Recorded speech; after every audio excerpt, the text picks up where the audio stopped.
നമസ്കാരം. ഗ്രേറ്റ് എൽഡറും ആ deputy section മാസ്റ്ററും കൂടി ഹെവൻലി ക്ലൗഡ് സെക്ഷനിൽ എത്തുമ്പോൾ അതൊരു കാഴ്ച തന്നെയായിരുന്നു. രണ്ടുപേർക്കും ഗുരുതരമായി പരിക്കേറ്റിരിക്കുകയാണ്.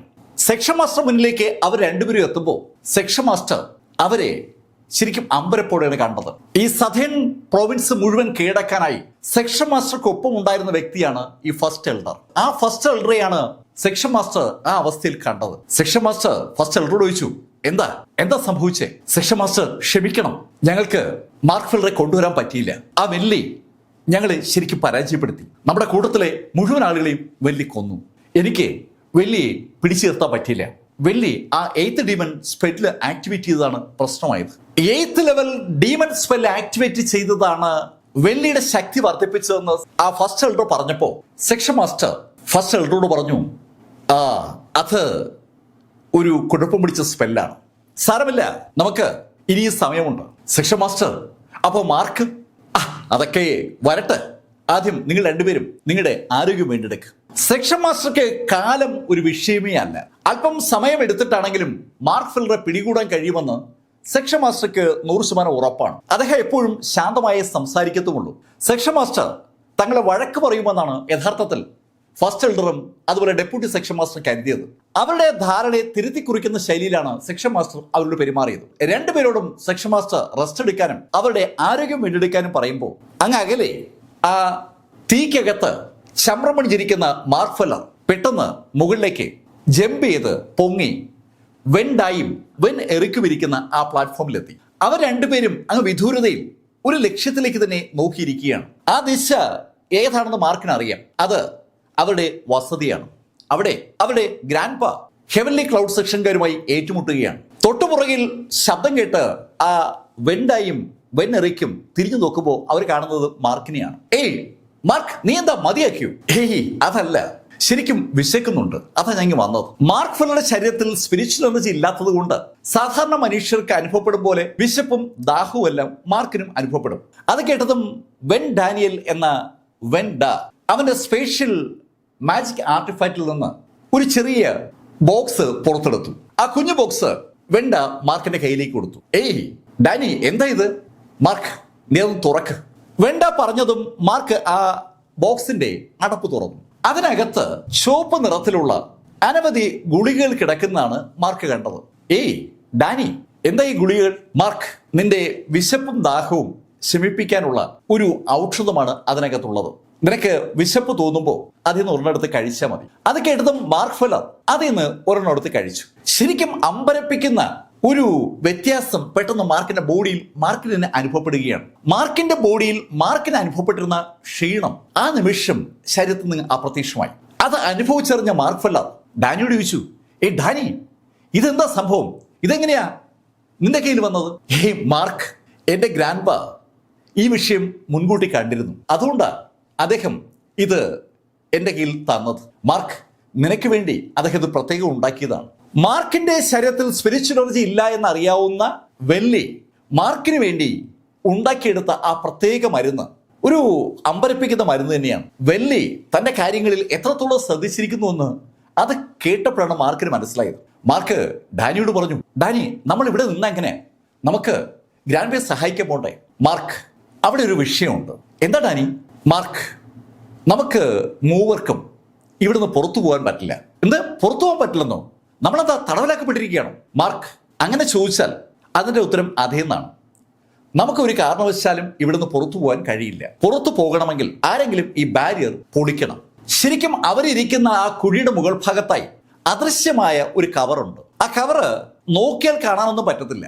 അവർ നോക്കുമ്പോൾ ആകാശം തന്നെയാണ് അവർ കാണുന്നത്. പക്ഷേ ആ കുഴിക്ക് മുകളിൽ എനർജി കൊണ്ട് ഒരു ബാരിയർ ഉണ്ടാക്കിയിട്ടുണ്ട്. കൃത്യമായി പറഞ്ഞാൽ നല്ലൊരു മതില്. ആ മതില് ബ്രേക്ക് ചെയ്താൽ മാത്രമേ അവർക്ക് പുറത്ത് കടക്കാൻ പറ്റും. അല്ലെങ്കിൽ പുറത്തുള്ള ആരെങ്കിലും ആ മതില് ബ്രേക്ക് ചെയ്യണം. അത് കേട്ടതും മാർക്ക് വെൻ ഡാനിയലോട് പറഞ്ഞു, ഡാനി, അതിനെന്താ, അത് ഒറ്റയടിക്ക് ഞാൻ തകർക്കാമല്ലോ. മാർക്ക്, വെറുതെ ശ്രമിക്കണ്ട, അത് തകരത്തില്ല. ഡാനി, നീ എന്തായി പറയുന്നത്? അപ്പൊ ഉള്ള കാലം നമ്മൾ ഇതിനകത്ത് കിടന്നു പോകുന്നതാണ്. ഇത്രയും സമയം നിശബ്ദനായിരുന്ന എറിക്ക് അത് കേട്ടതും മാർക്കിനോട് പറഞ്ഞു, മാർക്ക്, അതങ്ങനെയല്ല. ഇപ്പോ നിന്റെ ശക്തി ആ ബാരിയർ തകർക്കാൻ പര്യാപ്തമല്ല. പക്ഷെ എന്തെങ്കിലും നീ ആ ശക്തി നേടുമ്പോൾ നിനക്ക് ആ ബാരിയർ തകർക്കാൻ പറ്റും. നീ ആ ബാരിയർ തകർക്കാനുള്ള ശക്തി നേടിയാൽ മാത്രമേ ഈ കുഴിയിൽ നിന്ന് നമ്മൾ 3 പേരും പുറത്തിറക്കാൻ പാടുള്ളൂ. അപ്പോൾ മാത്രമേ നിനക്ക് എതിരാളികളെ നേരിടാനുള്ള ശക്തി ഉണ്ടാവൂ എന്നാണ് ഗ്രാൻഡ് പാ ഞങ്ങളോട് പറഞ്ഞത്. മാർക്ക്, അതുകൊണ്ട് നമുക്കിനി കൂടുതൽ സംസാരിക്കേണ്ട. നീ വീണ്ടും നിന്റെ ശക്തി വർദ്ധിപ്പിക്കാനുള്ള നടപടിയിലേക്ക് കടക്ക്. എറിക്ക് വളരെ വ്യക്തമായിട്ടാണ് മാർക്കിനോട് കാര്യം പറഞ്ഞത്. മാർക്കിന് കഥ മനസ്സിലായി. മാർക്ക് ഡാനിയും എറിക്കിനും നോക്കിയിട്ട് കൂടുതലൊന്നും പറയാതിരിക്കാതെ ആ ബോക്സുമായി നേരെ താഴേക്കൊരൊറ്റ ചാട്ടം. ചാടുന്നതിനിടയിൽ തന്നെ മാർക്കിന്റെ ആ ബോക്സ് മാർക്കിന്റെ ആ മാന്ത്രിക നിലവറിലേക്ക് കയറുകയും ചെയ്തു. മാർക്ക് ആ തീയിലേക്ക് എങ്ങനെ താഴ്ന്നു പോകുന്നത് മുകളിൽ നിൽക്കുന്ന ഡാനിക്കും എറിക്കിനും കാണാം. അവര് മാർക്കിനെ തന്നെ അങ്ങനെ നോക്കി നിൽക്കുകയാണ്. ആ തീയിലേക്ക് ഇറങ്ങിയ മാർക്ക് ഫെല്ലർ ആ തീയുടെ ഒത്ത നടക്കുള്ള ആ പ്ലാറ്റ്ഫോമിലെത്തി. ശരിക്കും ആ പ്ലാറ്റ്ഫോമിന് മുകളിൽ കൂടി അങ്ങനെ തീ ഇങ്ങനെ മുകളിലേക്ക് ഉയരുന്നുണ്ട്. ആ ഫ്ലെയിമിന്റെ നടുക്ക് നേരത്തെ ഇരുന്നതുപോലെ മാർക്ക് ഫെല്ലർ കാലുകൾ ചമ്പ്രം പടിഞ്ഞ് ഇരുന്നു തുടങ്ങി. മാർക്കിന് എന്താണ് വേണ്ടതെന്ന് ഇപ്പൊ അറിയാം. നേരത്തെ ആ തീ ഫ്ലെയിം മാർക്കിനെ ആക്രമിച്ചപ്പോൾ മാർക്കിന്റെ ബോഡിയിൽ പല ഭാഗത്ത് പൊള്ളലേറ്റിരുന്നു. അങ്ങനെ പൊള്ളലേറ്റ മാർക്കിന്റെ ബോഡി അല്പസമയം കഴിഞ്ഞപ്പോൾ വീണ്ടും പുനർജനിച്ചിരുന്നു. മാർക്കിന്റെ 9 ട്രാൻസ്മോഷൻ പില്ല് മാർക്ക് ആദ്യമായി ഉപയോഗിച്ചപ്പോൾ മാർക്കിന്റെ ബോഡി അങ്ങനെ പൊട്ടിപ്പൊളിയുകയും വീണ്ടും ശരിയാകുകയും ചെയ്തിട്ടുണ്ട്. ആ ആക്ടിവിറ്റി പലതവണ മാർക്കിന്റെ ബോഡിയിൽ മാർക്ക് കണ്ടിട്ടുണ്ട്. അവസാനമായി അത് സംഭവിക്കുന്നത് എമിലിയുടെ രക്തം മാർക്കിന്റെ രക്തമായി കലരുമ്പോഴാണ്. മാർക്കിന്റെ ബോഡി കൂടുതൽ ശക്തമാക്കിയാൽ എന്ത് സംഭവിക്കും എന്നതിനെക്കുറിച്ചും താഴേക്ക് ചാടുന്നതിന് തൊട്ടു മുമ്പ് ഡാനി മാർക്കിനോട് പറഞ്ഞിരുന്നു. മാർക്കിന്റെ ബോഡിയെ മാർക്ക് കൺവേർട്ട് ചെയ്യേണ്ടത് റിവേർഷൻ ടു ഓയിഡ് എന്ന സ്റ്റേജിലുള്ള ആളിന്റെ ബോഡിയോട് സമാനമായിട്ടാണ്. റിവേർഷൻ ടു ഓയിഡ് എന്ന് പറയുന്നത് മാർക്കിന് ഇപ്പൊ സങ്കല്പിക്കാനാവുന്ന ഒരു ലെവലേ അല്ല. ഇപ്പൊ മാർക്ക് നിൽക്കുന്നത് ശരിക്കും നേസന്റ് സോൾ സ്റ്റേജിലാണ്. അടുത്തത് മൈറ്റി ലെവൽ, അത് കഴിഞ്ഞാൽ ഓൾ മൈറ്റി ലെവൽ, അതും കഴിഞ്ഞ് ട്രൂ സെയിന്റ് ആണ്. ട്രൂ സെയിന്റ് കഴിഞ്ഞ് വരുന്ന ലെവലിനെയാണ് റിവേർഷൻ ടു ഓയിഡ് എന്ന് പറയുന്നത്. ആ ലെവലിലേക്ക് മാർക്ക് എത്തിയാൽ മാത്രമേ മാർക്കിന്റെ ബോഡി സാധാരണഗതിയിൽ റിവേർഷൻ ടു ഓയിഡ് സ്റ്റേജിൽ എത്തത്തുള്ളൂ. പക്ഷെ മാർക്കിന്റെ ആ ബോഡിയുടെ പ്രത്യേക കോൺസ്റ്റിറ്റ്യൂഷൻ ആ സ്റ്റേജിലേക്ക് എത്താതെ തന്നെ മാർക്കിന്റെ ബോഡിയെ അവിടെ എത്തിക്കും. റിവേർഷൻ ടു ഓയിഡ് സ്റ്റേജിലെ ആളുകളുടെ ബോഡിയുടെ അതേ കപ്പാസിറ്റി മാർക്കിന്റെ ബോഡിക്ക് ഉണ്ടാക്കിയെടുക്കുക എന്നുള്ളതാണ് ശരിക്കും വെൻലിയുടെ ടാർഗറ്റ്. അതിനുവേണ്ടി മാർക്കിന്റെ ബോഡിയെ ടെമ്പർ ചെയ്യാൻ വേണ്ടിയാണ് യഥാർത്ഥത്തിൽ ആ തീയിലേക്ക് മാർക്കിനെ വെൻലി ഇട്ടിരിക്കുന്നത്. മാർക്ക് അത് മനസ്സിലാക്കിയതും ആ 9 ട്രാൻസ്മോഷൻ പില്ലിൽ മാർക്ക് ആ ബോഡി ടെമ്പറിംഗ് നടത്തിയെടുത്തെന്ന് വീണ്ടും ആരംഭിച്ചു. കണ്ണഞ്ചിക്കുന്ന വേഗതയിൽ മാർക്കിന്റെ ബോഡി പെട്ടെന്ന് തീയിലങ്ങ് വിഴുങ്ങപ്പെട്ടു. ആ ബോഡി ഏതാണ്ട് പൂർണ്ണമായും തീയിലങ്ങ് വിഴുങ്ങുമ്പോൾ മാർക്കിന്റെ ബോഡി പുറത്തുള്ള തൊലിയും ചതയും മാംസവും ഒക്കെ വെന്തങ്ങ് പോവുകയാണ്. മാർക്കിന്റെ ബോഡി ഏതാണ്ട് എല്ല് മാത്രമായി മാറുന്ന സമയത്ത് മാർക്ക് അല്പനേരം നിശബ്ദനായിരിക്കും. ആ സമയത്ത് വീണ്ടും മാർക്കിന്റെ ബോഡിയിലേക്ക് പഴയതുപോലെ ആ ബോഡി റീകൂപ്പ് ചെയ്ത് വരും. പതുക്കെ പതുക്കെ ചതയും മാംസവും ഒക്കെ വന്ന് തൊലി പിടിക്കും. വീണ്ടും മാർക്ക് ആ പ്രക്രിയ ആവർത്തിക്കും. മാർക്ക് ആ 9 ട്രാൻസ്ഫോർമേഷന്റെ സ്പെല്ല് ആക്ടിവേറ്റ് ചെയ്യുമ്പോൾ മാർക്കിന്റെ ബോഡിയിൽ പതുക്കെ പതുക്കെ പൊട്ടലുകൾ വരും. അത് നിർത്തുമ്പോൾ ബോഡി വീണ്ടും പഴയതുപോലെ ആവുകയും ചെയ്യും. ആ പ്രക്രിയ മാർക്ക് ഇങ്ങനെ തുടർന്നുകൊണ്ടേയിരിക്കുകയാണ്. എത്ര തവണ മാർക്കിന്റെ ആ ബോഡി ആ ദിവസം ആ ട്രാൻസ്ഫോർമേഷൻ വിധേയമായെന്ന് മാർക്കിന് പോലും അറിയില്ല. മാർക്ക് ആ പ്രക്രിയയിൽ വ്യാപൃതനായിരിക്കുന്ന അതേ സമയത്ത് വെൻലിയുമായിട്ടുണ്ടായ ഹെവൻലി ക്ലൗഡ് സെഷന്റെ ആ യുദ്ധം സകല മേഖലകളിലും അറിഞ്ഞു കഴിഞ്ഞു. ആ ന്യൂസ് ഇങ്ങനെ പടർന്നുകൊണ്ടേയിരിക്കുകയാണ്. ഹെവൻലി ക്ലൗഡ് സെക്ഷന്റെ അതിശക്തർക്കെതിരെ പൊരുതു നിൽക്കാൻ ഈ സതേൺ പ്രൊവിൻസിൽ അപൂർവം ആളുകൾക്കേ കഴിയൂ.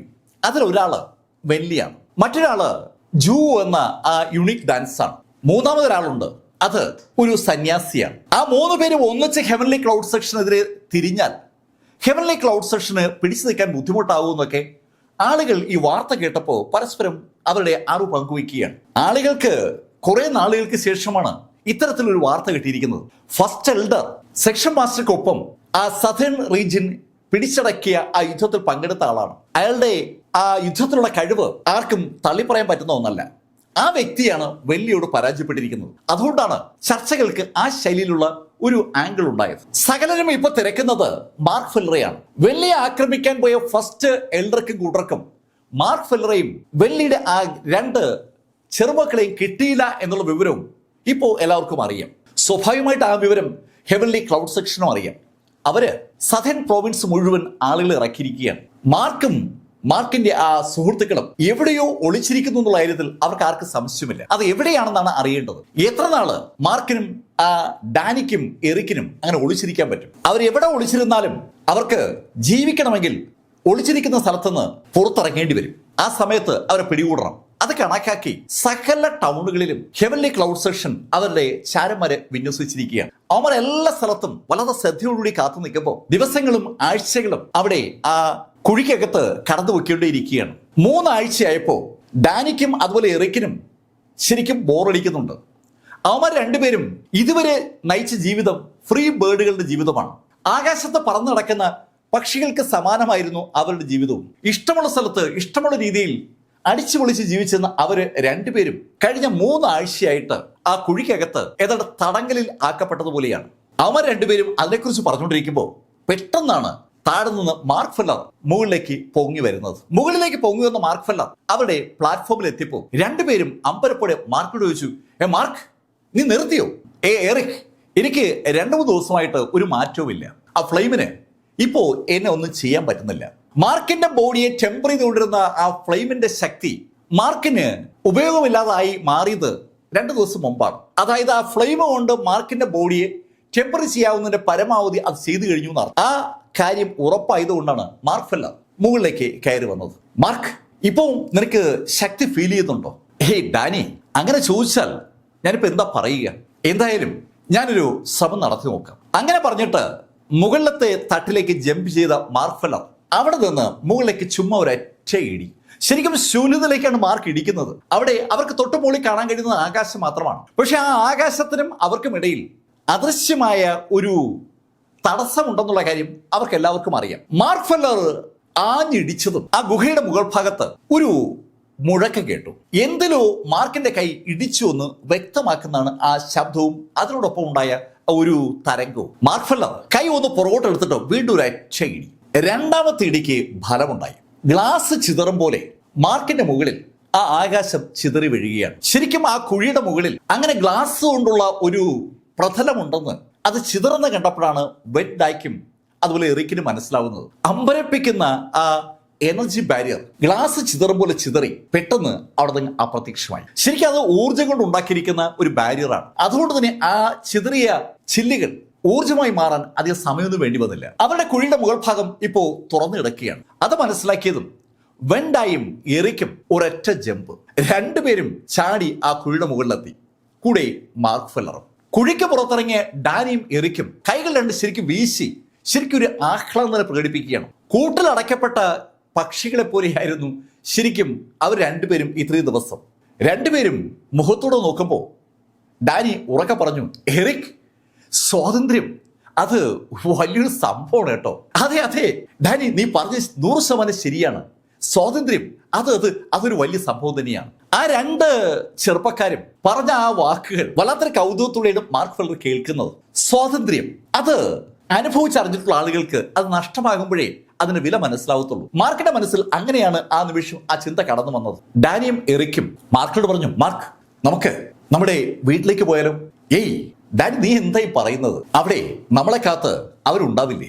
ഹെവൻലി ക്ലൗഡ് സെക്ഷന്റെ ആളുകൾ ഉറപ്പായും അവരെ കാത്ത് അവിടെ ഉണ്ടാകും. ഹെവൻലി ക്ലൗഡ് സെക്ഷൻകാരെ വെല്ലി പരാജയപ്പെടുത്തിയിരുന്നുവെങ്കിൽ നേരത്തെ തന്നെ വെല്ലി അവരെ വന്ന് രക്ഷിച്ചിനെ. എറിക്കിന്റെയും ഡാനിയുടെ മനസ്സിൽ അങ്ങനെ ഒരു ചിന്ത ഉണ്ട്. അത് രണ്ടുപേരും പുറത്തു പറയുന്നില്ലെന്ന് മാത്രം. മാർക്ക് പെട്ടെന്ന് അങ്ങനെ പറഞ്ഞപ്പോ അവർ മാർക്കിനോട് പറഞ്ഞു, മാർക്ക്, പിന്നെ നമ്മൾ എന്ത് ചെയ്യും? നമുക്ക് മാസ്റ്റർക്ക് എന്ത് പറ്റിയെന്ന് ആദ്യം അറിയണം. ഹെവൻലി ക്ലൗഡ് സെക്ഷനുമായിട്ടുള്ള മാസ്റ്ററുടെ യുദ്ധത്തിൽ മാസ്റ്റർക്ക് ഒന്നും സംഭവിച്ചു കാണില്ല എന്നാണ് എൻ്റെ വിശ്വാസം. ആദ്യം നമുക്കത് അറിഞ്ഞേ പറ്റും. അതിനുശേഷമേ നമുക്ക് വീട്ടിലേക്ക് പോകാൻ പറ്റൂ. നമുക്ക് തൽക്കാലം പുറത്തെവിടെ നിന്നെങ്കിലും വിവരം അറിയാം. അങ്ങനെ പറഞ്ഞിട്ട് ആ മൂവർ സംഘം പതുക്കെ നടന്നു തുടങ്ങി. അവർ 3 പേരും അവരുടെ ആ വാഹനങ്ങളൊന്നും ഉപയോഗിക്കാതെയാണ് നടക്കുന്നത്. അവർ 3 പേരും ആ മരുഭൂമിയുടെ ഭാഗത്ത് നിന്ന് നടന്നു പോകാൻ തീരുമാനിക്കാനുള്ള കാരണം അവരെ ആരും ഫോളോ ചെയ്യാതിരിക്കാനാണ്. ഏതെങ്കിലും എക്സോട്ടിക് ബീസ്റ്റുകളെയോ അല്ലെങ്കിൽ എറിക്കിന്റെ ആ കുതിരയോ അവർ ഉപയോഗിക്കുകയാണെങ്കിൽ ഉറപ്പായും അവർ പിടിക്കപ്പെടാനുള്ള സാധ്യതയുണ്ട്.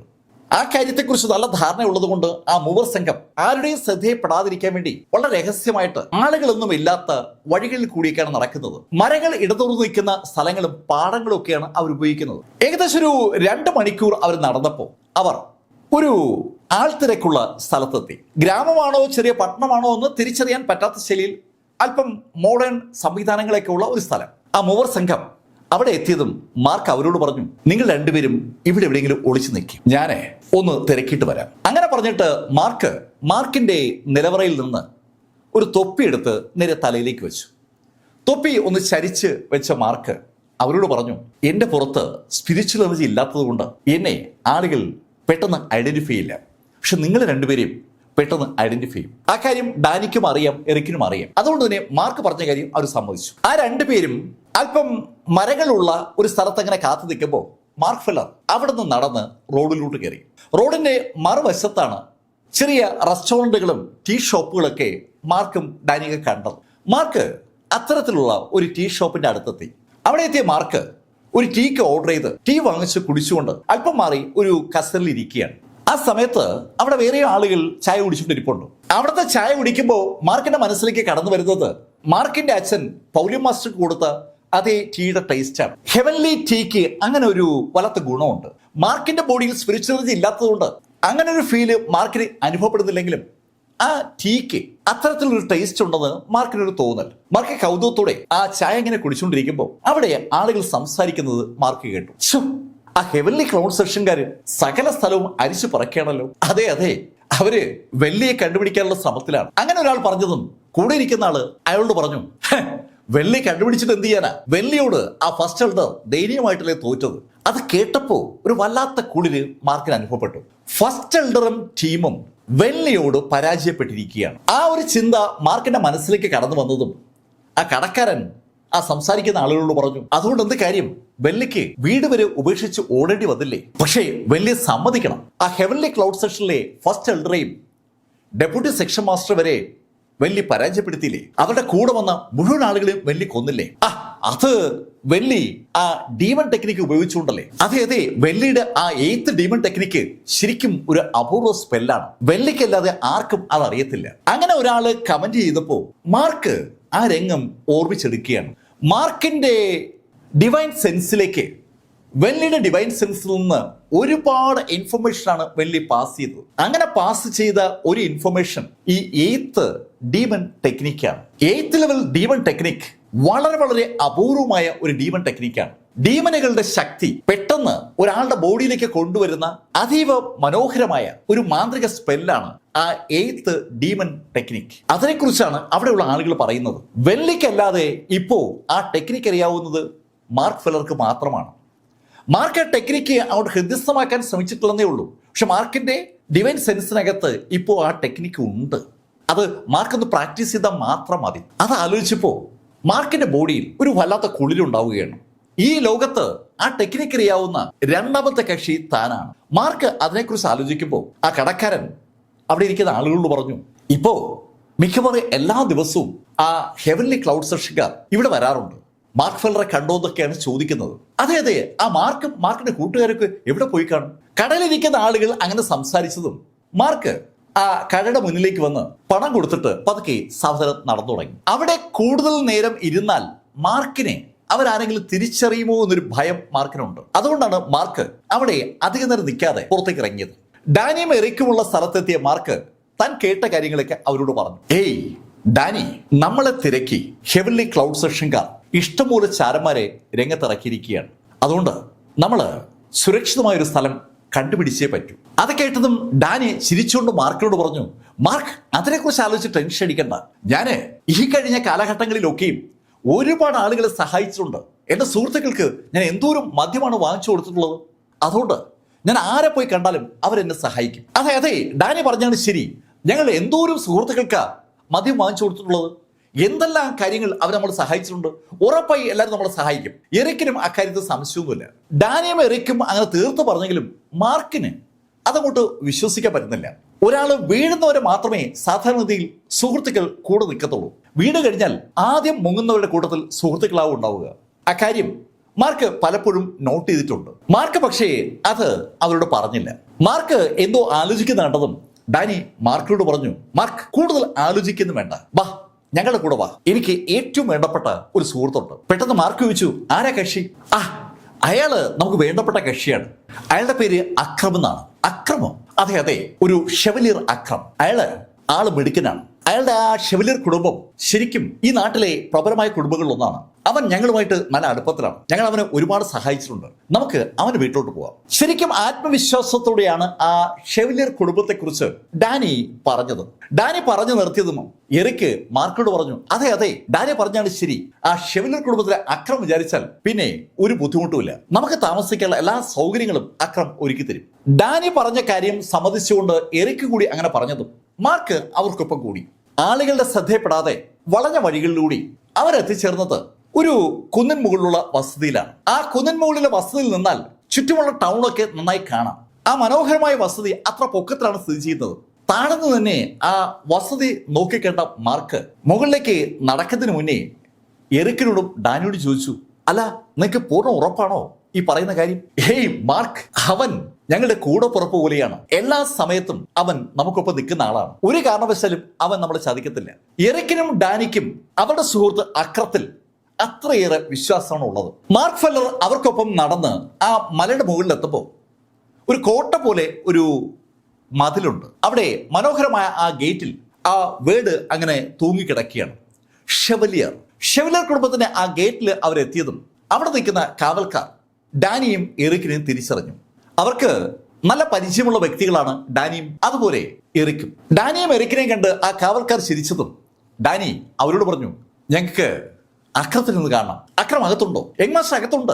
ആ കാവൽക്കാർ ശരിക്കും സന്തോഷത്തോടു കൂടിയാണ് ആ കാര്യം പറഞ്ഞത്. അത് കണ്ടപ്പോൾ മാർക്കിനും ഒരു ആശ്വാസമായി. വിചാരിച്ചതുപോലെ അല്ല, ഷെവലിയർ കുടുംബത്തിലെ ആളുകൾ ഡാനിയോടും എറിക്കിനോടും ഒരു അടുപ്പ് കാണിക്കുന്നവർ തന്നെയാണ്. അങ്ങനെ വിചാരിച്ചുകൊണ്ട് മാർക്ക് ഡാനിയും അതുപോലെ എറിക്കിനെയും പിന്തുടർന്ന് ആ കൂറ്റൻ ബിൽഡിങ്ങിന്റെ വാതിൽക്കലെത്തി. ആ ഗേറ്റിൽ നിന്ന് ഏകദേശം 100 അടി ഉള്ളിലാണ് ആ കൂറ്റൻ ബംഗ്ലാവ് സ്ഥിതി ചെയ്യുന്നത്. ഗേറ്റിനും ആ ബംഗ്ലാവിനും ഇടയിൽ വളരെ വിശാലമായ ഒരു പുൽത്തകിടിയും മാർഷൽ ആർട്സ് പ്രാക്ടീസ് ചെയ്യാനുള്ള പ്ലേസും റിക്രിയേഷണൽ ആക്ടിവിറ്റീസും ഒക്കെ ഒരുക്കിയിരിക്കുന്നത് വളരെ കൗതുകത്തോടെയാണ് മാർക്ക് കണ്ടത്. മാർക്ക് അവിടേക്ക് നോക്കുന്ന കണ്ടതും ഡാനി മാർക്കിനോട് പറഞ്ഞു, മാർക്ക്, ഞങ്ങൾ പലപ്പോഴും ഇവിടെ എത്തി പലതരം ആക്ടിവിറ്റീസ് ചെയ്യുന്നവരാണ്, അതുകൊണ്ടാണ് ആ കാവൽക്കാർക്ക് ഞങ്ങളെ നല്ല പരിചയമുള്ളത്. ഡാനി അങ്ങനെ പറഞ്ഞപ്പോൾ മാർക്ക് ഒന്ന് പുഞ്ചിരിക്കുക മാത്രം ചെയ്തു. അപ്പോഴേക്കും അവര് ആ വീടിന്റെ വാതിൽക്കൽ എത്തിക്കഴിഞ്ഞു. വാതിലിന് പുറത്തും ഒരു ബോഡി ഗാർഡ് നിൽപ്പുണ്ട്. ബോഡി ഗാർഡിനോടായി ഡാനി പറഞ്ഞു, ഞങ്ങള് അക്രത്തെ കാണാൻ വന്നതാണ്. ഞാൻ ഡാനി വന്നിരിക്കുന്ന കാര്യം അക്രത്തെ അറിയിക്കും. യങ്മാസ്റ്റർ ഉറപ്പായി ഇപ്പൊ തന്നെ അറിയിക്കാം. അങ്ങനെ പറഞ്ഞുകൊണ്ട് ആ ബോഡി ഗാർഡ് വാതിൽ തുറന്ന് അകത്തേക്ക് പോയി. അകത്ത് സ്വീകരണം എങ്ങനെയായിരിക്കുമെന്ന് അറിയാനായി കൗതുകത്തോടെ മാർക്ക് അങ്ങനെ നിൽക്കുമ്പോൾ ഏതാനും മിനിറ്റ് കഴിഞ്ഞതും അകത്ത് നിന്ന് നല്ല ചുറുചുറുക്കുള്ള ഒരു ചെറുപ്പക്കാരൻ പുറത്തേക്ക് വന്നു. സുമുഖനായ ആ ചെറുപ്പക്കാരൻ ഡാനിയും എറിക്കിനെയും കണ്ട് ചിരിച്ചുകൊണ്ട് അവരോട് ചോദിച്ചു, അല്ല നിങ്ങൾ ഇത് എങ്ങോട്ട് പോകാൻ ഇറങ്ങിയത്? ഏയ് അക്രം, ഞങ്ങള് നിന്നെ കാണാൻ വന്നു തന്നെയാണ്, ബാബാ. അങ്ങനെ പറഞ്ഞുകൊണ്ട് ഡാനിയും എറിക്കിനെയും അകത്തേക്ക് വിളിക്കുമ്പോഴാണ് അക്രം മാർക്ക് ഫെല്ലറെ കാണുന്നത്. മാർക്കിനെ കണ്ടതും അക്രം കൗതുകത്തോടെ മാർക്കിനെ നോക്കിയിട്ട് മാർക്കിനോട് ചോദിച്ചു, നിങ്ങള് മാർക്ക് ഫെല്ലർ അല്ലേ? അതെ, ഞാൻ മാർക്ക് ഫെല്ലറാണ്. ബാബാ, ഇനി പുറത്തു നിൽക്കണ്ട. ആ മൂവർ സംഘം അകത്തേക്ക് കയറിയതും അയാള് വാതിലങ്ങ് അടച്ചു. വാതിലടച്ചുകൊണ്ട് അക്രം അവരോട് പറഞ്ഞു, ഈ ഹോളി സെക്ഷൻകാരെ ചിലപ്പോൾ ചാരന്മാരേക്ക് ഇറക്കും, അതുകൊണ്ട് നിങ്ങൾ ഇവിടെ എത്തിയ കാര്യം അവരറിയാതിരിക്കുന്നതാണ് നല്ലത്. അത് പറഞ്ഞപ്പോൾ ഡാനി അക്രത്തോട് പറഞ്ഞു, അക്രം, അത് പറയാനാ ഞങ്ങൾ വന്നത്. ഞങ്ങൾക്ക് ഒളിച്ചു താമസിക്കാൻ ഒരു സ്ഥലം വേണം. ഓ ഡാനി, അതാണോ ഒരു വിഷയം? അതൊക്കെ ഞാൻ അറേഞ്ച് ചെയ്തു തരാം. വളരെ സന്തോഷത്തോടു കൂടിയാണ് അക്രം അത് പറഞ്ഞത്. അത് കേട്ടപ്പോ ചിരിച്ചുകൊണ്ട് എറിക്ക് മാർക്കിനും നോക്കി. മാർക്കിന്റെ സംശയത്തിൽ ഒരു അർത്ഥവുമില്ല എന്ന് ഇത് വ്യക്തമാവുകയാണ്. എറിക്കിന്റെയും ഡാനിയുടെ സുഹൃത്തുക്കൾ എന്ന് പറഞ്ഞാൽ അവർക്ക് വേണ്ടി ജീവൻ കൊടുക്കുന്നവരാണെന്ന് അവരെപ്പോഴും മാർക്കിനോട് പറയാറുണ്ട്. ആ യാഥാർത്ഥ്യം ഇത് മാർക്ക് തിരിച്ചറിയുകയാണ്. അവരെ 3 പേരെയും കൊണ്ട് അക്രം എത്തിയത് നേരെ ഡൈനിങ് ഹാളിലേക്കാണ്. അവിടെ ആ ഡൈനിങ് ടേബിളിൽ എല്ലാ വിഭവങ്ങളും അറേഞ്ച് ചെയ്തിട്ടുണ്ട്. ഏയ്, എനിക്കറിയാം നിങ്ങൾ ഒന്നും കഴിച്ചു കാണില്ലെന്ന്. നിങ്ങൾ ഇവിടെ ഇരിക്കുന്ന സാധനങ്ങളൊക്കെ എടുത്ത് കഴിക്കും. അപ്പോഴേക്കും ഞാൻ കിച്ചണിൽ നിന്ന് ബാക്കി സാധനങ്ങളൊക്കെ എത്തിക്കാം. ശരിക്കും ഒരു നല്ല ആതിഥേയന്റെ എല്ലാ ഭാവങ്ങളും അക്രത്തിന്റെ മുഖത്തുണ്ട്. അക്രത്തിന്റെ നിർദ്ദേശപ്രകാരം അതിവേഗം അവിടെ സാധനങ്ങൾ പ്രിപ്പയർ ചെയ്യപ്പെടുകയാണ്. അവിടെ സാധനങ്ങൾ പ്രിപ്പയർ ചെയ്ത് തുടങ്ങിയതും അക്രം അവരോട് പറഞ്ഞു, നിങ്ങൾ ഈ ഭക്ഷണം കഴിച്ചുകൊണ്ടിരിക്കുമ്പോഴേക്കും ഞാൻ മറ്റു ചില കാര്യങ്ങളൊക്കെ സംഘടിപ്പിച്ചുകൊണ്ട് വരാം. ഈ മറ്റു ചില കാര്യങ്ങൾ എന്ന് പറയുന്നത് അവർക്ക് കുടിക്കാനുള്ള മദ്യമാണ് എന്നുള്ള കാര്യത്തെക്കുറിച്ച് ഡാനിക്കോ എറിക്കിനോ സംശയമൊന്നുമില്ല. അത് കേട്ടതും അവർ ചിരിച്ചു. ഏയ് അക്രം, വേഗം കൊണ്ടുപോവാ. ഓക്കെ, ഞാൻ ഇപ്പൊ എത്തിക്കാം. അങ്ങനെ പറഞ്ഞിട്ട് അക്രം അവരെവിടെ ആക്കി അവിടുന്ന് പുറത്തിറങ്ങി. ഡൈനിങ് ടേബിൾ ഇഷ്ടംപോലെ ഭക്ഷണങ്ങൾ അകത്തത് ഇങ്ങനെ വന്നുകൊണ്ടിരിക്കുകയാണ്. കുറെ ദിവസമായി മാർക്ക് കാര്യമായി ഒന്നും കഴിച്ചിട്ടില്ല. മാർക്ക് കഴിക്കുന്നത് വെറും ആ പിൽസ് മാത്രമാണ്. ചുവപ്പ് നിറത്തിലുള്ള ആ പിൽസ് കഴിക്കുമ്പോൾ ക്ഷീണം മാറുമെങ്കിലും ആ പിൽസിന് പോലും ഒരു വല്ലാത്ത ചുവയാണ്. നല്ല ആഹാരം മേശപ്പുറത്ത് കണ്ടപ്പോൾ മാർക്ക് അതീവ സന്തോഷത്തോടുകൂടി അത് ഒന്നൊന്നായി കഴിച്ചു തുടങ്ങി. അതുപോലെ തന്നെ ഡാനിയും എറിക്കും അവരും ഭക്ഷണം കഴിക്കുന്ന കേസിൽ ഒരു തരത്തിലുമുള്ള പിശുക്ക് കാണിക്കുന്നവരല്ല. ഭക്ഷണമൊക്കെ കഴിച്ചു കഴിഞ്ഞതും ആ പരിചാരകൻ ഒരാൾ അവരോട് പറഞ്ഞു, നിങ്ങൾക്ക് യങ് മാസ്റ്റർ മുറി അറേഞ്ച് ചെയ്തിട്ടുണ്ട്, നമുക്ക് അവിടേക്ക് പോയാലോ? പിന്നെന്താ, നമുക്ക് അവിടേക്ക് പോവാം. ഡാനി വല്ലാത്ത സന്തോഷത്തിലാണ്. ആ മൂവർ സംഘത്തെയും കൊണ്ട് ആ സെർവന്റ് ഒരു വലിയ മുറിയിലെത്തി. ആ മുറി ശരിക്കും ഒരു വലിയ വീടിന്റെ അത്രയും വലിപ്പമുണ്ട് ആ മുറിക്ക്. ആ മുറിയിൽ അനവധി ബെഡുകളുമുണ്ട്. വലിയൊരു ഗ്രൂപ്പ് വന്നാൽ താമസിക്കാൻ ഉള്ള എല്ലാ സൗകര്യവും ആ മുറിക്കകത്തുണ്ട്. ഒരുപാട് ക്ഷീണമുള്ളതുകൊണ്ട് ആ 3 പേരും ഉടൻ തന്നെ കിടക്കയിലേക്ക് വീണു. ഏകദേശം ഒരു 2 മണിക്കൂർ കഴിഞ്ഞ് കാണും. ആ സമയത്ത് വാതിൽക്കൽ മുട്ട് കേട്ടു. വാതിൽ മുട്ടിയാള് ഉറക്കെ ആഗതൻ ആരാണെന്ന് പറയുകയും ചെയ്തു. ഏയ്, നിങ്ങൾ ഉറങ്ങിയോ? അങ്ങനെ ചോദിച്ചുകൊണ്ട് അക്രം വാതിൽ തുറന്ന് അകത്ത് വന്നു. അവന്റെ കയ്യിൽ ഒത്തിരി മദ്യക്കുപ്പികളുണ്ട്. അവൻ ആ കുപ്പികളൊക്കെ അവിടെ മേശപ്പുറത്ത് വെക്കുമ്പോഴേക്കും ഡാനിയും എറിക്കും ചാടി എണീറ്റു. മാർക്കും എണീറ്റു. അവര് ആ മുറിക്കകത്ത് തന്നെയുള്ള ഒരു ടേബിളിന്റെ ചുറ്റുമായിരുന്നു. ഞാൻ താമസിച്ചു പോയില്ലല്ലേ? അക്രം ആ മദ്യം സെർവ് ചെയ്യുന്നതിനിടയിൽ അങ്ങനെ ഒരു ചോദ്യമാണ് അവരോട് ചോദിച്ചത്. അത് കേട്ടതും എറിക്ക് അക്രത്തോട് പറഞ്ഞു, ഏയ്, ഒട്ടും താമസിച്ചില്ല, ഞങ്ങൾ ജസ്റ്റ് ഒന്ന് കിടന്നതേ ഉള്ളൂ. എന്തായാലും നീ സമയത്ത് വന്നു, കുറെ ദിവസമായി നന്നായിട്ട് ഒന്ന് മദ്യപിച്ചിട്ട്. അങ്ങനെ പറഞ്ഞുകൊണ്ട് എറിക്ക് അക്രം ഒഴിച്ചു കൊടുത്ത ഗ്ലാസ് കയ്യിലെടുത്തു. അതേ സമയത്ത് തന്നെ അക്രം ബാക്കി 3 ഗ്ലാസ്സിൽ കൂടി മദ്യം ഒഴിച്ചു വെക്കുകയും ചെയ്തു. മാർക്കും ഡാനിയും അവരവരുടെ ഗ്ലാസ് കയ്യിലേക്ക് എടുത്തതും അക്രം അയാളുടെ ഗ്ലാസ് കയ്യിലേക്ക് എടുത്തു. അക്രം അവരോട് പറഞ്ഞു, പിന്നെ നിങ്ങളൊന്ന് ശ്രദ്ധിക്കണം, പുറത്ത് ടൗണിലൊക്കെ ആ ഹെവൻലി ക്ലൗഡ് സെക്ഷന്റെ ആളുകൾ ഇപ്പോഴും എത്തുന്നുണ്ട്. ഞാൻ അവരുടെ ശ്രദ്ധയപ്പെടാതെയാണ് ഈ കുപ്പികളൊക്കെ സംഘടിപ്പിച്ചത്. അത് കേട്ടതും ഡാനി അക്രത്തോട് ചോദിച്ചു, അല്ല അക്രം, എവിടെയാണ് നമുക്ക് താമസിക്കാനുള്ള സൗകര്യം ഒരുക്കുന്നത്? ഏയ് ഡാനി, അതിനെക്കുറിച്ച് ഞാനും ആലോചിച്ചു. ഞാൻ നമ്മുടെ ആ ഫാം ഹൗസുമായി ബന്ധപ്പെട്ട് ഒരു നിലവറയുണ്ടല്ലോ, അവിടെ നിങ്ങളെ കൊണ്ടുപോകാം എന്നാണ് വിചാരിക്കുന്നത്. ആ ഫാം ഹൗസിൽ നേരത്തെ ഡാനിയും എറിക്കൊക്കെ പോയിട്ടുണ്ട്. അവരിപ്പോൾ താമസിക്കുന്ന സ്ഥലത്തുനിന്ന് കുറച്ച് ഉള്ളിലുള്ള ഒരു സ്ഥലത്താണ് ആ ഫാം ഹൗസ് ഉള്ളത്. അവിടെ ഈ പറഞ്ഞ പോലെ നിലവറ സംവിധാനങ്ങളൊക്കെ ഉള്ള കാര്യം ഡാനിക്ക് അറിയാം. പുറത്തുനിന്ന് നോക്കുന്ന ഒരാൾക്കും അവിടെ ഒരു നിലവറ ഉള്ളതായി ഒരിക്കലും മനസ്സിലാകത്തില്ല. ആ ശൈലിയിലാണ് അത് ബിൽഡ് ചെയ്തിരിക്കുന്നത്. യാദൃശ്യവശാലാണ് ഒരിക്കൽ അക്രം അവരെ അത് കാണിച്ചു കൊടുത്തത്. ആ ഓർമ്മ മനസ്സിൽ വന്ന ഡാനി അക്രത്തോട് പറഞ്ഞു, ആ അതെനിക്ക് ഓർമ്മയുണ്ട്, അത് നല്ല പ്ലേസാണ്, കുറച്ചു ദിവസം ഞങ്ങൾക്ക് അവിടെ തങ്ങണം. അങ്ങനെ പറഞ്ഞുകൊണ്ട് ഡാനി അവന്റെ ഗ്ലാസ് അങ്ങ് ഒഴിച്ചു. അതേസമയത്ത് തന്നെ എറിക്കും അവന്റെ ഗ്ലാസ് അങ്ങ് ഒഴിച്ചു എന്ന് പറയാം. 2 പേരുടെയും ഗ്ലാസ് ഒഴിഞ്ഞതും 2 പേരുടെയും കണ്ണടയുന്നത് പോലെ മാർക്കിന് തോന്നുകയും ചെയ്തു. മാർക്ക് കൂളായിട്ട് മാർക്കിന്റെ ഗ്ലാസ്സിലെ മദ്യവും അങ്ങ് ഉള്ളിലേക്ക് എടുത്തു. ആ മദ്യം ഉള്ളിലേക്ക് എടുത്തതും മാർക്കും സാവധാനം കസേരയ്ക്ക് ചാരി. ഈ സമയത്ത് മദ്യപാനത്തിൽ ശ്രദ്ധിച്ചിരുന്ന അക്രം ഒന്ന് ചിരിച്ചു. അങ്ങനെ 3 വീണു അല്ലേ? ഏയ്, നിങ്ങൾ എന്താണ് വിചാരിച്ചത്? ഞാൻ ഹെവൻലി ക്ലൗഡ് സെക്ഷനെതിരായിട്ട് നിങ്ങൾക്കൊപ്പം നിൽക്കുമെന്നാണോ? ഈ സമയത്ത് ഏതാണ്ട് കണ്ണടഞ്ഞു വരികയാണ് ഡാനിയുടെയും അതുപോലെ എറിക്കിന്റെയും. ഡാനിയും എറിക്കും അമ്പരപ്പോടെ അക്രത്തോട് ചോദിച്ചു, ഏയ് അക്രം, നീ എന്താ ചെയ്തത്? നീ മദ്യത്തിൽ വിഷം കലർത്തിയോ? ഹേയ് എറിക്, ഞാൻ വിഷമൊന്നും കലർത്തിയിട്ടില്ല, പക്ഷേ ഞാൻ അല്പം മയക്കുമരുന്ന് ചേർത്തിട്ടുണ്ട്. നിങ്ങൾ ഒന്ന് മയങ്ങും, അത്രയേ ഉള്ളൂ. എന്തിനാണ് മയക്കുന്നതെന്നല്ലേ? നിങ്ങളെ കാണാൻ ചില അതിഥികൾ വരുന്നുണ്ട്. ഏത് അതിഥി എന്നല്ലേ? പേടിക്കണ്ട, വേറെ ആരുമല്ല, ആ ഹെവൻലി ക്ലൗഡ് സെക്ഷൻകാരാ. ഹെവൻലി ക്ലൗഡ് സെക്ഷൻകാർക്ക് മാർക്കിനെയും ഡാനിയെയും അതുപോലെ എറിക്കിനെയും ഒറ്റ കൊടുത്തു എന്നാണ് അക്രം അവരോട് പറഞ്ഞത്. അക്രം പറഞ്ഞത് കേട്ടപ്പോ ഡാനിയും എറിക്കും ചാടി എണീക്കാനൊക്കെ നോക്കി, പക്ഷെ അവരെ കൊണ്ട് പറ്റുന്നില്ല. അവർ കസേരയോട് കൂടി അങ്ങ് ചരിഞ്ഞു. തറയിലേക്ക് അവർ ചരിഞ്ഞു വീണതും കസേര ചാരിയിരിക്കുന്ന മാർക്കിനെ നോക്കി അക്രം പറഞ്ഞു, ഹേയ് മാർക്ക്, നിന്നെ പിടിക്കാൻ വലിയ പാടെന്നൊക്കെയാണ് ഹെവൻലി ക്ലൗഡ് സെക്ഷൻകാർ എന്നോട് പറഞ്ഞത്. പക്ഷേ എന്റെ മുന്നിൽ നീ ഒന്നും അല്ലാതായി പോയല്ലോ മാർക്കേ. അത് കേട്ടതും ചാരിയിരിക്കുന്ന മാർക്ക് മുന്നോട്ടാഞ്ഞ മാർക്ക് മുന്നിലുള്ള മേശയിലേക്ക് വാ ഒന്ന് തുറന്നതും മാർക്കിന്റെ വായ്ക്കകത്തുനിന്ന് മാർക്ക് കുടിച്ച ആ മദ്യം മുഴുവൻ മേശപ്പുറത്തേക്ക് വീണു. ആ കാഴ്ച കണ്ട അക്രം ശരിക്കും ഞെട്ടിയെന്ന് തന്നെ പറയാം. മാർക്ക് ഫെല്ലർ ചാടി എണീറ്റു. എടോ, നിന്നെപ്പോലെ ഒരുത്തിന്റെ ചെയ്തി മനസ്സിലാക്കാൻ എനിക്ക് പറ്റില്ലെന്നാണോ നീ കരുതിയത്? തികച്ചും അമ്പരപ്പിക്കുന്ന ഒരു ചോദ്യമാണ് മാർക്ക് ഫെല്ലറുടെ ഭാഗത്തുനിന്നുണ്ടായത്. പെട്ടെന്ന് അവൻ അറിയാതെ ചോദിച്ചു പോവാണ്, മാർക്ക്, നീ ആ മദ്യം കുടിച്ചില്ലേ? അതിന് മറുപടി പറയാതെ മാർക്ക് കൈയൊന്ന് നീട്ടി അക്രത്തിന്റെ കഴുത്തിൽ ഒരു പിടിയൊക്കെ പിടിച്ചു. മാർക്കിന്റെ കൈ കഴുത്തിൽ അമർന്നതും അക്രം അവന്റെ പോക്കറ്റിൽ നിന്ന് ഒരു കത്തി വലിച്ചൂരി മാർക്കിന്റെ ബോഡിയിലേക്ക് ഒരൊറ്റ കുത്ത്. പക്ഷെ ആ കുത്തണമെന്നൊക്കെ അവൻ വിചാരിക്കുകയും കുത്തുകയും ചെയ്തു എന്നുള്ളത് ശരിയാണ്. പക്ഷെ മാർക്കിന്റെ ബോഡിയിൽ ഈ കത്തിയൊന്നും കയറില്ല എന്നുള്ള കാര്യം അവന് ശരിക്കും അറിയില്ലായിരുന്നു എന്ന് അവന്റെ മുഖം വായിക്കുന്ന ആർക്ക് മനസ്സിലാവും. മാർക്കിന്റെ ബോഡിയിൽ ആ കത്തി തൊട്ടതും ആ കത്തി ഇങ്ങ് വളഞ്ഞു. മാർക്ക് അവന്റെ കഴുത്തിൽ അമർത്തി പിടിച്ചിട്ട് അവനോട് ചോദിച്ചു, അവര് എപ്പോ എത്തും? മാർക്ക് പ്ലീസ് പ്ലീസ് എന്നെ ഒന്ന് ചെയ്യരുത്, ഞാൻ ചോദിച്ചത് കേട്ടില്ലേ? മാർക്ക് അവരൊരു അരമണിക്കൂർ കഴിയുമ്പോൾ എത്തും. അങ്ങനെ അക്രം പറഞ്ഞതും മാർക്ക് ആ കഴുത്തൊന്ന് അമർത്തിയതും ഒരേ നിമിഷത്തിലാണ്. ആ നിമിഷത്തിൽ അക്രത്തിന്റെ കഴുത്തിലെ എല്ലുകൾ ടക് ടക് ടങ്ങനെ പൊട്ടി.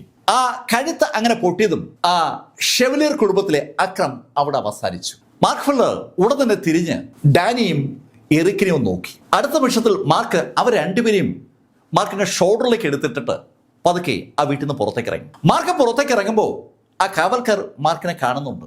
മാർക്കിന്റെ ഇരു ഷോൾഡറിലുമായി ഡാനിയും എറിക്കും കിടക്കുന്ന കാഴ്ച കാവൽക്കാർ അമ്പരപ്പോടെ കണ്ടത്. മാർക്ക് അവരോട് വിശദീകരിക്കാൻ നിൽക്കാതെ അതിവേഗം മലയിൽ നിന്ന് താഴേക്കിറങ്ങി. മാർക്ക് ഫെല്ലർ അവിടെ നിന്ന് പോയി ഏകദേശം ഒരു അരമണിക്കൂർ ആകുമ്പോഴേക്കും ഹെവൻലി ക്ലൗഡ് സെക്ഷൻ്റെ ആളുകൾ ആ ബിൽഡിങ്ങിലേക്ക് പാഞ്ഞെത്തി. അവിടെ എത്തി അധികം സമയം കഴിയുമ്പേ അവർ ആ കാഴ്ച കണ്ടു. കഴുത്ത് ഞെരിച്ച് കൊല്ലപ്പെട്ട നിലയിൽ അക്രം അകത്ത മുറിയിൽ കിടക്കുന്ന കാഴ്ച. ഹെവൻലി ക്ലൗഡ് സെക്ഷൻകാർ അവിടേക്ക് വരുന്നതിന് മുന്നേ തന്നെ ആ സെർവൻസ് പലരും ആ മുറിയിലേക്ക് ഓടിയെത്തിയിരുന്നു. അവരവിടെ വളഞ്ഞു നിൽക്കുമ്പോഴാണ് ഹെവൻലി ക്ലൗഡ് സെക്ഷൻ ആളുകൾ എത്തിയത്. ഹെവൻലി ക്ലൗഡ് സെക്ഷന്റെ ആ ടീമിന് നേതൃത്വം കൊടുക്കുന്ന ആ ലീഡർ ആ മുറി കടന്ന ഉടൻ തന്നെ അയാളുടെ കണ്ണുകളൊന്ന് വികസിച്ചു. അയാൾക്ക് ആ മുറിയിൽ ഡാനിയുടെയും അതുപോലെ എറിക്കിന്റെയും ഓറ ഫീൽ ചെയ്യുന്നുണ്ട്. അയാൾ ഒന്നും മിണ്ടാതെ അവിടെ നിന്ന് പുറത്തേക്ക് കടന്നു. ആ ഓറയുടെ സാന്നിധ്യം ആ മുറിയിൽ നിന്ന് പുറത്തേക്ക് വരുന്നുണ്ട്. ആ ഓറയെ ഫോളോ ചെയ്ത് അയാള് ആ ബിൽഡിങ്ങിന്റെ പുറത്തെത്തി. ഡാനിയുടെയും എറിക്കിന്റെയും ഓറ ആ ബിൽഡിങ്ങിന് പുറത്തുണ്ട്. അയാളും ഹെവൻലി ക്ലൗഡ് സെക്ഷനിലെ ബാക്കി ആളുകളും ആ ഓറ ഫോളോ ചെയ്ത് മുന്നോട്ട് നടന്നു തുടങ്ങി. അവർ അതിവേഗം ആ മലയുടെ താഴേക്ക് വരികയാണ്. ഈ സമയത്ത് മാർക്ക് ഫെല്ലർ ഒത്തിരി ദൂരെയുള്ള ഒരു മലയിടുക്കിൽ എറിക്കിനെയും ഡാനിയെ എത്തിച്ചിരുന്നു. മാർക്ക് അവരെയും കൊണ്ട് ശരിക്കും കുതിച്ചു പായുകയായിരുന്നു എന്ന് പറയാം. മാർക്കിന്റെ ശക്തമായ ബോഡി ആയതുകൊണ്ട് മാത്രമാണ് മാർക്കിന് ആ എറിക്കിനെയും ഡാനിയും കൊണ്ട് അത്ര വേഗത്തിൽ ഓടാൻ പറ്റിയത്. മാർക്കിന് മരുന്നുണ്ടാക്കാനുള്ള പ്രക്രിയയ്ക്ക് അറിയാവുന്നതുകൊണ്ട് മാർക്ക് എത്തിച്ചേർന്ന സ്ഥലത്ത് നിന്ന് കിട്ടിയ ചില ഇലകളൊക്കെ സംഘടിപ്പിച്ച് മാർക്ക് കുറച്ച് മരുന്നൊക്കെ ഉണ്ടാക്കി ആ മരുന്ന് അവർ രണ്ടുപേരുടെയും വായിലേക്കൊക്കെ ഒഴിച്ച് അങ്ങനെ കാത്തിരിക്കുമ്പോഴാണ് ഡാനിയും എറിക്കും കണ്ണു തുറക്കുന്നത്. കണ്ണു തുറന്ന് അവർ കാണുന്നത് ഒരു മലയുടെ ഇടുക്കിൽ അവർക്ക് അടുത്തിരിക്കുന്ന മാർക്ക് ഫെല്ലറെയാണ്. മാർക്ക് എന്താ ഉണ്ടായേ? എങ്ങനെ അവിടെ നിന്ന് രക്ഷപ്പെട്ട? അവന്മാർ രണ്ടുപേരും അബോധാവസ്ഥയിലേക്ക് വീഴുന്നതിന് തൊട്ടു മുന്നേ അക്രം പറഞ്ഞ വാക്കുകൾ അവർ കേട്ടിട്ടുണ്ട്. അത് അവരുടെ രണ്ടുപേരുടെയും മനസ്സിലുണ്ട്. മാർക്ക് നടന്ന കാര്യങ്ങളൊക്കെ അവരോട് പറഞ്ഞു. മാർക്ക്, നീ ശരിക്കും ശ്രദ്ധിച്ചതുകൊണ്ടാണ് നമ്മളിപ്പോൾ രക്ഷപ്പെട്ടത്. ഇല്ലെങ്കിൽ ഇപ്പോൾ നമ്മൾ ആ ഹെവൻലി ക്ലൗഡ് സെക്ഷന്റെ തടവിലായനെ. അത് കേട്ടതും മാർക്ക് അവരോട് പറഞ്ഞു, നമ്മൾ ഇവിടെ നിന്നാൽ ശരിയാകില്ല. അവന്മാർ ഉറപ്പായും ഇപ്പോ ആ വീട്ടിലെത്തി കാണും. അവിടെ എത്തുന്ന അവർ ചുറ്റും തിരക്കും. അവര് നമ്മുടെ അടുത്ത് എത്തുകയും ചെയ്യും. നമുക്ക് വേഗം ഇവിടെ നിന്ന് പോവാം. അങ്ങനെ മാർക്ക് പറഞ്ഞതും ഡാനിയും എറിക്കും മാർക്കിനൊപ്പം കൂടി. അവര് അവിടെ നിന്ന് മുങ്ങി ഏകദേശം ഒരു 10 മിനിറ്റ് കഴിഞ്ഞതും ആ ഹെവൻലി ക്ലൗഡ് സെക്ഷന്റെ ആ ലീഡറും ടീമും അവിടെ എത്തി. മാർക്ക് ഫെല്ലറും എറിക്കും ഡാനിയും അനവധി ഊടുവഴികളിലൂടെ നടന്ന് റോഡ് സൈഡിലുള്ള ഒരു റെസ്റ്റോറന്റിലെത്തി. ആ റെസ്റ്റോറന്റിന്റെ രണ്ടാമത്തെ നിലയിൽ റോഡ് കാണത്തക്ക രീതിയിലാണ് മാർക്കും എറിക്കും അതുപോലെ ഡാനി ഇരുന്നത്. അതുകൊണ്ട് തന്നെ ആ ഹെവൻലി ക്ലൗഡ് സെക്ഷൻകാരുടെ യൂണിഫോം അണിഞ്ഞ ആളുകൾ അനവധി വാഹനങ്ങളിലായി അവിടെ എത്തിയത് അവർ കണ്ടു. വാഹനങ്ങൾ എന്ന് പറയുന്നത് മിക്കവാറും എല്ലാം മൃഗങ്ങളാണ്, ചിലതൊക്കെ പക്ഷികളുമാണ്. ആ ആളുകളെ കണ്ടതും മാർക്ക് ഡാനിയും എറിക്കുമായി ആ രണ്ടാമത്തെ നിലയിൽ നിന്ന് നേരെ പുറകുവശത്തേക്ക് ചാടി അതിവേഗം താഴേക്ക് ഓടി. താഴെ എത്തിയ ഹെവൻലി ക്ലൗഡ് സെക്ഷൻ ആളുകൾ താഴത്തെ നിലയിൽ നിന്ന് മുകളിൽ മാർക്ക് ഫെല്ലറും ടീമും ഇരുന്ന സ്ഥലത്തെത്തുമ്പോൾ അവിടെ അവരില്ല. സ്വാഭാവികമായും അവർക്ക് മാർക്കും ടീമും എങ്ങോട്ടാണ് ഓടിയെന്ന് മനസ്സിലായി. ആ ടീം മാർക്കും ഡാനിയും എറിക്കും ഓടിയ അതേ വഴി കൂടി അവർ ഫോളോ ചെയ്ത് തുടങ്ങി. ചില ആളുകൾ താഴേക്ക് എങ്ങനെ ഇറങ്ങി ഓടുമ്പോൾ മറ്റു ചില ആളുകൾ ഓടി വന്ന് അവരുടെ വാഹനങ്ങൾ എടുക്കുകയാണ്. വാഹനങ്ങൾ എന്ന് പറയുന്നത് കുതിരകളോ ചെന്നായ്ക്കളോ ഒക്കെയാണ്.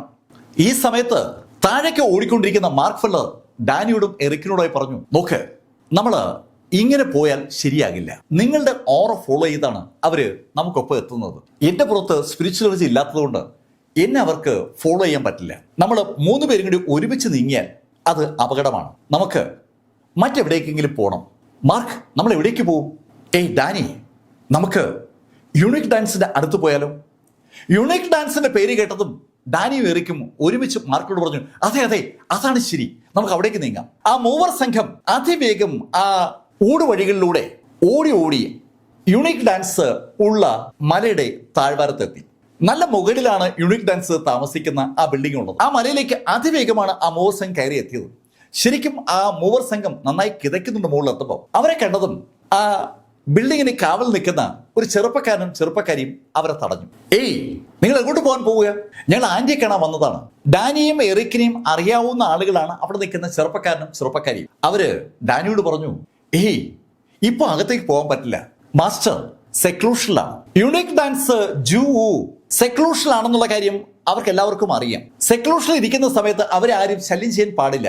ആളുകൾ ആരും അവരെ സെക്ലൂഷനിൽ ഇരിക്കുന്ന സമയത്ത് ശല്യം ചെയ്യാതിരിക്കാനാണ് ആ ചെറുപ്പക്കാരനും ചെറുപ്പക്കാരിയും അവിടെ കാവൽ നിർത്തിയിരിക്കുന്നത്. അത് കേട്ടതും മാർക്ക് അവരോട് പറഞ്ഞു, ഏയ് നിങ്ങൾ ഇവർ രണ്ടുപേരും തൽക്കാലം ഇതിനകത്ത് കയറ്റണം. ഇവര് സെക്ലൂഷനുള്ള ആന്റിയെ ഒരു കാരണവശാലും ശല്യം ചെയ്യില്ല. ഇവരെ ഇപ്പൊ പുറത്തു നിർത്തിയാൽ അത് അപകടമാണ്. നാളെ ആന്റി പുറത്തിറങ്ങുമ്പോൾ ഇവർക്ക് എന്തെങ്കിലും സംഭവിച്ചാൽ നിങ്ങളോട് ചോദിക്കും. മാർക്ക് പറഞ്ഞതിന്റെ ആ ഒരു പശ്ചാത്തലം ആ ചെറുപ്പക്കാരനും ചെറുപ്പക്കാരിക്കും മനസ്സിലായി. അവര് ഡാനിയോടും എറിക്കിനോടുമായി പറഞ്ഞു, മാസ്റ്റർ ഞങ്ങൾക്ക് കാര്യം അറിയാം, പക്ഷേ നിങ്ങൾ ഒരു കാര്യം ശ്രദ്ധിക്കണം, ഒരു കാരണവശാലും മാസ്റ്ററെ ശല്യം ചെയ്യരുത്. ഡാനിയും എറിക്കും ആ കാര്യം ശ്രദ്ധിച്ചോളാന്ന് പറഞ്ഞതും ആ ചെറുപ്പക്കാരനും ചെറുപ്പക്കാരിയും ഡാനിയും എറിക്കിനെയും ആ ബിൽഡിങ്ങിനകത്തേക്ക് കയറ്റി. അവർ ആ ബിൽഡിങ്ങിനകത്തേക്ക് കയറിയതും മാർക്ക് ഫെല്ലർ അവരോട് യാത്ര പറഞ്ഞ് അതിവേഗം ആ മലയിൽ നിന്ന് താഴേക്ക് ഇറങ്ങി. മാർക്ക് അതിവേഗം താഴെ ഇറങ്ങി പെട്ടെന്ന് തന്നെ അവിടെ നിന്ന് മാറി. മാർക്ക് ഫെല്ലർ അവിടെ നിന്ന് അപ്രത്യക്ഷമായി. ഏകദേശം ഒരു 10 മിനിറ്റ് കഴിഞ്ഞപ്പോൾ മാർക്ക് ഫെല്ലറെയും ടീമിനെയും ഫോളോ ചെയ്യുന്ന ഹെവൻലി ക്ലൗഡ് സെക്ഷന്റെ ആളുകൾ അവിടെ എത്തി. അവര് നേരെ എത്തിയത് ആ ചെറുപ്പക്കാരന്റെയും ചെറുപ്പക്കാരിയുടെയും അടുത്താണ്. അവരെ കണ്ടതും ആ ചെറുപ്പക്കാരൻ ചോദിച്ചു, അല്ല എന്താ വേണ്ടേ? ഞങ്ങൾക്ക് ഈ ബിൽഡിംഗ് ഒന്ന് പരിശോധിക്കണം. ബിൽഡിംഗ് പരിശോധിക്കാനോ? ഇവിടെ മാസ്റ്റർ ധ്യാനത്തിലിരിക്കുകയാണ്. ഈ സമയത്ത് ആരെയും അകത്തേക്ക് കടത്തിവിടാൻ മാസ്റ്റർ അനുവദിക്കത്തില്ല. ഏയ് അത് പറഞ്ഞാൽ പറ്റത്തില്ല, ഞങ്ങൾക്ക് ഈ ബിൽഡിംഗ് പരിശോധിച്ചു പറ്റൂ. ഞങ്ങൾ ഹെവൻലി ക്ലൗഡ് സെക്ഷൻ എന്നാണ് വരുന്നത്. നോക്ക്, നിങ്ങൾ എവിടെ നിന്ന് വരുന്നു എന്നുള്ളത് എന്റെ വിഷയമേ അല്ല.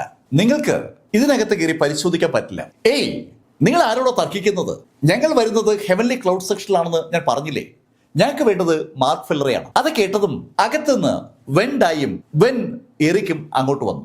അവർ ആ ഹെവൻലി ക്ലൗഡ് സെക്ഷനിലെ ആളുകളോട് പറഞ്ഞു, മാർക്ക് ഫെല്ലർ ഇവിടെ ഇല്ല, ഞങ്ങൾ മാത്രമേ ഇവിടെ ഉള്ളൂ. അത് കേട്ടതും ഹെവൻലി ക്ലൗഡ് സെക്ഷനിലെ ആ ലീഡർ അവരോട് പറഞ്ഞു, ഏയ് നിങ്ങൾ പറയുന്നത് ഞങ്ങൾക്ക് വിശ്വസിക്കാൻ പറ്റത്തില്ല, ഞങ്ങൾക്ക് ഒന്ന് പരിശോധിക്കണം. അത് കേട്ടതും ചെറുപ്പക്കാരനും ചെറുപ്പക്കാരിയും ഹെവൻലി ക്ലൗഡ് സെക്ഷൻകാരെ ഏതാണ്ട് ബ്ലോക്ക് ചെയ്ത് നിൽക്കുകയാണ്. ഒരു കാരണവശാലും ഞങ്ങൾക്ക് അത് അനുവദിക്കാൻ പറ്റില്ല. ആ ചെറുപ്പക്കാരനും ചെറുപ്പക്കാരിയും അങ്ങനെ നിർബന്ധ ബുദ്ധിയോട് പറഞ്ഞതും എറിക്ക് ആ ചെറുപ്പക്കാരനോട് പറഞ്ഞു, നോക്ക്, അവർക്ക് പരിശോധിക്കണമെന്നല്ലേ പറയുന്നത്, അവർ പരിശോധിച്ചോട്ടെ. പരിശോധിക്കുമ്പോൾ ആന്റിയെ ഏതെങ്കിലും ശൈലിയിൽ ശല്യം ചെയ്താൽ പിന്നെ എന്താ സംഭവിക്കാന്ന് നമുക്കറിയാമല്ലോ. എറിക്കിന്റെ ആ വാക്കുകൾ ശരിക്കൊരു സൂചനയാണ്. അകത്തെ സെക്ലൂഷനിൽ ഇരിക്കുന്ന യുണീക്ക് ഡാൻസിനെ ഏതെങ്കിലും ശൈലിയിൽ ആ കടന്നു വന്ന ആളുകൾ ശല്യം ചെയ്താൽ പിന്നെ അവരാരും ജീവനോടെ അവിടെ നിന്ന് മടങ്ങിപ്പോവില്ല. അക്കാര്യം 100% ഉറപ്പാണ്. യുണീക്ക് ഡാൻസ് അതൊരു അസാധ്യ പ്രതിഭയാണ്. അവരോട് എതിരിട്ട് നിൽക്കാൻ ഹെവൻലി ക്ലൗഡ് സെക്ഷനിലെ ഒട്ടുമുക്കൽ ആളുകളും മടിക്കും. അക്കാര്യം അറിയാവുന്നത് കൊണ്ട് തന്നെ ആ ടീം ലീഡറും കൂടുള്ളവരും ഒന്ന് മുഖത്തോടെ നോക്കി. പക്ഷെ അവർക്ക് ഫസ്റ്റ് എൽഡറുടെ വാക്കുകൾ അനുസരിച്ചേ പറ്റൂ. ആ ബിൽഡിംഗ് പരിശോധിക്കാനായി ഫസ്റ്റ് എൽഡറാണ് അവരോട് പറഞ്ഞത്. അവർ അപ്പോ വിവരങ്ങൾ ഫസ്റ്റ് എൽഡർക്ക് റിപ്പോർട്ട് ചെയ്തുകൊണ്ടിരിക്കുകയാണ്. പെട്ടെന്ന് ആ ലീഡർ ഡാനിയോടും കൂടെ നിൽക്കുന്ന ആളുകളോടായി പറഞ്ഞു, ഞങ്ങള് യുണീക്ക് ഡാൻസിനെ ശല്യം ചെയ്യാതെ ഈ ബിൽഡിംഗ് ഒന്ന് പരിശോധിക്കാം, അതിനുശേഷം ഞങ്ങൾ പൊയ്ക്കൊള്ളാം. അങ്ങനെ അവർ തീർത്ത് പറഞ്ഞതും ആ ചെറുപ്പക്കാരനും ചെറുപ്പക്കാരിയും ഡാനിയും അതുപോലെ എറിക്കും വഴി മാറിക്കൊടുത്തു. ആ ടീം അകത്തേക്ക് കടന്നു. അവർ ആ ബിൽഡിംഗ് മുഴുവൻ അരിച്ചു പറക്കിട്ട് തിരിച്ചിറങ്ങുമ്പോൾ ആ ലീഡർ ഡാനിയോടും എറിക്കിനോടായി പറഞ്ഞു, ഏയ് മാർക്ക് ഇവിടെ ഇല്ല എന്നത് ഞങ്ങൾക്ക് ഉറപ്പായി, പക്ഷേ മാർക്കിനെ ഞങ്ങൾ വെറുതെ വിടില്ല. നിങ്ങൾ മാർക്കിനെ കാണുമ്പോൾ അതൊന്ന് പറഞ്ഞേക്ക്. ഈ രംഗങ്ങളൊക്കെ ഇങ്ങനെ അരങ്ങേറുമ്പോൾ മാർക്ക് ഫെല്ലർ അങ്ങനെ ഓടിക്കൊണ്ടേയിരിക്കുകയാണ്. മാർക്കിന് എങ്ങോട്ട് പോകണമെന്ന് അറിയാത്ത ഒരു അവസ്ഥയാണ്. മാർക്കിനെ സദേൺ പ്രൊവിൻസിൽ ആകെ അറിയാവുന്ന സ്ഥലം ഗൂസ് സിറ്റിയും പിന്നെ ആ ഹണ്ടിങ് ഓർഗനൈസേഷനുമാണ്. പിന്നെ ഇപ്പോൾ കുറച്ച് പരിചയമുള്ളത് മാർക്കിന് ആ ലൈഫ് എനർജി ലഭിച്ച യാൻ സിറ്റിയാണ്. ഇവിടെ എവിടെയെങ്കിലും പോയി ഒളിക്കണം. എവിടെ ഒളിച്ചാലും ഹെവൻലി ക്ലൗഡ് സെക്ഷൻ മാർക്കിനെ ഫോളോ ചെയ്യും. ഹെവൻലി ക്ലൗഡ് സെക്ഷന്റെ ആ വേട്ടയാടലിൽ നിന്ന് രക്ഷപ്പെടണമെങ്കിൽ മാർക്കിന്റെ ആ സ്പിരിച്വൽ എനർജി തിരിച്ചു കിട്ടിയേ പറ്റൂ. ആ സ്പിരിച്വൽ എനർജി തിരിച്ചു കിട്ടണമെങ്കിൽ മാർക്കിന് വേണ്ടത് ലൈഫ് എനർജിയാണ്. മാർക്കിന് 2 തവണയാണ് ഇതുവരെയായിട്ട് ലൈഫ് എനർജി കിട്ടിയത്. ആദ്യത്തെ തവണ ആ ലൈഫ് എനർജി ഉപയോഗിച്ചപ്പോൾ മാർക്കിന്റെ നെറ്റിയിൽ കുരിശ് പോലെ ഒരു അടയാളം വീണിരുന്നു. മാർക്ക് ആ അടയാളം കണ്ടതാണ്. അന്ന് പ്രത്യേകിച്ച് മാർക്കിനൊന്നും തോന്നിയിരുന്നില്ല. പക്ഷെ 2ാമത്തെ തവണ ആ യാൻ സിറ്റിയിൽ നിന്ന് ലഭിച്ച ആ ലൈഫ് എനർജി മാർക്ക് ഉപയോഗിച്ച് കഴിഞ്ഞപ്പോൾ മാർക്കിന്റെ നെറ്റിയിൽ ഉണ്ടായിരുന്ന ആ കുരിശ് മാറി വേറൊരു അടയാളം വന്നു. അത് ഒരു 9ന്റെ അടയാളമാണ്. അപ്പോഴാണ് മാർക്ക് ആ കാര്യം തിരിച്ചറിയുന്നത്. നേരത്തെ കുരിശായിട്ട് മാർക്കിന് തോന്നിയത് യഥാർത്ഥത്തിൽ 10 ആയിരുന്നു. ആ 10 ഇപ്പൊ മാറി 9 ആയിരിക്കുകയാണ്. ലൈഫ് എനർജി മാർക്കിന്റെ ശരീരത്തിൽ മാറ്റങ്ങൾ വരുത്തുകയാണ് എന്നതിന്റെ സൂചനകളാണ് ആ നമ്പറുകൾ. 9ൽ നിന്ന് 0ലേക്ക് മാർക്ക് എത്തിയാൽ മാർക്ക് വീണ്ടും പഴയതുപോലെയായി. മാർക്കിന് ഇപ്പോൾ ആ കാര്യം അറിയാം. ശരിക്കും മാർക്ക് എവിടെ എത്തിയെന്ന് മാർക്കിനെ ബോധ്യപ്പെടുത്താനായി മാർക്കിന്റെ ബോഡിയിൽ ആ നമ്പർ ഉണ്ടാകുന്നതാണ്. സ്പിരിച്വൽ എനർജി തിരിച്ചു ലഭിക്കാനായി ലൈഫ് എനർജി ഇഷ്ടം പോലെ മാർക്ക് ഉപയോഗിക്കണം. ലൈഫ് എനർജി എവിടെയാണ് ഉള്ളതെന്ന് അറിയണമെങ്കിൽ ലൈഫ് എനർജി എവിടെയാണ് ഉള്ളത്, ലൈഫ് എനർജിയെ കുറിച്ചുള്ള വാർത്തകൾ മാർക്കിന് കൊടുക്കാൻ പറ്റുന്ന ഏക കക്ഷി ആ സിസ്റ്റർ ലീ ആണ്. സിസ്റ്റർ ലീ ആണെങ്കിൽ ഗൂ സിറ്റിയിലാണ് ഉള്ളത്. പക്ഷെ ഗൂ സിറ്റിയിൽ മാർക്ക് ചെന്നാൽ മാർക്ക് പിടിക്കപ്പെടാനുള്ള സാധ്യതയുണ്ട്. മാർക്ക് അങ്ങനെ പല കാര്യങ്ങളും ആലോചിച്ച് അങ്ങനെ ഓടിക്കൊണ്ടേയിരിക്കുകയാണ്. അങ്ങനെ ഓടിപ്പോകുന്നിടയിൽ ദിവസങ്ങൾ അങ്ങനെ കഴിഞ്ഞു പോവുകയാണ്. മാർക്ക് ഇടയ്ക്കിടയ്ക്ക് കയ്യിലുള്ള ആ ഗുളിക കഴിക്കും. ഇടയ്ക്കിടയ്ക്ക് എവിടെയെങ്കിലും ആൾത്തിരക്കില്ലാത്ത ഏതെങ്കിലും ഒരു ചെറിയ കടയിൽ കയറി എന്തെങ്കിലും ഭക്ഷിക്കുകയും ചെയ്യും. മാർക്കിന്റെ കയ്യിൽ സ്പിരിച്വൽ കോയിൻ ഇഷ്ടംപോലെ ഉള്ളത് കൊണ്ട് ഇപ്പോ ഭക്ഷണം പണം കൊടുത്തു വാങ്ങാൻ ഒരു ബുദ്ധിമുട്ടുമില്ല. അങ്ങനെ ഓടിപ്പോകുന്ന മാർക്കിന്റെ ലക്ഷ്യം എന്ന് പറയുന്നത് ഗൂ സിറ്റിയാണ്. ഗൂ സിറ്റി ലക്ഷ്യമാക്കിയാണ് മാർക്ക് നീങ്ങുന്നത്. അങ്ങനെ പോകുമ്പോഴാണ് മാർക്ക് ആളൊഴിഞ്ഞ ഒരു സിറ്റിക്ക് സമീപം എത്തുന്നത്. ഒരു മനുഷ്യനെ പോലും ആ സിറ്റിയുടെ സമീപം എത്തിയപ്പോൾ മാർക്ക് കണ്ടില്ല. പക്ഷെ ആ സിറ്റി ഗേറ്റിൽ മാർക്ക് ഒരു പേര് കണ്ടു, ഡിവൈൻ സിറ്റി. ആ ഡിവൈൻ സിറ്റിക്ക് സമീപത്തു കൂടി ഒരു റോഡ് കടന്നു പോകുന്നുണ്ട്. ആ റോഡിലൂടെ മുന്നോട്ട് പോയാൽ ഗൂ സിറ്റിയാണ്. ഗൂ സിറ്റിയിലേക്ക് പോകണമോ അതോ ഈ ഡിവൈൻ സിറ്റി എങ്ങനെയുണ്ടെന്ന് നോക്കണോ? അങ്ങനെ ഒരു കൺഫ്യൂഷൻ മാർക്കിന് വന്നപ്പോൾ മാർക്ക് അവസാനം ആ ഡിവൈൻ സിറ്റിയിലേക്ക് കടക്കാമെന്ന് തീരുമാനിച്ചു. മാർക്ക് ആ ഡിവൈൻ സിറ്റിയുടെ ഗേറ്റ് കടന്ന് അകത്തേക്ക് കടന്നതും പെട്ടെന്നാണ് എന്തോ മാർക്കിനെ പിടിച്ച് വലിക്കും പോലെ മാർക്കിന് തോന്നിയത്. മാർക്ക് മൂക്കിടിച്ച് തറയിലേക്ക് വീണു. തറയിലേക്ക് വീണ മാർക്ക് അമ്പരപ്പെട്ട് നോക്കുമ്പോൾ അനവധി സുവർണ നൂലുകൾ മാർക്കിന്റെ പുറത്ത് തട്ടി നിൽക്കുന്നതാണ് മാർക്ക് കണ്ടത്. ആ സുവർണ നൂലുകളുടെ അറ്റം ആകാശത്ത് എവിടെയോ ആണ്. ആ കാഴ്ച കണ്ട മാർക്ക് ശരിക്കും അമ്പരന്ന് പോയെന്ന് തന്നെ പറയാം. ഒരു പരുവത്തിൽ എണീക്കാൻ മാർക്ക് ശ്രമിക്കുമ്പോൾ മാർക്ക് ഒരു ശബ്ദം കേട്ടു. നീ എന്താണോ തറയിൽ അള്ളിപ്പിടിച്ച് കിടക്കുന്നത്? ശബ്ദം കേട്ട മാർക്ക് ഞെട്ടിപ്പിടിച്ച് എണീറ്റ് ചുറ്റും നോക്കിയപ്പോൾ അവിടെ ആരുമില്ല. ഏയ്, നീ ഇതെവിടെയാ നോക്കുന്നത്? വീണ്ടും ആ ശബ്ദം കേട്ടപ്പോഴാണ് മാർക്കിന് ശരിക്കും ബോധം ഉണ്ടാകുന്നത്. മാർക്ക് കേൾക്കുന്ന ശബ്ദം മാർക്കിന്റെ ഉള്ളിൽ നിന്ന് തന്നെയാണ്. പെട്ടെന്ന് മാർക്ക് ആ ശബ്ദത്തിന്റെ ഉടമയെ തിരിച്ചറിഞ്ഞു. സാക്ഷാൽ ബുദ്ധൂസ് ആണ് മാർക്കിനോട് സംസാരിക്കുന്നത്. അത് മനസ്സിലാക്കിയതും ശരിക്കും ഒരു സന്തോഷം മാർക്കിനുണ്ടായി. മാർക്ക് പൊട്ടിച്ചിരിച്ചുകൊണ്ട് ബുദ്ധൂസിനോട് പറഞ്ഞു, ഹേയ് ബുദ്ധൂസ്, നീ ഓണെന്നാ? നീ ഇത് എങ്ങനെ ഓണെന്നാ? ഹേയ് മാർക്ക്, നീ ഇതെന്താ കാണിക്കുന്നത്? എന്താ പറ്റിയ നിനക്ക്? നീ എങ്ങനെ ഇവിടെ ഒന്ന് പെട്ടത്? തുരുതുര ബുദ്ധൂസിന്റെ ചോദ്യങ്ങൾ വന്നതും മാർക്ക് ഫെല്ലർ ബുദ്ധൂസിനോട് നടന്ന കാര്യങ്ങളൊക്കെ പറഞ്ഞു. ശരിക്കും മാർക്കിന്റെ ഡിവൈൻ സെൻസിന്റെ ഭാഗമായി നിൽക്കുന്ന ആളാണ് ബുദ്ധൂസ്.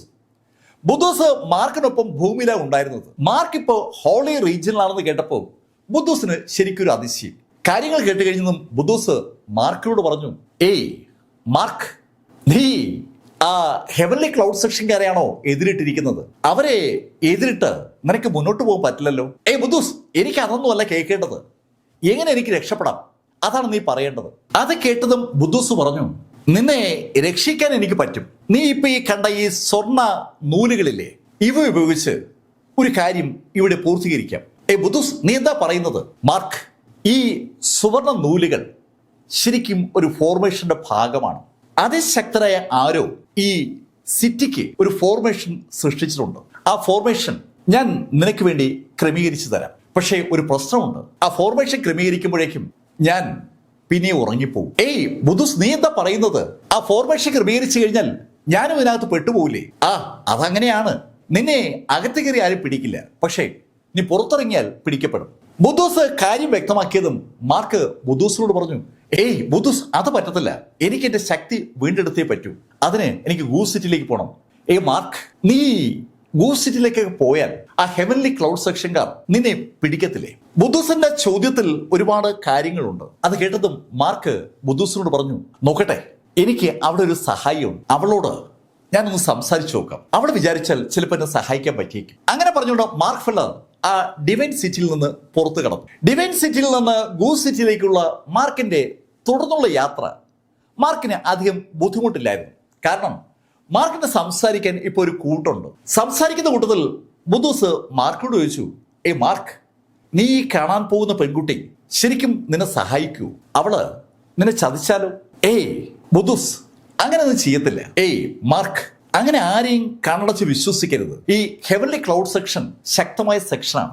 അവരെ ധിക്കരിച്ച് ആ പെൺകുട്ടി നിന്നെ സഹായിക്കാനുള്ള സാധ്യത വളരെ കുറവാണ്. അങ്ങനെ ബുദ്ധൂസ് പറയുമ്പോഴേക്കും മാർക്ക് ഒരു ചെറിയ ടൗണിൽ എത്തിക്കഴിഞ്ഞു. ശരിക്കും ആളുകൾ കടന്നു പോകുന്ന ഒരു ഇടത്താവളം എന്ന് വിളിക്കാൻ കഴിയുന്ന ഒരു ടൗണിലേക്കാണ് മാർക്ക് എത്തിയിരിക്കുന്നത്. മാർക്കിന് ഈ വന്യമൃഗങ്ങളെയോ അല്ലെങ്കിൽ പക്ഷികളെയോ ഒന്നും പണം കൊടുത്ത് വാങ്ങാൻ പറ്റാത്തത് കൊണ്ടല്ല മാർക്ക് നടക്കുന്നത്. അവ ഏതെങ്കിലും മാർക്ക് വാങ്ങിച്ചാൽ ആ നിമിഷത്തിൽ ഹെവൻലി ക്ലൗഡ് സെക്ഷൻകാർ മാർക്കിന്റെ ആ പ്രസൻസ് അറിയും. മാർക്കിന്റെ ബോഡിയിൽ സ്പിരിച്വൽ എനർജിയുടെ സാന്നിധ്യം ഇല്ലാത്തത് കൊണ്ട് മാത്രമാണ് മാർക്കിന്റെ ഓറ അവർക്ക് ഐഡന്റിഫൈ ചെയ്യാൻ പറ്റാത്തത്. പക്ഷേ ഈ ഡീമനിക് ബീസ്റ്റുകൾക്ക് ഓറയുണ്ട്. ആ ഓറ ഉറപ്പായും ഹെവൻലി ക്ലൗഡ് സെക്ഷൻകാർ നോട്ട് ചെയ്യും. അവര് ആ ഓറ ഫോളോ ചെയ്ത് മാർക്കിനെ കണ്ടുപിടിക്കുകയും ചെയ്യും. അത് ഒഴിവാക്കാനായിട്ടാണ് മാർക്ക് നടന്നുകൊണ്ടിരിക്കുന്നത്. നടക്കുന്ന മാർക്കിന് ക്ഷീണം അനുഭവപ്പെട്ടതുകൊണ്ടാണ് മാർക്ക് ഒരു റെസ്റ്റോറൻറ്റിലേക്ക് കടന്നത്. ആ റെസ്റ്റോറൻറ്റിൽ മാർക്ക് ഭക്ഷണം കഴിച്ചുകൊണ്ടിരിക്കുമ്പോൾ കുറച്ച് മാറിയുള്ള ടേബിളിൽ ആളുകൾ സംസാരിക്കുന്നത് മാർക്കിന്റെ ശ്രദ്ധയിൽപ്പെട്ടു. ആ ഹെവൻലി ക്ലൗഡ് സെക്ഷൻകാരുടെ പുതിയ രീതിയെക്കുറിച്ച് അറിഞ്ഞു. ഒരാൾ ചോദിച്ചപ്പോൾ മറ്റയാൾ ചോദിച്ചു, എന്താ എന്താ എന്താ എന്താ സംഭവം? ഈ മാർക്ക് ഫെല്ലർക്കൊപ്പം എത്തിയ കുറെ ആളുകൾ ഹെവൻലി ക്ലൗഡ് സെക്ഷനിലുണ്ട്. ഹെവൻലി ക്ലൗഡ് സെക്ഷനിലെ ആ പുതിയ പ്രതിഭാസം ഡീസൻ പോലും അതിൽ ഒരാളാണ്. ഡീസൻ മാർക്കിനൊപ്പമാണ് എത്തിയത്. അതെ അതെ, ഡീസൻ മാർക്കിനൊപ്പമാണ് എത്തിയത്. അല്ല, നീ എന്താ പറയാൻ വന്നത്? ഈ ഹെവൻലി ക്ലൗഡ് സെക്ഷൻകാർ ആ ഡീസനെയും ഡീസന്റെ ഒപ്പമുള്ള ആളുകളെയും പിടികൂടി അവരെ ഉപദ്രവിക്കാനാണ് പോകുന്നതെന്നാണ് ഞാൻ കേട്ടത്. അതങ്ങനെ ശരിയാവും? ഡീസൻ ഇപ്പോ ഫസ്റ്റ് എൽഡറുടെ പ്രധാനപ്പെട്ട ശിഷ്യനല്ലേ? ഡീസണിൽ ഹെവൻലി ക്ലൗഡ് സെക്ഷൻകാർ ഒരുപാട് പ്രതീക്ഷ വയ്ക്കുന്നതല്ലേ? അതെ അതെ, അത് ശരിയാണ്. അതുകൊണ്ട് അവർ ഡീസനെ ഒന്നും ചെയ്യില്ല. പക്ഷേ മറ്റുള്ള ആളുകളുടെ കാര്യം അങ്ങനെയല്ല. അവരെ തടങ്കലിലിട്ടിട്ട് അത് പരസ്യപ്പെടുത്തി മാർക്കിനെ പിടികൂടുക എന്നുള്ളതാണ് അവരുടെ ടാർഗറ്റ്. മാർക്ക് വന്നില്ലെങ്കിൽ അവരെയൊക്കെ ഹെവൻലി ക്ലൗഡ് സെക്ഷൻകാർ കൊല്ലുകയും ചെയ്യും. ആ കാര്യങ്ങൾ കേട്ടുകൊണ്ടിരിക്കുന്ന മാർക്കിന്റെ ബോഡിയിൽ ശരിക്കൊരു വിറയലുണ്ടാവുകയാണ്. ഹെവൻലി ക്ലൗഡ് സെക്ഷൻ അകത്ത് സാക്ഷാൽ ഷെൻ യാനിക് ഉണ്ട്. മാർക്കിനൊപ്പം പാറ പോലെ ഉറച്ചു നിൽക്കുന്ന വ്യക്തിയാണ് ഷെൻ യാനിക്. ഷെൻ യാനിക്കാണ് മാർക്കിന് വേണ്ടി മാർക്കിന്റെ ആ സെക്ഷനൊക്കെ റൺ ചെയ്തിരുന്നത്. ഷെൻ യാനിക്കിനെ തടങ്കലിൽ പിടിച്ചിട്ട് അവളെ മുന്നിൽ നിർത്തി മാർക്കിനെ പിടികൂടുക എന്നുള്ളതാണ് ഹെവൻലി ക്ലൗഡ് സെക്ഷന്റെ പുതിയ ടാർഗറ്റ്. മാർക്ക് സമയത്ത് ചെന്നില്ലെങ്കിൽ ഷെൻ യാനിക്കിനെ കൂട്ടരെയും വധിക്കാനും ഹെവൻലി ക്ലൗഡ് സെക്ഷനിലെ ആ ഫസ്റ്റ് എൽഡർ മടിക്കത്തില്ല. കാര്യങ്ങൾ കേട്ട മാർക്കിന് ഏകദേശം കഥ മനസ്സിലായി. ആ റെസ്റ്റോറന്റിൽ നിന്ന് പുറത്തിറങ്ങിയ മാർക്ക് ബുദ്ധൂസിനോട് പറഞ്ഞു, ബുദ്ധൂസ്, എനിക്ക് എത്രയും പെട്ടെന്ന് ഹെവൻലി ക്ലൗഡ് സെക്ഷനിലേക്ക് പോകണം. മാർക്ക്, നീ എന്ത് വിഡിത്തരമായി പറയുന്നത്? നീ ഹെവൻലി ക്ലൗഡ് സെക്ഷനിലേക്ക് ചെന്നാൽ നിന്നെ ആ നിമിഷം അവർ പിടികൂടില്ലേ? ബുദ്ധൂസ്, എനിക്ക് എന്റെ മുഖം മറയ്ക്കാനുള്ള എന്തെങ്കിലും ഒരു സംവിധാനം വേണം. അത് ആ സിസ്റ്റർ ലീ വിചാരിച്ച നടക്കുമെന്നാണ് എന്റെ പ്രതീക്ഷ. അവള് ശരിക്കും അമൂല്യങ്ങളായ സാധനങ്ങൾ ലേലത്തിൽ വിൽക്കുന്നവളല്ലേ? അവൾ വിചാരിച്ചാൽ അങ്ങനെ ചിലത് നടന്നേക്കും. അത് കേട്ടതും ബുദ്ധൂസ് മാർക്കിനോട് പറഞ്ഞു, മാർക്ക്, എനിക്കെന്തോ നീ പറയുന്നത് കേട്ടിട്ട് അങ്ങോട്ട് ശരിയാകുമെന്ന് തോന്നുന്നില്ല. എന്തായാലും നീ ഒന്ന് ശ്രദ്ധിക്കണം. ബുദ്ധൂസ് മാർക്കിന്റെ ബോഡിയിൽ കൂടിയിട്ട് കാലം ഒരുപാടായി. അതുകൊണ്ട് തന്നെ മാർക്കിനോട് വല്ലാത്തൊരു അടുപ്പം ഇപ്പൊ ബുദ്ധൂസിനുണ്ട്. മാർക്കിന് ഒന്നും സംഭവിക്കരുതെന്ന് ആത്മാർത്ഥമായും അയാൾ ആഗ്രഹിക്കുകയും ചെയ്യുകയാണ്. മാർക്ക് ഫെല്ലർ അവസാനം ഒരു രാത്രിയിൽ ഗൂസ് സിറ്റിയിലെത്തി. ഗൂസ് സിറ്റിയിലെ ആ ലേലം നടക്കുന്ന ഹാളിന് പുറത്ത് ഒരു സ്ഥലത്ത് മാർക്ക് ഇങ്ങനെ പതുങ്ങി നിൽക്കുകയാണ്. അന്ന് പതിവിലേറെ നീണ്ടുപോയി ആ ലേലമൊക്കെ കഴിഞ്ഞ് സാധനങ്ങളെല്ലാം ഒരുക്കി വെച്ചതിന് ശേഷം സിസ്റ്റർ ലീ എന്ന അലീന അവളുടെ വീട്ടിലേക്ക് ആ ലേല സ്ഥലത്ത് നിന്ന് നടന്നു വരികയാണ്. അവള് അങ്ങനെ നടന്നു വന്നപ്പോ പെട്ടെന്ന് അവളുടെ ആരോ പൊത്തിപ്പിടിച്ചതും ലീനയെ പുറകോട്ട് വലിച്ചതും ഒരേ സമയത്താണ്. ലീന കുതിരാൻ ശ്രമിച്ചപ്പോ അവളുടെ ചെവിയിൽ അവളൊരു ശബ്ദം കേട്ടു. സിസ്റ്റർ ലീ, ഇത് ഞാനാ, മാർക്ക് ഫെല്ലറാ, നീ ശബ്ദം ഉണ്ടാക്കരുത്.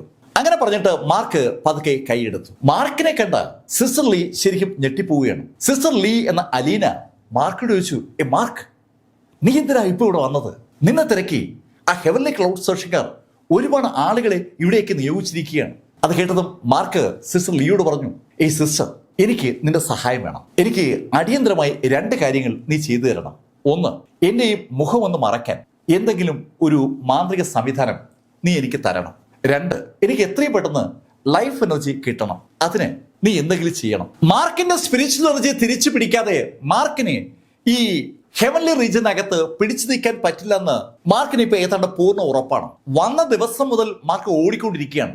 എത്രയെന്ന് വെച്ചാ ഓടുക. മാർക്കിന്റെ സ്പിരിച്വൽ എനർജി തിരിച്ചു പിടിക്കണമെങ്കിൽ ലൈഫ് എനർജി കൂടിയേ തീരും. ആ കാര്യം മാർക്ക് വ്യക്തമാക്കിയതും സിസ്റ്റർ ലീ മാർക്കിനോട് പറഞ്ഞു, മാർക്ക്, നീ ആദ്യം പറഞ്ഞ കാര്യം ഞാൻ ഉടൻ ശരിയാക്കാം. അല്ല, ഞാൻ ചോദിക്കട്ടെ, നീ പെട്ടെന്ന് നിന്റെ മുഖം മറയ്ക്കുന്ന എന്തിനാണ്? ആ ചോദ്യത്തിന് മറുപടിയായി മാർക്ക് സിസ്റ്ററോട് പറഞ്ഞു, ഏയ് ലീ, നീ എന്നെ ഒരിക്കൽ കൂടി സഹായിക്കണം. എന്ത് സഹായം? എനിക്ക് ഹെവൻലി ക്ലൗഡ് സെക്ഷനകത്തേക്ക് കടക്കണം. ഹേ മാർക്ക്, നീ എന്തായി പറയുന്നത്? നിന്നെ ഹെവൻലി ക്ലൗഡ് സെക്ഷൻകാർ വേട്ടയാടിക്കൊണ്ടിരിക്കുമ്പോൾ നീ അവരുടെ ആ താവളത്തിലേക്ക് തന്നെ കയറി ചെല്ലാൻ പോവുകയാണ്. ഏയ് സിസ്റ്റർ ലിൻ, എനിക്ക് അവിടെ പോയിട്ട് ചില കാര്യങ്ങൾ ചെയ്യാനുണ്ട്. മാർക്ക്, നീ കാണിക്കുന്നത് തികച്ചും അബദ്ധമാണ്. വീണ്ടും വിചാരമില്ലാതെ ഒന്നും ചെയ്യരുത്. സിസ്റ്റർ, ഞാൻ എല്ലാ കാര്യങ്ങളും ആലോചിച്ചു. അങ്ങനെ മാർക്ക് തീർത്തു പറഞ്ഞതും സിസ്റ്റർ ലിൻ എന്ന അലീന മാർക്കിനോട് പറഞ്ഞു, ഓക്കെ, അങ്ങനെയാണെങ്കിൽ നാളെ കഴിഞ്ഞ് മറ്റന്നാൾ വൈകുന്നേരം ആവുമ്പോൾ നീ ആ ഗ്രീൻ റോക്ക് ഫോറസ്റ്റിലേക്ക് പോകുന്ന വഴിയുടെ ഭാഗത്ത് നിൽക്ക്, ഞാൻ അവിടെ വരാം. അങ്ങനെ പറഞ്ഞിട്ട് സിസ്റ്റർ ലിൻ അവിടെ നിന്ന് അതിവേഗം പുറത്തിറങ്ങി റോഡിലോട്ട് അങ്ങ് നടന്നു പോവുകയാണ്. സിസ്റ്റർ ലിൻ അങ്ങനെ പോകുമ്പോൾ മാർക്ക് അവിടെ തന്നെ അങ്ങ് നിന്നു. മാർക്കും സിസ്റ്റർ ലിന്നും തമ്മിൽ എന്തെങ്കിലും ബന്ധമുണ്ടെന്ന് ആർക്കെങ്കിലും തോന്നിയാൽ ആ തോന്നൽ തുടരാൻ അനുവദിക്കാതിരിക്കാൻ വേണ്ടി മാർക്ക് ഏകദേശം ഒരു 10-15 മിനിറ്റെങ്കിലും ആ നിന്ന സ്ഥലത്ത് നിന്ന് കാണും. അങ്ങനെ നിൽക്കുമ്പോൾ മാർക്കിനോട് ബുദ്ധൂസ് ചോദിക്കുകയാണ്, ഏ മാർക്ക്, ഇവിടെ വിശ്വസിക്കാവോ? ബുദ്ധൂസ്, എൻ്റെ അറിവിൽ അവൾ ആള് നീറ്റാണ്. അവള് എന്നെ ചതിക്കില്ല എന്ന് തന്നെയാണ് എൻ്റെ വിശ്വാസം. മാർക്ക്, എന്നാലും നീ ഒന്ന് ശ്രദ്ധിക്കണം. ബുദ്ധൂസ് പറയുന്നത് മാർക്കിന്റെ നന്മയ്ക്ക് വേണ്ടിയാണെന്ന് മാർക്കിന് ഇപ്പോൾ നന്നായി അറിയാം. അതുകൊണ്ട് തന്നെ മാർക്ക് ബുദ്ധൂസിനോട് പറഞ്ഞു, ഓക്കെ, ഞാൻ ശ്രദ്ധിക്കുന്നുണ്ട്. അങ്ങനെ പറഞ്ഞതിന് ശേഷം മാർക്ക് ഫെല്ലർ അതിവേഗം അവിടെ നടന്ന് ആ ഗ്രീൻ റോക്ക് ഫോറസ്റ്റിന്റെ ഭാഗത്തേക്ക് പോയി. ഗ്രീൻ റോക്ക് ഫോറസ്റ്റിലേക്കുള്ള ആ വഴിയിൽ സാധാരണഗതിയിൽ ആരും അങ്ങനെ വരാറില്ല. ഗ്രീൻ റോക്ക് ഫോറസ്റ്റിൽ നിന്ന് ഹണ്ടിങ് ഓർഗനൈസേഷനുമായി ബന്ധപ്പെട്ട ആളുകൾ വേട്ടയാടി കിട്ടുന്ന സാധനങ്ങളുമായി സാധാരണ ഗൂസ് സിറ്റിയിലേക്ക് വരാറുണ്ട്. ഗൂസ് സിറ്റി വളരെ വലിയൊരു സിറ്റിയാണ്. അവിടെയുള്ള അനവധി ഷോപ്പുകൾക്കും വലിയ അരിസ്റ്റോക്രാറ്റിക് കുടുംബങ്ങൾക്ക് വേണ്ടിയുള്ള ഭക്ഷണ വിഭവങ്ങൾ കൊണ്ടുവരൽ ഹണ്ടിങ് ഓർഗനൈസേഷന്റെ ഒരു സ്ഥിര രീതിയാണ്. വലിയ ഓർഡറൊക്കെ ആണെങ്കിലാണ് അവർ കൊണ്ടുവരിക. അല്ലാത്തതൊക്കെ ആണെങ്കിൽ ആളുകൾ ഹണ്ടിങ് ഓർഗനൈസേഷനിൽ പോയി എടുക്കുകയാണ് പതിവ്. മാർക്ക് ഫെല്ലർ ആ കാര്യം അറിയാവുന്നതുകൊണ്ട് വനത്തിനകത്ത് ലേശം ഉള്ളിലായിട്ടാണ് മാർക്ക് നിന്നത്. അതുവഴി കടന്നു വരുന്ന ആളുകളുടെ ആരുടെയും ശ്രദ്ധയിൽ പെടരുതെന്ന് മാർക്കിന് നിർബന്ധമുണ്ട്. ആ രാത്രിയും പിറ്റുന്നത് പകലും അതിനെ പിറ്റുന്നത് പകലും മാർക്ക് ശരിക്കും ആ കാട്ടിനകത്ത് ഒറ്റയ്ക്ക് ഏതാണ്ട് തപസ് അനുഷ്ഠിക്കും പോലെ ഇരിക്കുകയാണ്. മാർക്ക് സമയം കിട്ടുമ്പോഴൊക്കെ വേർഡ് ഫോർമുലയിൽ 6th ലെവല് ഒന്ന് പ്രാക്ടീസ് ചെയ്ത് നോക്കുകയാണ്. വളരെ വളരെ കടുപ്പമുള്ള ഒരു ലെവലാണ് താൻ ഇപ്പൊ പ്രാക്ടീസ് ചെയ്യുന്നെന്ന് പ്രാക്ടീസ് ചെയ്തുകൊണ്ടിരിക്കുമ്പോൾ തന്നെ മാർക്കിന് അറിയാം. പക്ഷേ അത് പഠിച്ചെടുത്താൽ മാർക്കിന് ഒരുപാട് ഡെപ്തിലേക്ക് തന്റെ ശക്തി വളർത്താൻ പറ്റും. മാർക്ക് മെനക്കെട്ട് പ്രാക്ടീസ് ചെയ്യുന്നത് ബുദ്ധൂസ് ശ്രദ്ധിക്കുന്നുണ്ട്. ബുദ്ധൂസ് മാർക്കിനോട് പറഞ്ഞു, മാർക്ക്, സന്ധ്യ ആകാറായി. ആ പെൺകുശി വരുമല്ലേ? ഏയ്, അവൾ വരും. മാർക്ക്, നീ ഒരു കാര്യം ചെയ്യ്, നീ എവിടെയെങ്കിലും കയറി ഒന്ന് ഒളിച്ചിരിക്കും. ബുദ്ധൂസ് പറഞ്ഞതും കാര്യത്തിന്റെ ഗൗരവം മനസ്സിലാക്കിയ മാർക്ക് ഫെല്ലർ ഉടൻ തന്നെ ഒരു മരത്തിന് മുകളിലേക്ക് കയറി. മാർക്ക് ആ മരത്തിന്റെ മുകളിൽ ഇരിക്കുന്ന കാര്യം സാധാരണഗതിയിൽ ആർക്കും മനസ്സിലാവില്ല. മാർക്ക് ആരുടെ ശ്രദ്ധയപ്പെടാതെ മരത്തിന് മുകളിൽ അങ്ങനെ പതുങ്ങിയിരിക്കുമ്പോൾ അങ്ങ് ദൂരെ നിന്ന് അലീന എന്ന സിസ്റ്റർ ലിൻ വരുന്നത് മാർക്ക് കണ്ടു. ബുദ്ധൂസും ആ കാഴ്ച കണ്ടു. ബുദ്ധൂസ് മാർക്കിനോട് പറഞ്ഞു, മാർക്ക്, അവള് വരുന്നുണ്ട്. അവളുടെ പുറകിൽ ആരെങ്കിലും ഉണ്ടോന്ന് നോക്കി ഉറപ്പുവരുത്തിയിട്ടേ നീ താഴോട്ടിറങ്ങാവൂ. എന്നാൽ ഇതേ സമയത്ത് ഈ കാര്യങ്ങളൊന്നും അറിയാതെ അതിവേഗം ആ വനത്തിന് നേരെ വരികയാണ്. അവള് നടക്കുന്നതിനിടയിൽ ഇടയ്ക്ക് തിരിഞ്ഞേക്ക് നോക്കുന്നുണ്ട്. ആരെങ്കിലും അവളെ കാണുന്നുണ്ടോ, ഫോളോ ചെയ്യുന്നുണ്ടോ എന്നൊക്കെയാണ് സിസ്റ്റർ ലിൻ നോക്കുന്നത്. ആരും അവളെ ഫോളോ ചെയ്യുന്നില്ല എന്ന് മനസ്സിലാക്കിയ സിസ്റ്റർ ലിൻ ആ വനത്തിന്റെ സമീപമെത്തി. അവിടെ അവൾ എത്തുമ്പോൾ മാർക്ക് ഫെല്ലർ ഇല്ല. അവളെ ചുറ്റും നോക്കിയാണ്. ചുറ്റും നോക്കി അവളുടെ കയ്യിലെ വാച്ചിലേക്കൊക്കെ നോക്കിയാണ്. മാർക്കിനോട് വൈകുന്നേരം അവിടെ കാണണമെന്നാണ് സിസ്റ്റർ ലിൻ പറഞ്ഞിരുന്നത്.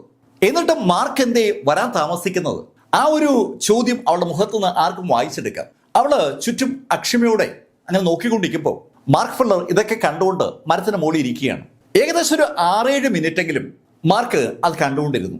സിസ്റ്റർ ലിന്നിനെ ഫോളോ ചെയ്ത് ആരെങ്കിലും അങ്ങോട്ടേക്ക് വരുന്നുണ്ടെങ്കിൽ അവർക്ക് എത്താനുള്ള സമയമാണ് മാർക്ക് യഥാർത്ഥത്തിൽ കൊടുത്തത്.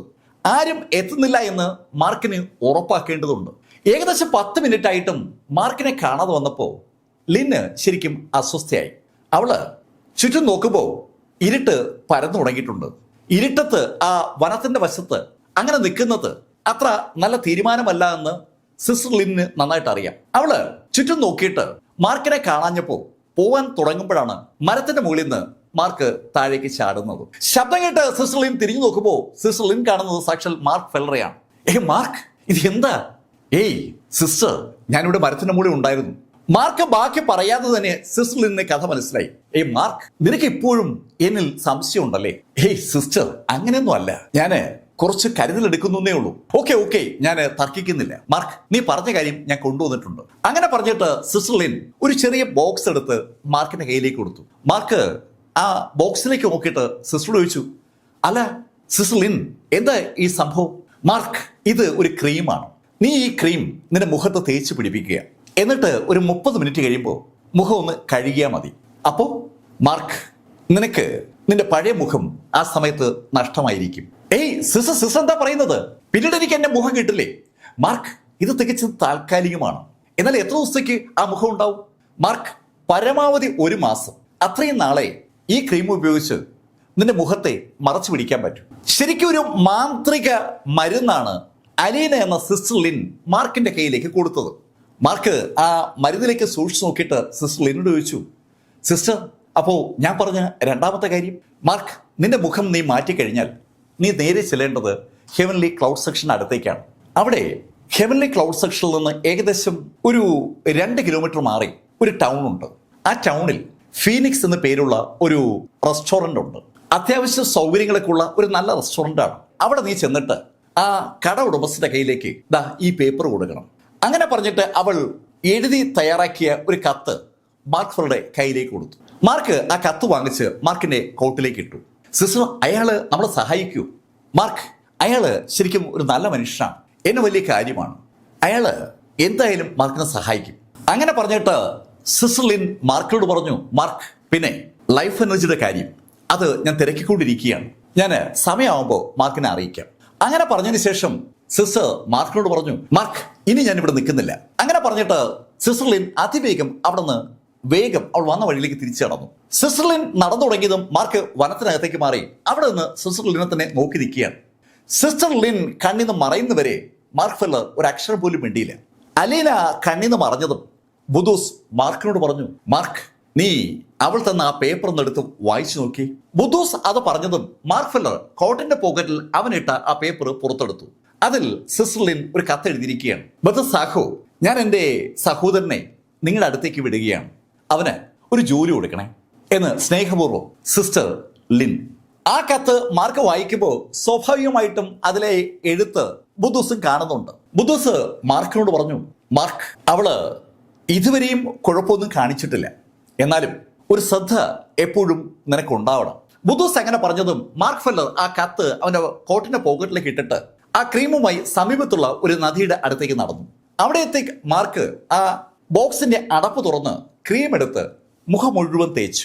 മുഖത്ത് ആ ക്രീം തേക്കുമ്പോൾ മാർക്കിന്റെ മുഖത്ത് ഒരു ചൂട് അനുഭവപ്പെടുന്നത് മാർക്കിന് മനസ്സിലാവുന്നുണ്ട്.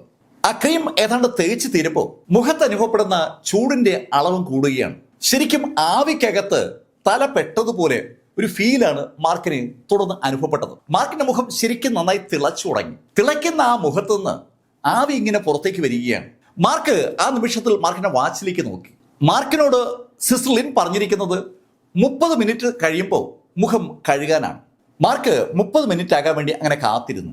സമയം മുന്നോട്ട് പോകുന്തോറും മാർക്കിന്റെ മുഖത്ത് ശരിക്കും ചൂട് കൂടിക്കൂടി വരികയാണ്, ആവിയും കൂടിക്കൂടി വരികയാണ്. അല്പം ദൂരെ മാറി നിന്ന് ആരെങ്കിലും മാർക്കിനെ നോക്കുകയാണെങ്കിൽ രസകരമായ ഒരു കാഴ്ചയാണ് അവർ കാണുക. ഒരാളുടെ തലയിൽ നിന്ന് ഇങ്ങനെ പുക ഇങ്ങനെ വന്നുകൊണ്ടിരിക്കുന്നതാണ് കാണുക. ആവി ഇഷ്ടംപോലെ മാർക്കിന്റെ തലയിൽ നിന്ന് ഇങ്ങനെ വരികയാണ്. ആ ആവിക്കകത്ത് മാർക്കിന്റെ തല ഏതാണ്ട് പൂർണ്ണമായും പൊതിഞ്ഞു നിൽക്കുകയാണ്. ദൂരെ നിൽക്കുന്ന ആളിന് മാർക്കിന്റെ മുഖം കാണാൻ പറ്റില്ല, കഴുത്തിന് താഴോട്ടുള്ള ഭാഗം മാത്രമേ കാണാൻ പറ്റൂ. ആ ശൈലിയിലായിപ്പോൾ കാഴ്ച. എന്തായാലും ഏകദേശം 30 മിനിറ്റ് ആയപ്പോൾ മാർക്ക് ബുദൂസിന്റെ ശബ്ദം കേട്ടു. മാർക്ക്, സമയമായി കേട്ടോ. അത് കേട്ടതും മാർക്ക് ഫെല്ലർ മുന്നിലെ നദിയുടെ നേരെ ഓടി. മാർക്ക് ആ നദിയിലെത്തിയതും വെള്ളം കോരി മുഖത്തേക്ക് ഒഴിച്ചു തുടങ്ങി. മാർക്ക് മുഖം നന്നായി കഴുകുകയാണ്. മുഖം നന്നായി കഴുകിയ മാർക്ക് ഫെല്ലർ ആ നദിയിലെ ഓളം ഒന്ന് ഒതുങ്ങിയതും വെള്ളത്തിലേക്ക് ഒന്ന് നോക്കി. ആ സമയത്ത് മുകളിലുള്ള നക്ഷത്രങ്ങളുടെ പ്രകാശം ആ നദിയിൽ പതിക്കുന്നുണ്ട്.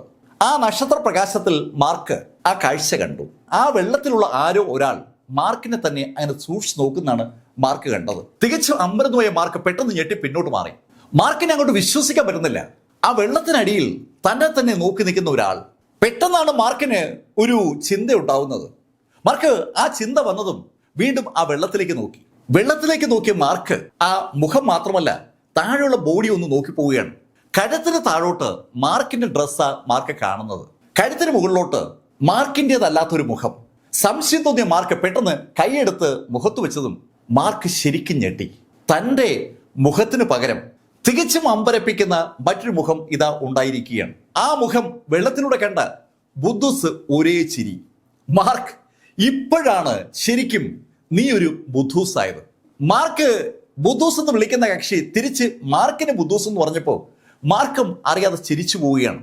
കാരണം ആ ശൈലിയിലുള്ളൊരു മുഖമാണ് ഇപ്പോൾ മാർക്കിനെ കിട്ടിയിരിക്കുന്നത്. ഒരു പാവത്താന്റെ മുഖമാണ് ഇപ്പൊ മാർക്കിനുള്ളത്.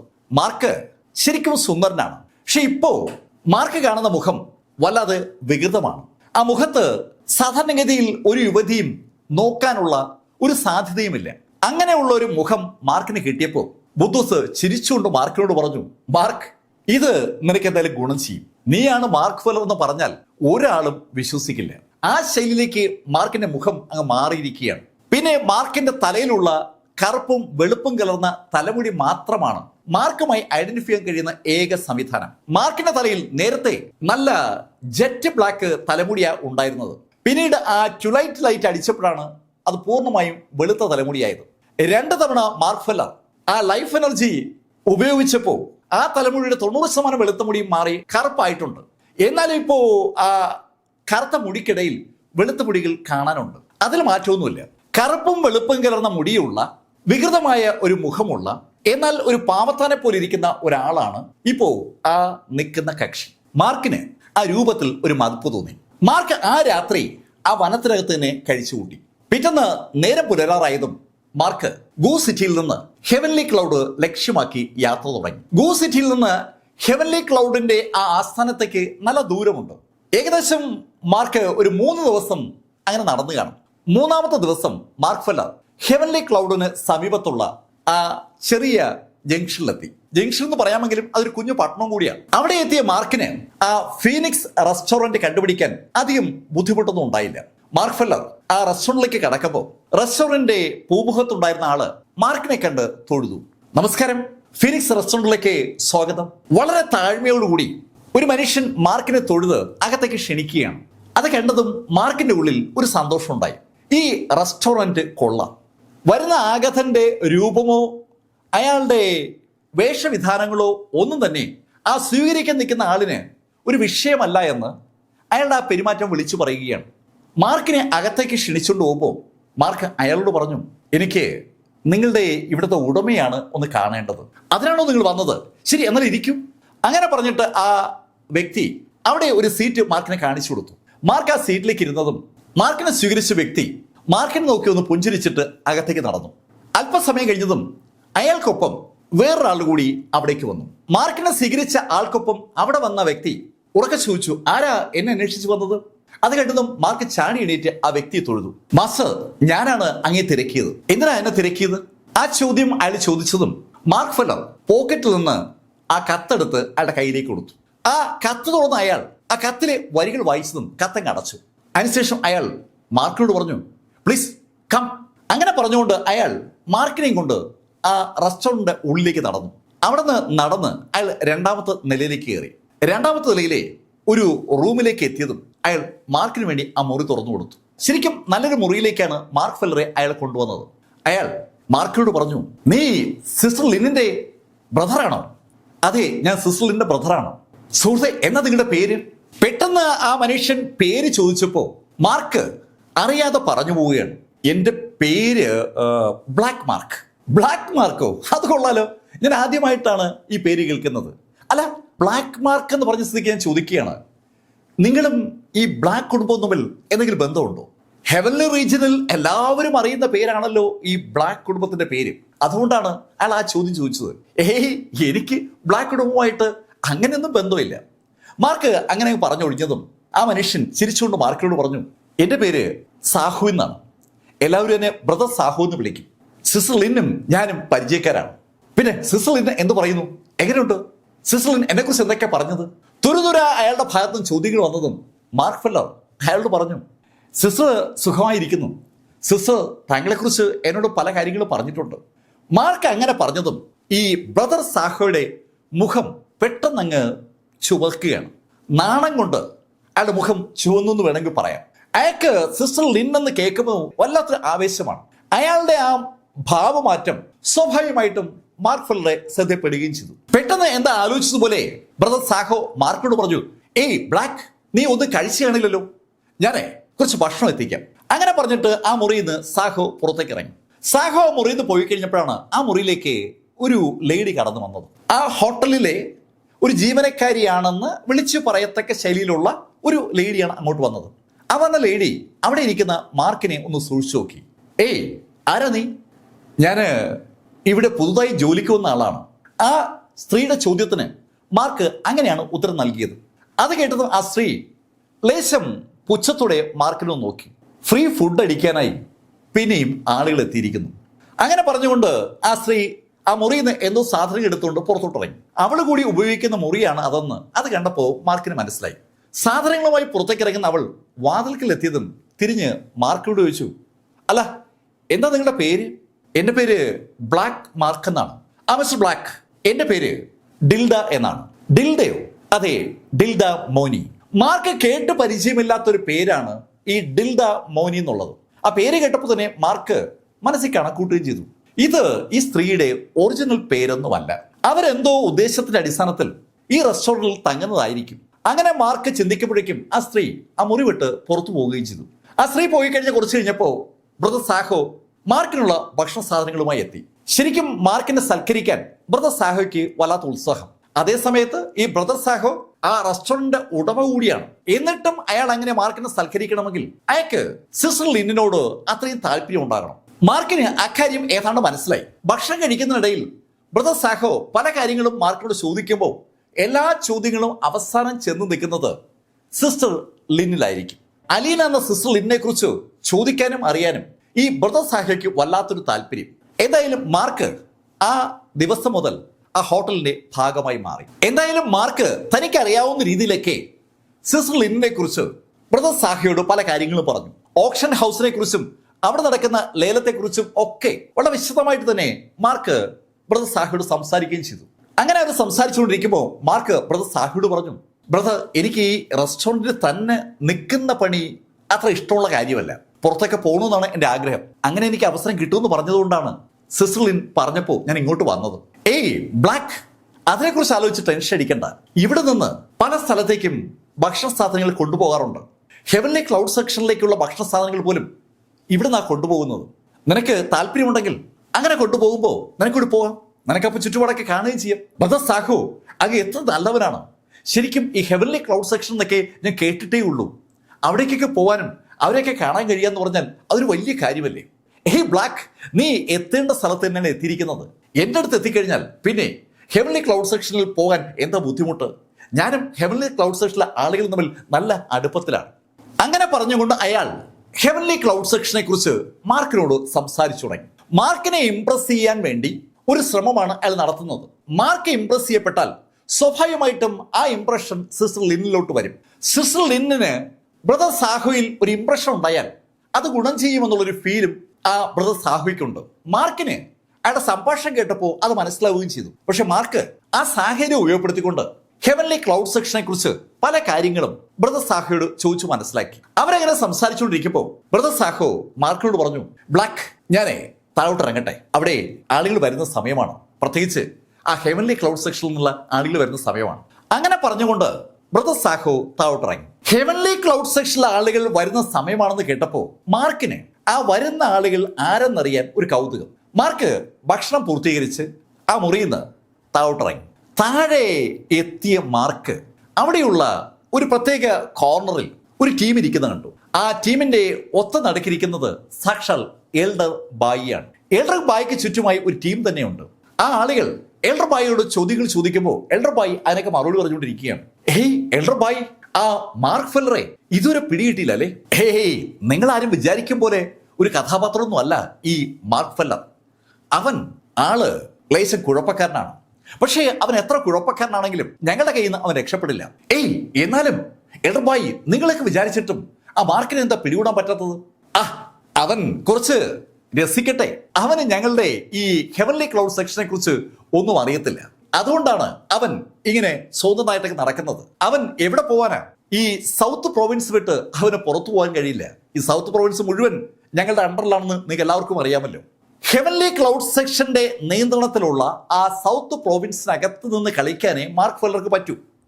അത് വിട്ട് പുറത്തു പോകാൻ മാർക്കിന് പറ്റില്ല. എൽഡർ ബായി പറയുന്ന കേട്ടപ്പോൾ മാർക്കിനും കഥ മനസ്സിലായി.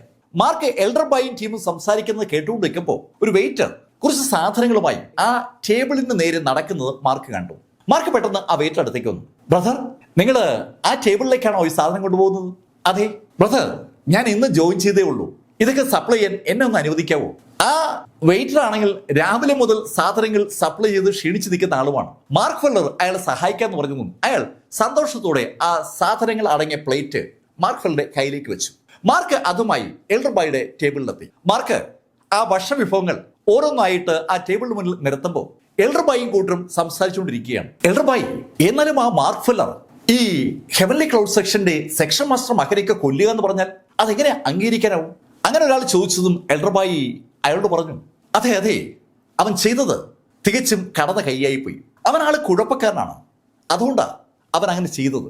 അങ്ങനെ എൽഡർ ബായി പറഞ്ഞതും മറ്റൊരാൾ എൽഡർ ബായിയോട് ചോദിച്ചു, അല്ല എൽഡർ ബായി, ഞാൻ കേട്ടിട്ടുള്ളത് ഈ സെക്ഷൻ മാസ്റ്റർ മകൻ ഒരിക്കൽ പോലും ഹെവൻലി ക്ലൗഡ് സെക്ഷനിൽ നിന്ന് പുറത്തു പോയിട്ടില്ലെന്നാണ്. അവൻ ആദ്യമായി പുറത്തു പോയത് മാർക്ക് ഫെല്ലറുമായി ഏറ്റുമുട്ടൽ ഉണ്ടായ ദിവസമാണ്. അവന് മാർക്ക് ഫെല്ലറെ അറിയത്തുമില്ല. എന്നിട്ടും അവൻ മാർക്ക് ഉണ്ടായിരുന്ന ആ റെസ്റ്റോറൻറ്റിൽ തന്നെ ചെല്ലുകയും മാർക്കിനെ കണ്ടെത്തി മാർക്കുമായി വഴക്കുണ്ടാക്കി അവസാനം അവന്റെ മരണത്തിൽ അത് കലാശിക്കുകയും ചെയ്തു എന്നാണ് ഞാൻ അറിഞ്ഞത്. എൽഡർ ബായി, ഇതിന്റെ പിന്നിൽ എന്തെങ്കിലും ചതിയില്ലേ? അത് കേട്ടതും എൽഡർ ബായി ദേഷ്യത്തോടെ അയാളോട് പറഞ്ഞു, എന്ത് ചതി? ആ മാർക്ക് ഫെല്ലർ ശരിക്കും ചതിയനാണ്. അവൻ ആ സെക്ഷൻ മാസ്റ്റർ മകനെ അദ്ദേഹത്തിന്റെ മകനാണെന്ന് അറിഞ്ഞുകൊണ്ട് തന്നെ കൊലപ്പെടുത്തിയതാണ്. ആ മാർക്ക് ആള് ക്രൂരനാണ്, അവൻ ചതിയനാണ്. അവന് അല്പം ശക്തി ഉണ്ടെന്ന് കരുതി എന്ത് ചെയ്യാമെന്നുള്ള ധിക്കാരമാണ് അവന് മനസ്സിലുള്ളത്. ഇങ്ങനെ എൽഡർ ബായി പറയുമ്പോൾ എൽഡർ ബായിയുടെ മുന്നിലേക്ക് ഭക്ഷണം മാർക്ക് ഫെല്ലർ വെക്കുകയാണ്. മാർക്ക് ഫെല്ലർ ആണ് തന്റെ മുന്നിൽ നിൽക്കുന്നതെന്ന് അറിയാതെയാണ് എൽഡർ ബായി ആ ഡയലോഗ് പറയുന്നത്. മാർക്ക് പുഞ്ചിരിയോടുകൂടി ആ സാധനങ്ങൾ സെർവ് ചെയ്യുന്ന കണ്ടതും എൽഡർ ബായി മാർക്കിനോട് ചോദിച്ചു, എല്ലാ സാധനവും വെച്ച് കഴിഞ്ഞു? എൽഡർ ബായി എല്ലാ സാധനങ്ങളും വെച്ച് കഴിഞ്ഞു. ശരി ശരി, എന്നാ നീ വെക്കോ.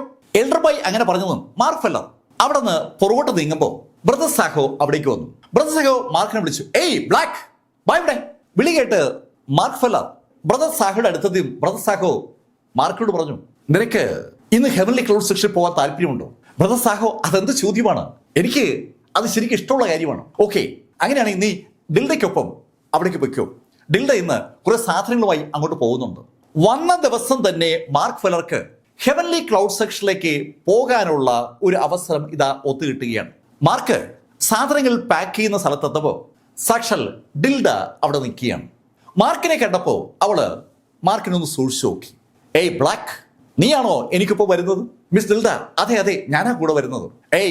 വരുന്നതൊക്കെ കൊള്ളാം, അടങ്ങി ഒതുങ്ങി നിന്നോളണം. നമ്മൾ പോകുന്നത് ഹെവൻലി ക്ലൗഡ് സെക്ഷനിലേക്കാണ്. അങ്ങനെ ഡിൽഡ സംസാരിക്കുമ്പോഴേക്കും അവരുടെ സാധനങ്ങളൊക്കെ റെഡിയായ കാര്യം അകത്തുനിന്ന് വിളിച്ചു പറഞ്ഞു. അങ്ങനെ പറഞ്ഞു കഴിഞ്ഞതും ആ സാധനങ്ങളൊക്കെ ഒരു വണ്ടിയിലേക്ക് കയറ്റി. ആ വണ്ടി ഒരു കുതിരവണ്ടിയാണ്. 2 കുതിരകളെ പൂട്ടിയ ആ കുതിരവണ്ടിയിലേക്ക് മാർക്ക് ഫെല്ലറും അതുപോലെ ഡിൽഡയും കയറി. ആ വാഹനം സാവധാനം നീങ്ങുകയാണ്. ശരിക്കും കൂറ്റൻ പക്ഷികളൊക്കെ ഉപയോഗിച്ച് വേണമെങ്കിൽ ആ സാധനങ്ങൾ ഹെവൻലി ക്ലൗഡ് സെക്ഷനിലേക്ക് എളുപ്പം എത്തിക്കാൻ ഈ ഫീനിക്സ് റെസ്റ്റോറൻറ്റിന് പറ്റും. പക്ഷെ അതിനു പകരം അവർ ചെയ്യുന്നത് ഈ കുതിരകളെയും കാളകളെയൊക്കെ ഉപയോഗിച്ച് റോഡിൽ കൂടി ആ സാധനം കൊണ്ടുപോകുന്ന ഒരു പ്രക്രിയയാണ്. അത് മനഃപൂർവ്വം ചെയ്യുന്നതാണ്. ഹെവൻലി ക്ലൗഡ് സെക്ഷനിലേക്ക് സാധനങ്ങൾ കൊണ്ടുപോകുന്നത് ഫീനിക്സ് റെസ്റ്റോറൻറ്റിൽ നിന്നാണെന്ന് നാട്ടുകാരൊക്കെ അറിയണം. അവിടെ വേറെയും റെസ്റ്റോറൻറ്റുകളുണ്ട്. അവരുടെ ഇടയിൽ ഈ ഫീനിക്സ് റെസ്റ്റോറൻറ്റിന് പേരുണ്ടാക്കാനായിട്ട് മനഃപൂർവ്വമാണ് ബ്രദർ സാഹോ അങ്ങനെ ഒരു കാര്യം ചെയ്യുന്നത്. അത് ഡിൽഡയ്ക്കും അറിയാം. അവരുടെ വാഹനം സാവധാനം പോകുമ്പോൾ മാർക്ക് ഡിൽഡയോട് ചോദിച്ചു, അല്ല നമുക്ക് വേഗത്തിൽ പോകാൻ പറ്റില്ലേ? ഹേയ്, ബ്രദർ സാഹോ അത് സമ്മതിക്കത്തില്ല. നമ്മുടെ ഈ വാഹനം പതുക്കെ മാത്രമേ ഇവിടെ നിന്ന് മൂവ് ചെയ്യാൻ പാടുള്ളൂ. ആളുകളൊക്കെയും ഇത് കാണണം. നമ്മുടെ ഈ ഫീനിക്സ് റെസ്റ്റോറന്റിന്റെ ഒരു പരസ്യമാണ് ഈ യാത്ര. മാർക്ക് ഫെല്ലർക്ക് അപ്പോഴാണ് ആ ദൗത്യത്തിന്റെ ലക്ഷ്യം മനസ്സിലാവുന്നത്. മാർക്കും ഡിൽഡയും കൂടി അവിടെ നിന്ന് മുന്നോട്ട് പോകുമ്പോൾ ടൗണിലെത്തി. ടൗണിലുള്ള ആളുകൾ സ്ഥിരമായി ഈ കാഴ്ച കാണാറുണ്ട്. ആഴ്ചയിൽ 1 or 2 തവണയാണ് ഫീനിക്സ് റെസ്റ്റോറന്റിൽ നിന്ന് സാധനങ്ങൾ ഈ ഹെവൻലി ക്ലൗഡ് സെക്ഷനിലേക്ക് കൊണ്ടുപോകുന്നത്. ഹെവൻലി ക്ലൗഡ് സെക്ഷനിലേക്ക് പോകാൻ കഴിയുക എന്ന് പറഞ്ഞാൽ അതൊരു വലിയ കാര്യമാണ്. അതുകൊണ്ട് തന്നെ ഹെവൻലി ക്ലൗഡ് സെക്ഷനിലേക്കുള്ള ആ വാഹനത്തിന്റെ യാത്ര ആ ജംഗ്ഷനിൽ എത്തുമ്പോൾ ആളുകളൊക്കെ കടയുടെ പുറത്തിറങ്ങിയും ആ വാഹനത്തെ ഒന്ന് ശ്രദ്ധിച്ചു നോക്കും. അതൊരു അസുലഭ അവസരമായിട്ടാണ് അവർ കാണുന്നത്. ഹെവൻലി ക്ലൗഡ് സെക്ഷൻ അവരുടെ അടുത്തുള്ള ഒരു വലിയ സംഭവമാണെങ്കിലും ആർക്കും പ്രവേശനമില്ലാത്തത് കൊണ്ടാണ് അവിടേക്ക് പോവുകയും വരികയും ചെയ്യുന്ന ആളുകളെ വല്ലാത്തൊരു ബഹുമാനത്തോടെ ആളുകൾ കാണുകയും കേൾക്കുകയും ചെയ്യുന്നത്. ഡിൽഡ അത് പതിവായി കാണുന്നതാണ്. ഡിൽഡ മാർക്കുമായി അധികം സമയം കഴിയുമ്പോൾ ആ ജംഗ്ഷൻ ക്രോസ് ചെയ്ത് ഹെവൻലി ക്ലൗഡ് സെക്ഷന്റെ അടുത്തെത്താറായി. ഹെവൻലി ക്ലൗഡ് സെക്ഷന്റെ ആ കോമ്പൗണ്ട് സ്ഥിതി ചെയ്യുന്ന ആ മലയുടെ ഭാഗത്തേക്ക് മാർക്ക് വരുമ്പോൾ മാർക്കിന്റെ മനസ്സിൽ ആ രംഗം അങ്ങനെ കടന്നു വരികയാണ്. ഭൂമിയിൽ നിന്ന് ടെലിപോർട്ടേഷൻ സംവിധാനത്തിലൂടെ മാർക്ക് ആ ഹെവൻലി ക്ലൗഡ് സെക്ഷനകത്തെത്തിയ ആ രംഗം. അന്ന് അവിടെ നിന്ന് ഓടിപ്പോയ മാർക്ക് വീണ്ടും മടങ്ങി വരികയാണ്. അത് ആലോചിച്ചപ്പോൾ മാർക്കിന്റെ മുഖത്ത് ഒരു പുഞ്ചിരി വിരിഞ്ഞു. ഹെവൻലി ക്ലൗഡ് സെക്ഷൻ നോക്കി മാർക്ക് പുഞ്ചിരിക്കുന്നത് സ്വാഭാവികമായും ഡിൽഡയുടെ ശ്രദ്ധയപ്പെട്ടു. ഡിൽഡ മാർക്കിനോട് ചോദിച്ചു, എന്താ നീ ചിരിക്കുന്നത്? ഏയ് അതല്ല, ഞാൻ ഈ ഹെവൻലി ക്ലൗഡ് സെക്ഷൻ കണ്ടപ്പോൾ അറിയാതെ ചിരിച്ചു പോയതാണ്. എന്ത് നല്ല സ്ഥലമല്ലേ? എന്ത് നല്ല സ്ഥലം? ചുമ്മാ ആളുകളെ പിഴിഞ്ഞ് ജീവിക്കുന്ന ആളുകളല്ലേ അവര്. ഏയ് ഡിൽഡ, നീ എന്താ അങ്ങനെ പറയുന്നത്? അവരല്ലേ ഈ സദേൺ റീജിയനെ ശരിക്കും നിയന്ത്രിക്കുന്നത്. എന്ത് നിയന്ത്രിക്കുന്നത്? കയ്യൊക്കെ കൊണ്ടാണ് ആളുകൾ നിയന്ത്രിക്കുക. ഇവര് ശരിക്കും കൊള്ളക്കാരാണ്. ഈ സദേൺ റീജിയനിലെ എല്ലാ റിസോഴ്സസും ഇവരെ കൊള്ളയടിച്ചത്. ഒരാളെയും ഇവര് നേരെ ചുവ വളരാൻ അനുവദിക്കത്തില്ല. ഏതെങ്കിലും ഗ്രാമത്തിൽ മിടുക്കരായ ആളുകൾ ഉണ്ടെന്ന് കണ്ടാൽ അവരപ്പോഴേ അവർ പിടിച്ചുകൊണ്ടെന്ന് ഇവിടെ ഹെവൻലി ക്ലൗഡ് സെക്ഷന്റെ ഭാഗമാക്കും. ബാക്കിയുള്ള ആളുകൾ ശരിക്കും കഴിവില്ലാത്ത ആളുകളാണ്. ഏയ് ബ്ലാക്ക്, നിനക്കറിയാമോ ഈ ചുറ്റുവട്ടത്തുള്ള സകല സ്ഥലങ്ങളിലും ബാലൻസ് ഉള്ള ആളുകൾ തികച്ചും ദുർബലരാണ്. ശക്തർ മുഴുവൻ അവിടെ നിന്ന് ഏതെന്ന് അരിച്ചെടുക്കപ്പെട്ടിരിക്കുകയാണ്. അവർ മുഴുവൻ ഈ ഹെവൻലി ക്ലൗഡ് സെക്ഷന്റെ ഭാഗമാക്കിയിരിക്കുകയാണ്. മാർക്കിന് അതൊരു പുതിയ അറിവാണ്. ഈ സദേൺ പ്രോവിൻസിനകത്ത് ശക്തരായ ആളുകൾ പല വീടുകളിലും ജനിക്കാറുണ്ട്. അത്തരം ആളുകളെ ഹെവൻലി ക്ലൗഡ് സെക്ഷൻ അങ്ങ് റിക്രൂട്ട് ചെയ്യും. ബാക്കിയുള്ളത് ഏതാണ്ട് വാഴപ്പിണ്ടി പോലുള്ള ആളുകളാണെന്നാണ് ഡിൽഡ പറയുന്നതിന്റെ അർത്ഥം. ഡിൽഡയ്ക്ക് അതുകൊണ്ട് തന്നെ ഈ ഹെവൻലി ക്ലൗഡ് സെക്ഷനോട് വല്ലാത്തൊരു എതിർപ്പുമുണ്ട്. അവരങ്ങനെ സംസാരിക്കുമ്പോഴേക്കും അവരുടെ വാഹനം ഹെവൻലി ക്ലൗഡ് സെക്ഷന്റെ ഗേറ്റിന്റെ ഭാഗത്തെത്തി. ഡിൽഡയെ ശരിക്കും പരിചയമുള്ളത് കൊണ്ട് ചെക്കിംഗ് ഒന്നും അവിടെ ഉണ്ടായില്ല. അവര് അതിവേഗം അകത്തേക്ക് കടന്നു. അവരുടെ വാഹനം ഒതുക്കിയതും ഡിൽഡ മാർക്കിനോട് പറഞ്ഞു, ബ്ലാക്ക്, നമുക്ക് സാധനങ്ങൾ വേഗം കൊടുക്കണം കേട്ടോ. അങ്ങനെ പറഞ്ഞുകൊണ്ട് അവള് സാധനങ്ങൾ ഇറക്കി തുടങ്ങിയതും മാർക്ക് കൂടി സാധനങ്ങൾ ഇറക്കി തുടങ്ങി. അതിവേഗം സാധനങ്ങൾ ഇറക്കി ഡിൽഡ പറഞ്ഞ അതേ സ്ഥലത്ത് മാർക്ക് സാധനങ്ങൾ കൊണ്ടുവച്ചു. ഇതിനിടയിൽ മാർക്ക് ആ ഭാഗം മുഴുവൻ ഒന്ന് വീക്ഷിക്കുകയാണ്. മാർക്കിന് ഒരൊറ്റ ലക്ഷ്യമേ ഉള്ളൂ, മാർക്കുമായി ഭൂമിയിൽ നിന്ന് അവിടെ എത്തിയ ഡീസനെയും കൂട്ടരെയും കാണുക.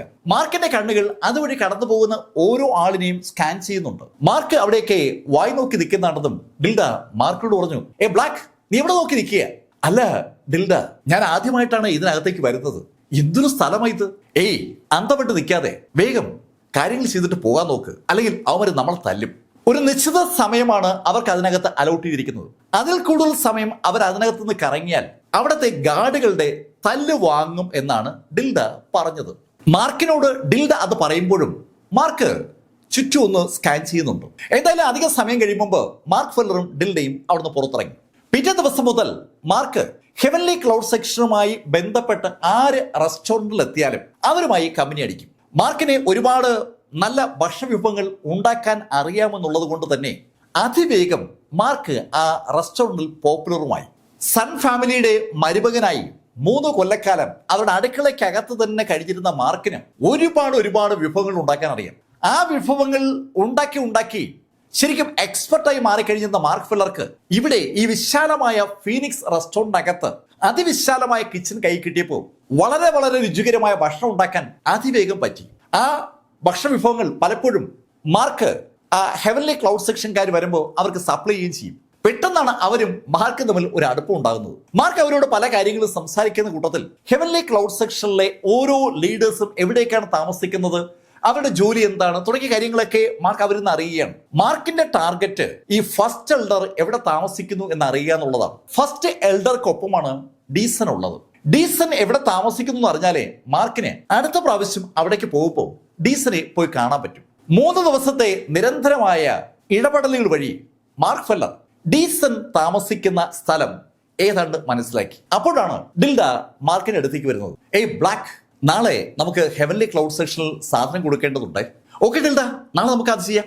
അങ്ങനെ ഡിൽഡയോട് മാർക്ക് പറഞ്ഞതും ഡിൽഡ മാർക്കിനോട് പറഞ്ഞു, ബ്ലാക്ക്, ഞാൻ ഇന്ന് റെസ്റ്റോറൻറ്റിലെ പണിയൊക്കെ കഴിയുമ്പോൾ പുറത്തേക്ക് പോകുന്നുണ്ട്, നീ വരുന്നുണ്ടോ? ഡിൽഡ അത് ചോദിച്ചതും മാർക്ക് സന്തോഷത്തോടെ സമ്മതിച്ചു. അന്ന് റെസ്റ്റോറൻറ്റിലെ പണി കഴിഞ്ഞതും ഡിൽഡ മാർക്ക് ഒന്നിച്ച് പുറത്തേക്ക് ഇറങ്ങി. അവർ രണ്ടുപേരും ആ പ്രധാന റോഡിൽ കൂടി അങ്ങനെ നടക്കുകയാണ്. നടക്കുമ്പോൾ ഡിൽഡ സദേൺ പ്രോവിൻസിലെ ഓരോ കുടുംബത്തെക്കുറിച്ചും ഈ ഹെവൻലി ക്ലൗഡ് സെക്ഷനെ കുറിച്ചും നാടുകൾ എങ്ങനെയാണ് ഹെവൻലി ക്ലൗഡ് സെക്ഷൻ അടക്കി ഭരിക്കുന്നതും ഒക്കെ മാർക്കിനോട് പറയുന്നുണ്ട്. മാർക്ക് അതൊക്കെ കേട്ട് അങ്ങനെ മുന്നോട്ട് നടക്കുമ്പോൾ മാർക്ക് ഡിൽഡയോട് ചോദിച്ചു, അല്ല ഇപ്പൊ നമ്മൾ എങ്ങോട്ടാ പോകുന്നത്? ബ്ലാക്ക്, നമ്മൾ പോകുന്നത് ഇവിടുത്തെ ഒരു പ്രധാന ലൈബ്രറിയിലേക്കാണ്. ലൈബ്രറിയോ? അതെ ബ്ലാക്ക്, ഇവിടെ ഒരു ലൈബ്രറി ഉണ്ട്. നമ്മുടെ ഈ സദേൺ പ്രോവിൻസിൽ എനിക്ക് തോന്നുന്നില്ല ഇത്രയും വലിയ ലൈബ്രറി വേറെ എവിടെയെങ്കിലും ഉണ്ടാകും.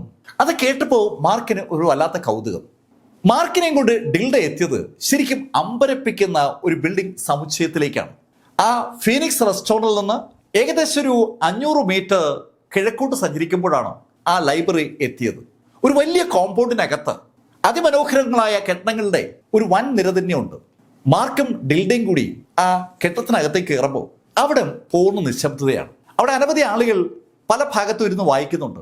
മാർക്ക് ഫെല്ലർ ഡിൽഡയോട് ചോദിച്ചു, ഡിൽഡ, ഇവിടെ ഈ സദേൺ പ്രോവിൻസിനെ കുറിച്ചുള്ള ചരിത്രം ലഭിക്കുന്ന പുസ്തകങ്ങൾ കിട്ടുമോ? ബ്ലാക്ക്, ഇതെന്ത് ചോദ്യമാണ് ചോദിക്കുന്നത്? ഇവിടെ ആളുകൾ വരുന്നത് പുതിയ ഏതെങ്കിലും സ്പെല്ല് പഠിക്കാൻ വേണ്ടിയാണ്.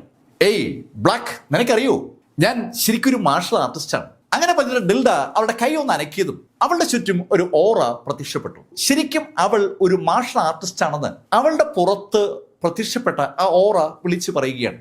ആ ഓറ ശ്രദ്ധിച്ച മാർക്കിന് അവളുടെ സ്പിരിച്വൽ എനർജി അളക്കാൻ പറ്റുന്നില്ല.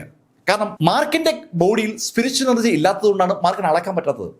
അതുകൊണ്ട് തന്നെ മാർക്ക് അവളോട് ചോദിച്ചു, അല്ല ഡിൽഡ, നിങ്ങളിപ്പോ ഏത് ലെവലിലാണ്? ബ്ലാക്ക്, ഞാൻ ഇടയ്ക്കിടയ്ക്ക് പ്രാക്ടീസ് ചെയ്യുന്ന ആളാണ്. അതുകൊണ്ട് എനിക്ക് വലിയ വളർച്ചയൊന്നും നേടാൻ പറ്റിയിട്ടില്ല. ഞാൻ കാര്യമായി ശ്രമിച്ചാൽ 1-2 വർഷം കഴിയുമ്പോൾ ഞാൻ നേസന്റ് സോളിലെത്തും. മാർക്ക് ഇതുവരെ ധരിച്ചിരുന്നത് ഈ ഹോളി റീജിയനിൽ മാർഷൽ ആർട്സ് പ്രാക്ടീസ് ചെയ്യുന്ന ഒട്ടുമുക്കാൽ ആളുകളും നേസന്റ് സോളിലെങ്കിലും എത്തിയവരാണെന്നാണ്. പക്ഷെ ഇപ്പോൾ ഇതാ മാർക്ക് അമ്പരപ്പിക്കുന്ന ഒരു കാര്യം കേൾക്കുകയാണ്. 2 കൊല്ലം കൂടി പ്രാക്ടീസ് ചെയ്താൽ നേസന്റ് സോളിലേക്ക് കടക്കാൻ കഴിയുമെന്ന് ദിൽഡ പറയുന്നതാണ് മാർക്ക് കേട്ടത്. ദിൽഡ അതിനേക്കാൾ താഴെയുള്ള ഒരു ലെവലിലെ മാർഷൽ ആർട്ടിസ്റ്റാണ്. ഭൂമിയിൽ മാർഷൽ സെയിന്റ് ലെവലിലുള്ള ആളുകളെയാണല്ലോ ഈ നേസന്റ് സോൾ സ്റ്റേജ് എന്ന് പറയുന്നത്.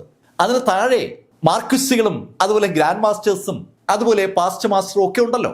ആ ശൈലിയിലുള്ള ഏതോ ഒരു ലെവലിലാണ് ഇപ്പോ സാക്ഷാൽ ഡിൽഡ ഉള്ളത്. പക്ഷെ ഡിൽഡയ്ക്ക് അതിലും വലിയ അഭിമാനമാണ്. അവൾ വലിയ മാർഷൽ ആർട്ടിസ്റ്റ് ആണെന്ന് അവൾ മാർക്കിനോട് പറയുന്നത് അതുകൊണ്ടാണ്. മാർക്കിന്റെ ഉള്ളിൽ ഒരു പുഞ്ചിരി വന്നെങ്കിലും മാർക്ക് അത് പുറത്തു കാണിച്ചില്ല. മാർക്കും ഡിൽഡയും കൂടി ആ ലൈബ്രറിക്കകത്തുകൂടി അങ്ങനെ സംസാരിച്ച് നടക്കുകയാണ്. മാർക്ക് ആ ചരിത്ര പുസ്തകങ്ങളുള്ള ഭാഗത്തേക്ക് നടക്കുമ്പോൾ പെട്ടെന്നാണ് ഡിൽഡയുടെ നെഞ്ചിന് നേരെ ഒരു അമ്പ് പാഞ്ഞു വരുന്നത്. പെട്ടെന്ന് അവളുടെ നെഞ്ചിന് നേരെ അമ്പ് പാഞ്ഞു വന്നതും തിരിയാൻ പോലും പറ്റാതെ ഡിൽഡ ഞെട്ടി വിറയ്ക്കുമ്പോൾ മാർക്ക് ഫെല്ലർ ആ അമ്പങ്ങ് തടുത്തു. മാർക്കിന്റെ കയ്യിൽ തട്ടി ആ അമ്പ് ഒടിഞ്ഞ് താഴെ വീഴുകയും ചെയ്തു. ആ അമ്പ് പല കഷ്ണങ്ങളായിട്ടാണ് ഒടിഞ്ഞു വീണത്. ആ കാഴ്ച കണ്ട ഡിൽഡ പെട്ടെന്ന് മാർക്കിന്റെ കയ്യിലേക്ക് നോക്കി. മാർക്കിന്റെ കയ്യിൽ ആ അമ്പ് കൊണ്ടതിന്റെ അടയാളം പോലുമില്ല. ബ്ലാക്ക്, നിങ്ങളുടെ കയ്യിൽ? അതൊന്നും സാരമില്ല. അങ്ങനെ പറഞ്ഞുകൊണ്ട് മാർക്ക് ഫെല്ലർ അവളെ കടന്ന് ആ ഹിസ്റ്ററി ബുക്കിൽ ഇരിക്കുന്ന ഭാഗത്തേക്ക് നടന്നു. സദേൺ പ്രോവിൻസിന്റെ ചരിത്രം പ്രതിപാദിക്കുന്ന സ്ഥലത്തേക്കാണ് മാർക്ക് ഫെല്ലർ നടന്നു വരുന്നത്. നടന്നു പോകുന്ന മാർക്കിനെ വല്ലാത്തൊരു അമ്പരപ്പോടെ അങ്ങനെ നോക്കി നിന്ന് പോവുകയാണ് ഡിൽഡ. അവൾക്ക് ഒന്നുകൊണ്ട് മനസ്സിലാകുന്നില്ല ആരാ അവളെ ആക്രമിച്ചത്. അത് ഒന്നാമത്തെ സംശയം. 2, അവളെ ആക്രമിച്ച ആ വ്യക്തി അയച്ച അമ്പിനെ ശരിക്കും പൂ പോലെയാണ് ആ ബ്ലാക്ക് തടുത്തത്. ബ്ലാക്കിന്റെ ശരീരത്തിൽ സ്പിരിച്വൽ എനർജി തരിമ്പുമില്ല എന്നുള്ള കാര്യം ഡിൽഡയ്ക്ക് അറിയാം. ഡിൽഡയുടെ ബോഡിയിൽ സ്പിരിച്വൽ എനർജി ഉള്ളത് കൊണ്ട് എതിരെ നിൽക്കുന്ന ആളിന്റെ ശരീരത്തിൽ സ്പിരിച്വൽ എനർജി ഉണ്ടെങ്കിൽ അത് അവൾക്കും അറിയാൻ പറ്റും. ബ്ലാക്കിന്റെ ശരീരത്തിൽ അങ്ങനെ സ്പിരിച്വൽ എനർജി ഇല്ല എന്ന് അവൾ ഉറപ്പിച്ചതുമാണ്. സ്പിരിച്വൽ എനർജി തരിമ്പുമില്ലാത്ത ആ ബ്ലാക്ക് വളരെ കൂളായി ആ അമ്പ് തടുത്തിരിക്കുന്നു.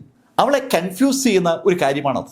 അവള് അമ്പരപ്പോടെ ചുറ്റും നോക്കുമ്പോൾ അവിടെയൊന്നും ആരുമില്ല. അങ്ങ് ദൂരെ മാറി ഹാളിൽ റീഡിംഗ് റൂമിന്റെ ഭാഗത്ത് ആളുകൾ ഇരുന്ന് വായിക്കുന്നുണ്ട്. അതല്ലാതെ ആ പുസ്തക അലമാരകൾക്കിടയിലൊന്നും ഒരു കുഞ്ഞിനെ പോലും കാണാനില്ല. പക്ഷെ ആരോ അവളെ ആക്രമിച്ചിരിക്കുകയാണ്. അക്കാര്യത്തിൽ അവൾക്ക് സംശയവുമില്ല. ഈ സമയത്ത് മാർക്ക് ഫെല്ലർ സദേൺ പ്രോവിൻസിന്റെ ചരിത്രം പ്രതിപാദിക്കുന്ന പുസ്തകം എടുത്തു. ഒരു ചെറിയ പുസ്തകമാണ് മാർക്കിന് കിട്ടിയത്. ആ പുസ്തകത്തിൽ സദേൺ പ്രോവിൻസിലെ ഏറ്റവും പ്രമുഖരായ ആളുകളെ കുറിച്ചുള്ള വിവരണങ്ങളാണ് ഉള്ളത്. മാർക്ക് കൗതുകപൂർവ്വം ആ പുസ്തകം ഒന്ന് തുറന്നു. ആ പുസ്തകത്തിൽ ആദ്യം പറയുന്ന വാചകം ഇതാണ്: ഈ പുസ്തകത്തിൽ 7 ആളുകളെ കുറിച്ചാണ് ഞങ്ങൾ പ്രതിപാദിക്കുന്നത്. 3 വട്ടന്മാരുടെയും 4 ധീരന്മാരുടെയും കഥകളാണ് ഇതിനകത്തുള്ളത്. ആ വാചകം തന്നെ വല്ലാത്തൊരു കൗതുകം ഉണ്ടാക്കുന്ന വാചകമാണ്. 3 വട്ടന്മാരുടെയും 4 ധീരന്മാരുടെയും കഥ. ആ വാചകം ഒരിക്കൽ കൂടി വായിച്ചതിന് ശേഷം മാർക്ക് ഫെല്ലർ ആ പേജുകൾ മറിച്ചു തുടങ്ങി. ആദ്യത്തെ പേജിലെ പേര് ഒരു വട്ടമുള്ള ആളുടെ പേരാണ്. ആ പേര് കണ്ട മാർക്ക് ഫെല്ലർ വല്ലാത്ത കൗതുകത്തോടെ ആ പേരിലേക്ക് ഒരിക്കൽ കൂടി നോക്കി. യുണീക് ഡാൻസ് എന്നാണ് ആ പേര്. മാർക്കിന് നല്ല പരിചയമുള്ള ആളാണല്ലോ ഈ യുണീക് ഡാൻസ്. മാർക്ക് അവരെ എടുത്തുകൊണ്ട് നടക്കാറുള്ളതാണ്. ആന്റി ജൂവു മാർക്കിനെ വല്ലാതെ വിസ്മയിപ്പിക്കുന്ന ആളാണ്. ആ ജൂവിനെ കുറിച്ചാണ് ആ ലേഖനത്തിൽ പ്രതിപാദിക്കുന്നത്. ഈ സദേൺ പ്രോവിൻസിൽ സകലർക്കും മനസ്സിലാക്കാൻ കഴിയാത്ത ഒരു വ്യക്തിത്വത്തിന് ഉടമയാണ് ജൂവു എന്നാണ് ആ ലേഖനത്തിൽ പറയുന്നത്. അതിശക്തിയാണ്, ആരെയും ഭയമില്ല, ഒരാളെയും ബഹുമാനിക്കത്തുമില്ല, നാക്കിന് ലൈസൻസ് ഇല്ല, എന്ത് വേണമെങ്കിലും ചെയ്യും, ആരെ പുറത്തും ചാടിക്കയറും, ആരുമായിട്ട് ഉടക്കും. അങ്ങനെ വിശേഷണങ്ങളുടെ ഒരു നിര തന്നെയുണ്ട് ജൂവിനെ കുറിച്ച്. വളരെ ചെറിയൊരു ലേഖനമാണ് ജൂവിനെ കുറിച്ച് ഉള്ളത്. ജൂ കഴിഞ്ഞ കാലഘട്ടങ്ങളിൽ നടത്തിയിട്ടുള്ള ഫൈറ്റുകളെ കുറിച്ച് വളരെ വിശദമായിട്ട് തന്നെ അതിനകത്ത് പറയുന്നുണ്ട്. ആ ഫൈറ്റുകളൊക്കെ വായിച്ചപ്പോൾ മാർക്കിന് വല്ലാത്തൊരു അമ്പരം. ആ യുണീക് ഡാൻസ് എന്ന ജൂ ഒരുപാട് ആളുകളുമായി ഫൈറ്റ് ചെയ്തിട്ടുണ്ട്. ഒരു ഫൈറ്റിൽ പോലും ജൂ പരാജയപ്പെട്ടിട്ടില്ല എന്നതാണ് ആ ലേഖനത്തിൽ അസന്നിഗ്ധമായി സൂചിപ്പിക്കുന്ന പ്രധാനപ്പെട്ട കാര്യം. പരാജയപ്പെടാത്ത വട്ടുള്ള യുണീക് ഡാൻസ് എന്ന് ആളുകൾ കളിയാക്കി വിളിക്കുന്ന ജൂ അത് ഒരു അമ്പരപ്പിക്കുന്ന കഥാപാത്രമാണ്. അങ്ങനെയാണ് ആ ലേഖനത്തിൽ സൂചിപ്പിക്കുന്നത്. യുണീക് ഡാൻസ് എന്ന് അവർ വിളിക്കാൻ കാരണമുണ്ട്. അവർ ഫൈറ്റ് ചെയ്യുമ്പോൾ അവരുടെ സ്റ്റെപ്പുകൾ കാണുന്ന ആളുകൾ തെറ്റിദ്ധരിച്ചു പോവുകയാണ് അവർ ഡാൻസ് കളിക്കുകയാണോ എന്ന്. ശരിക്കും ഒരു നർത്തകിയുടെ മെയ്വഴക്കമാണ് ആ സമയത്ത് ജൂവിനുള്ളത്. ജൂ ഓരോ സ്റ്റെപ്പ് വയ്ക്കുമ്പോഴും ഒരു നർത്തകി സ്റ്റേജിൽ അനങ്ങുന്നത് പോലെ കാണുന്നവർക്ക് തോന്നും. അതുകൊണ്ടാണ് അവരെ യുണീക് ഡാൻസ് എന്ന് വിളിക്കുക. വല്ലാത്തൊരു നൃത്തഭംഗി അവരുടെ ഫൈറ്റ് സമയത്ത് അതിൽ കാണാൻ പറ്റും. ആ വിവരങ്ങളൊക്കെ വായിച്ച് മാർക്ക് ഫെല്ലർക്ക് വല്ലാത്ത അതിശയം, ശരിക്കും ഒരു കൗതുകം തന്നെ മാർക്കിന് ആ ലേഖനം ഉണ്ടാക്കിയെന്ന് പറയാം. അടുത്ത് പറയുന്ന പേരുകൾ മാർക്കിന് പരിചയമില്ലാത്തതാണ്. മാർക്ക് ലീഡേഴ്സിന്റെ പേജിലേക്ക് കടന്നപ്പോൾ അതിനകത്ത് മാർക്ക് ആദ്യം വായിച്ച പേര് ഒരു സന്യാസിയുടെ പേരാണ്. ആ സന്യാസിയെ കുറിച്ച് നേരത്തെ ആരൊക്കെയോ പറഞ്ഞ് മാർക്ക് കേട്ടിട്ടുണ്ട്.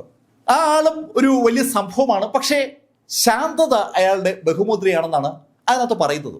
വേറെ 2 പേരെ കുറിച്ച് കൂടി അതിനകത്ത് ലേഖനങ്ങളുണ്ട്. മാർക്ക് അതൊക്കെ വായിക്കുമ്പോൾ ആ ആളുടെ പേരിലേക്കാണ് മാർക്ക് ശരിക്കും അമ്പരപ്പോടെ നോക്കിപ്പോയത്. അതുവരെ മാർക്ക് കാണുകയും കേൾക്കുകയും ചെയ്തിട്ടുള്ള പേരുകളിൽ നിന്ന് തികച്ചും വ്യത്യാസമുള്ള ഒരു പേര്. ആ ആളുടെ പേര് ശ്രീഹരി എന്നാണ്. ശ്രീഹരി ശരിക്കും ഒരു രസമുള്ള പേര്. ശ്രീഹരി സദേൺ പ്രോവിൻസിലെ ഏറ്റവും ശക്തനാണ്. ശ്രീഹരി നടത്തിയിട്ടുള്ള പോരാട്ടങ്ങളെ കുറിച്ച് സവിസ്തരമായിട്ട് തന്നെ ആ ലേഖനത്തിൽ പ്രതിപാദിക്കുകയാണ്. ശ്രീഹരിയെ കുറിച്ച് ആ ലേഖനത്തിൽ പറയുന്ന കാര്യങ്ങളിലൂടെ കടന്നുപോയ മാർക്കിന് ആ ആളെ കാണാനും പരിചയപ്പെടാനും ഒരു താല്പര്യമുണ്ടായി. മാർക്ക് അതിനെക്കുറിച്ച് കൂടുതൽ ആലോചിക്കുമ്പോഴേക്കും ഡിൽഡ മാർക്കിന്റെ അടുത്തേക്ക് വന്നു. ഏയ് ബ്ലാക്ക്, നമുക്ക് പോകാനുള്ള സമയമായി, ഇനിയും നമ്മൾ ലേറ്റായാൽ റെസ്റ്റോറൻറ്റിൽ നമ്മൾ തിരക്കും. അങ്ങനെ ഡിൽഡ പറഞ്ഞതും പുസ്തകം അവിടെ വെച്ചിട്ട് മാർക്ക് ഡിൽഡയ്ക്കൊപ്പം പുറത്തിറങ്ങി. ആ ലൈബ്രറിയിൽ നിന്ന് അവര് റെസ്റ്റോറൻറ്റിലേക്ക് നടക്കുമ്പോൾ ഡിൽഡ മാർക്കിനോട് ചോദിച്ചു, ഏ ബ്ലാക്ക്, എന്നെ ആരാ ആക്രമിച്ചത്? ഏ ഡിൽഡ, എനിക്കെങ്ങനെ അറിയാനാ? അത് പോട്ടെ, എന്നെ ആക്രമിച്ച ആ അമ്പ് ബ്ലാക്ക് എങ്ങനെ തടുത്തത്? ഏയ് ഡിൽഡ, ഞാൻ ജസ്റ്റ് തിരിഞ്ഞപ്പോ ഒരു അമ്പ് നിന്റെ ബോഡി തൊടാൻ പോകുമ്പോൾ എനിക്ക് തോന്നി, ഞാൻ കൈകൊണ്ട് അതിനെ തട്ടിയതാണ്. ഹേയ് ബ്ലാക്ക്, ഞാനത് വിശ്വസിക്കുന്നില്ല. ശരിക്കും കണ്ണഞ്ചിക്കുന്ന വേഗതയിലാണ് ആ അമ്പ് എന്നെ സമീപിച്ചത്. ആ അമ്പിനെ തടുക്കാൻ സാധാരണഗതിയിൽ ആർക്കും പറ്റില്ല. ഏയ്, നിന്റെ പേര് നീ എന്നോട് പറഞ്ഞത് ബ്ലാക്ക് മാർക്ക് എന്നാണല്ലേ? അതെ, ബ്ലാക്ക് മാർക്ക്. ഏയ്, നീ ആ മാർക്ക് ഫില്ലറുമായി ബന്ധമുള്ള ആരെങ്കിലും ആണോ? പെട്ടെന്നുള്ള ഡിൽഡയുടെ ചോദ്യം കേട്ടപ്പോ മാർക്ക് ഒന്ന് ഞെട്ടിയെന്ന് തന്നെ പറയാം. മാർക്കിന്റെ ഞെട്ടൽ ഡിൽഡ കാണുകയും ചെയ്തു. ഏയ് ബ്ലാക്ക്, നീ എന്താ ഞെട്ടിയത്? ഹേയ്, ഞാൻ ഞെട്ടിയതല്ല. നീ ആ മാർക്ക് ഫില്ലറുമായി എന്നെ കണക്ട് ചെയ്തപ്പോ ഞാൻ അറിയാതെ ഞെട്ടിപ്പോയതാണ്. മാർക്ക് എവിടെ നിൽക്കുന്നു, ഞാൻ എവിടെ നിൽക്കുന്നു, ഇത് എന്തൊക്കെ പറയുന്നത്? മാർക്ക് ഡിൽഡയുടെ ആ വാചകയിൽ നിന്ന് രക്ഷപ്പെടാൻ വേണ്ടി ചിരിച്ചു കളിച്ച് എന്തൊക്കെയോ പറഞ്ഞു. ഡിൽഡ ചോദിക്കുന്നതിന് എങ്ങും തൊടാത്ത മറുപടികളൊക്കെയാണ് മാർക്ക് പറയുന്നത്. ആ മറുപടികൾ കേട്ടപ്പോൾ ഡിൽഡയ്ക്ക് ചില സംശയങ്ങളൊക്കെ തോന്നി തുടങ്ങിയാണ്. എന്തായാലും അവര് റെസ്റ്റോറൻറ്റിൽ എത്തുമ്പോൾ അവരെ കാത്തു നിൽക്കുകയാണ് സാക്ഷാൽ ബ്രദർ സാഹോ. അവരെ കണ്ടത് ബ്രദർ സാഹോ ചോദിച്ചു, ഏയ് നിങ്ങൾ എവിടെ പോയിരുന്നു? ബ്രദർ, ഞങ്ങള് ലൈബ്രറി കാണാൻ പോയതാണ്. അത് കേട്ടപ്പോൾ അയാളുടെ മുഖത്തൊരു പുഞ്ചിരി വിരിഞ്ഞു. ലൈബ്രറി പോകുന്നത് നല്ല കാര്യമായിട്ടാണ് ബ്രദർ സാഹോ പൊതുവെ കാണുന്നത്. ആ റെസ്റ്റോറൻറ്റിലെ ജീവനക്കാരൊക്കെ സമയം കിട്ടുമ്പോൾ ഫ്രീ ടൈമിൽ ആ ലൈബ്രറി പോയി പുസ്തകങ്ങൾ എടുത്ത് വായിക്കണമെന്ന് അയാൾ തന്നെ അയാളുടെ ജീവനക്കാരോട് പറയാറുണ്ട്. അത് ഡിൽഡ കൃത്യമായി ചെയ്യുന്ന ആളാണെന്ന് ബ്രദർ സാഹോയ്ക്ക് അറിയാം. ഈ ബ്ലാക്ക് മാർക്കിനെ കൂടി അവിടെ കൊണ്ടുപോയി അങ്ങനെ ആ ലൈബ്രറി പരിചയപ്പെടുത്തതിൽ ഡിൽഡയെ ബ്രദർ സാഹോ ആ സമയത്ത് അഭിനന്ദിക്കുകയും ചെയ്തു. പിറ്റേന്ന് പതുപോലെ മാർക്ക് ഫെല്ലറും ഡിൽഡയും കൂടി സാധനങ്ങളൊക്കെ വാഹനത്തിൽ നിറച്ച് ഹെവൻലി ക്ലൗഡ് സെക്ഷനിലേക്ക് യാത്ര തിരിച്ചു. അവരുടെ ആ വാഹനം പ്രധാന ടൗൺ കഴിഞ്ഞ് ഹെവൻലി ക്ലൗഡ് സെക്ഷനിലെ ആ ഭാഗത്തേക്ക് അങ്ങനെ പൊയ്ക്കൊണ്ടിരിക്കുമ്പോൾ പെട്ടെന്നാണ് ഒരാള് ഇടക്കേറിയത്. അയാള് ആ വാഹനത്തിന് മുന്നിലേക്ക് കയറിയിട്ട് അവരെ തടുത്തു. ഏയ്, നിങ്ങൾ എന്തായി കാണിക്കുന്നത്? ഡിൽഡ ദേഷ്യപ്പെട്ട ആ ചോദ്യം ചോദിച്ചതും ആ ചെറുപ്പക്കാരൻ ഡിൽഡയോട് പറഞ്ഞു, ഏയ്, നീ സ്ഥിരമായിട്ട് ഹെവൻലി ക്ലൗഡ് സെക്ഷനിലേക്ക് സാധനങ്ങൾ കൊണ്ടുപോകുന്ന ആളല്ലേ? ഞാന് ഈ സാധനങ്ങൾ ഒന്ന് പരിശോധിക്കാന്ന് വിചാരിക്കുകയാണ്. ഏയ്, വഴിക്ക് വെച്ചെന്തിനാ പരിശോധിക്കുന്നത്? ഹെവൻലി ക്ലൗഡ് സെക്ഷനിൽ ചെല്ലുമ്പോൾ അവിടെ ആളുകൾ പരിശോധിക്കുമല്ലോ. അങ്ങനെ ഡിൽഡ പറഞ്ഞതും ആ ചെറുപ്പക്കാരൻ ആ കുതിരകളുടെ കടിഞ്ഞാണിൽ നിന്ന് പിടിച്ചു. അയാൾ ഡിൽഡയോട് പറഞ്ഞു, എനിക്ക് ചില സംശയങ്ങളുണ്ട്. നീ എന്തൊക്കെയോ സാധനങ്ങൾ അകത്തേക്കും അവിടുന്ന് പുറത്തേക്കും കടത്തുന്നുണ്ടെന്നാണ് എനിക്ക് തോന്നുന്നത്. അതുകൊണ്ടാണ് ഞാനിവിടെ കാത്തു നിന്നത്. ഡിൽഡയെ ഒന്ന് ഉപദ്രവിക്കാൻ വേണ്ടി മാത്രമാണ് യഥാർത്ഥത്തിൽ ആ ചെറുപ്പക്കാരൻ അവിടേക്ക് വന്നത്. ഡിൽഡ റെഗുലറായി ഫീനിക്സ് റെസ്റ്റോറൻറ്റിൽ നിന്ന് സാധനങ്ങൾ ഹെവൻലി ക്ലൗഡ് സെക്ഷനിൽ കൊണ്ടുവരുന്ന ആളാണ്. ഡിൽഡയെ ഒന്ന് വിരട്ടി എന്തെങ്കിലുമൊക്കെ സാധനങ്ങൾ അവിടെ സംഘടിപ്പിക്കാൻ പറ്റുമെന്നാണ് അവൻ നോക്കുന്നത്. അവൻ അങ്ങനെ ശ്രമിച്ചതും മാർക്ക് ഫെല്ലർ താഴെ ഇറങ്ങിയതും അവനെ അടിച്ചതൊക്കെ പെട്ടെന്നാണ്. ഡിൽഡയ്ക്ക് എന്ത് സംഭവിച്ചെന്ന് മനസ്സിലാകുമ്പോഴേക്കും ആ ചെറുപ്പക്കാരൻ കൊല്ലപ്പെട്ട് കഴിഞ്ഞു. ഡിൽഡ അമ്പരപ്പോടെ മാർക്കിനെ തന്നെ നോക്കുകയാണ്. ബ്ലാക്ക്, എന്തായി കാണിച്ചത്? ഏയ് ഡിൽഡ, അവൻ നിന്നെ ശല്യം ചെയ്യാനായി തുനിഞ്ഞിറങ്ങിയതാണ്. അവൻ എന്തോ പ്ലാൻ ചെയ്തിട്ടുണ്ട്.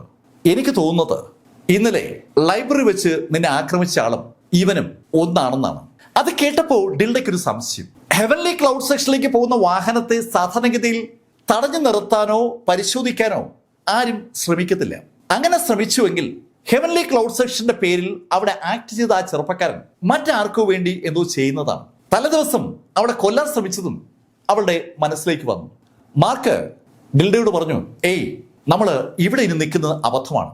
അങ്ങനെ പറഞ്ഞിട്ട് മാർക്ക് ഫെല്ലർ ആ ചെറുപ്പക്കാരന്റെ ബോഡി അവിടുന്ന് വലിച്ചെടുത്ത് കുറച്ചുള്ളിലേക്ക് വലിച്ചെറിഞ്ഞു. പോകുന്ന വഴിക്ക് ചെറിയ ചെറിയ മരങ്ങളൊക്കെ ഉണ്ട്. ആ മരങ്ങൾക്കിടയിലേക്കാണ് മാർക്ക് ഫെല്ലർ ആ ബോഡി വലിച്ചെറിഞ്ഞത്. ബ്ലാക്ക് മാർക്ക് എന്ന ചെറുപ്പക്കാരൻ വളരെ കൂളായിട്ട് ഒരു ബോഡി എടുത്ത് വലിച്ചെറിയുന്നത് ഡിൽഡ വല്ലാത്തൊരു അമ്പരപ്പോടെയാണ് കണ്ടത്. അവക്ക് അങ്ങോട്ട് മനസ്സിലാകുന്നില്ല. അവള് മാർക്കിനോട് ചോദിച്ചു, ബ്ലാക്ക്, നീ ഒറ്റ ഇടിക്കാണല്ലോ അവനെ കൊന്നത്. ഡിൽഡ, ഞാൻ അവനെ ഇടിച്ചു എന്നേ ഉള്ളൂ. അവനൊട്ട് ശക്തനല്ലാത്തതുകൊണ്ട് കൊല്ലപ്പെട്ടതാണ്. ഇനി അതിനെക്കുറിച്ചൊന്നും കൂടുതൽ ആലോചിക്കണ്ട, നമുക്ക് സാധനം കൊടുക്കാം. അങ്ങനെ പറഞ്ഞുകൊണ്ട് മാർക്ക് ഫെല്ലർ ആ വണ്ടി ഓടിച്ചു തുടങ്ങിയതും ഡിൽഡ പിന്നീടൊന്നും ചോദിച്ചില്ല. അവളുടെ മനസ്സിൽ മാർക്കുമായി ബന്ധിച്ചുണ്ടായ ആ സംശയങ്ങളുടെ എണ്ണം ഒന്നുകൂടി കൂടിയെന്ന് പറയാം. അവര് ഹെവൻലി ക്ലൗഡ് സെക്ഷനിലെത്തി അവിടെ സാധനങ്ങൾ കൊടുത്തു തുടങ്ങുമ്പോൾ മാർക്ക് ഡിൽഡയോട് പറഞ്ഞു, ഡിൽഡ, ഞാനൊന്ന് വാഷ്റൂം വരെ പോയിട്ട് വരാം. എനിക്കൊന്ന് യൂറിൻ പാസ് ചെയ്യണം. ബ്ലാക്ക്, എന്താ ഇത്? അതൊക്കെ റെസ്റ്റോറൻറ്റിൽ നിന്ന് ഇറങ്ങുമ്പോൾ പോയി ചെയ്തിട്ടല്ലേ വരേണ്ടത്. ഡിൽഡ അങ്ങനെ പറഞ്ഞതും മാർക്ക് അവിടുന്ന് പുറത്തിറങ്ങിയ മാർക്ക് മുന്നോട്ട് നടക്കുമ്പോൾ ഒരു ഗാർഡ് മാർക്കിനെ തടഞ്ഞു. എവിടേക്കാ പോകുന്നത്? ബ്രദർ, ഈ വാഷ്റൂം എവിടെയാണ്? എനിക്കൊന്ന് യൂറിൻ പാസ് ചെയ്യണം. അങ്ങനെ ചോദിച്ചതും ആ ഗാർഡ് അവനോട് പറഞ്ഞു, നീ ആ ഫീനിക്സ് റെസ്റ്റോറൻറ്റിൽ നിന്നല്ലേ വരുന്നത്? അതൊക്കെ അവിടെ ചെയ്തിട്ടല്ലേ വരേണ്ടത്. ഈ ഹെവൻലി ക്ലൗഡ് സെക്ഷനെ വൃത്തികേടാക്കാനായിട്ടാണോ നീ ഇങ്ങോട്ട് ഇറങ്ങിയിരിക്കുന്നത്? ഒരു കാര്യം ചെയ്തോ, അങ്ങോട്ട് വയ്ക്കൂ. വാഷ്റൂമുള്ള ഭാഗത്തേക്കാണ് ആ ഗാർഡ് വിരൽ ചൂണ്ടിയത്. മാർക്ക് ഫെല്ലർ ആ ഗാർഡിനൊന്ന് വടങ്ങിയിട്ട് അതിവേഗം ആ വാഷ്റൂമുള്ള ഭാഗത്തേക്ക് നടന്നു. വാഷ്റൂമുള്ള ഭാഗത്തേക്ക് നടക്കുന്ന മാർക്ക് ശരിക്കും കൺകോണുകൊണ്ട് ആ ഗാർഡിനെ വീക്ഷിക്കുകയാണ്. ആ ഗാർഡ് കണ്ണിന്ന് മറഞ്ഞതും മാർക്ക് പെട്ടെന്ന് വഴിമാറി ഫസ്റ്റ് എൽഡർ താമസിക്കുന്ന ബിൽഡിങ്ങിലേക്ക് എത്തി. മാർക്ക് നേരത്തെ തന്നെ ആ ബിൽഡിങ്ങിന്റെ ഏകദേശം ഒരു രൂപം മനസ്സിലേക്ക് വെച്ചിട്ടുണ്ട്.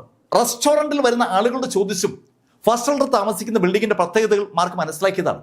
അതുകൊണ്ട് തന്നെ ഫസ്റ്റ് എൽഡറുടെ ബിൽഡിംഗ് കണ്ടുപിടിക്കാൻ മാർക്കിന് അധികം സമയമൊന്നും വേണ്ടി വന്നില്ല. മാർക്ക് ഫസ്റ്റ് എൽഡറുടെ ബിൽഡിങ്ങിനകത്ത് കയറി ശബ്ദമുണ്ടാക്കാതെ നേരെ എത്തിയത് ആ പരിശീലന മുറിയിലാണ്. മാർക്ക് ആ പരിശീലന മുറിയിലേക്ക് കടക്കുമ്പോൾ മാർക്ക് അത് കണ്ടു. മാർക്കിന്റെ ശിഷ്യൻ ഡീസൺ കണ്ണുകൾ അടച്ച് ധ്യാനത്തിലിരിക്കുന്ന കാഴ്ചയാണ് മാർക്ക് കണ്ടത്. പക്ഷെ മാർക്ക് ഫെല്ലർ അതിനകത്തേക്ക് കടന്നതും ഡീസൺ കണ്ണു തുറന്നു. ആ മുറിയിലേക്ക് ഒരു അപരിചിതൻ കടന്നത് അവന് മനസ്സിലായെന്ന് വ്യക്തമാണ്. ചാടി എണീറ്റ ഡീസൺ മാർക്കിനോട് ചോദിച്ചു, ഏയ് ആരാ നീ?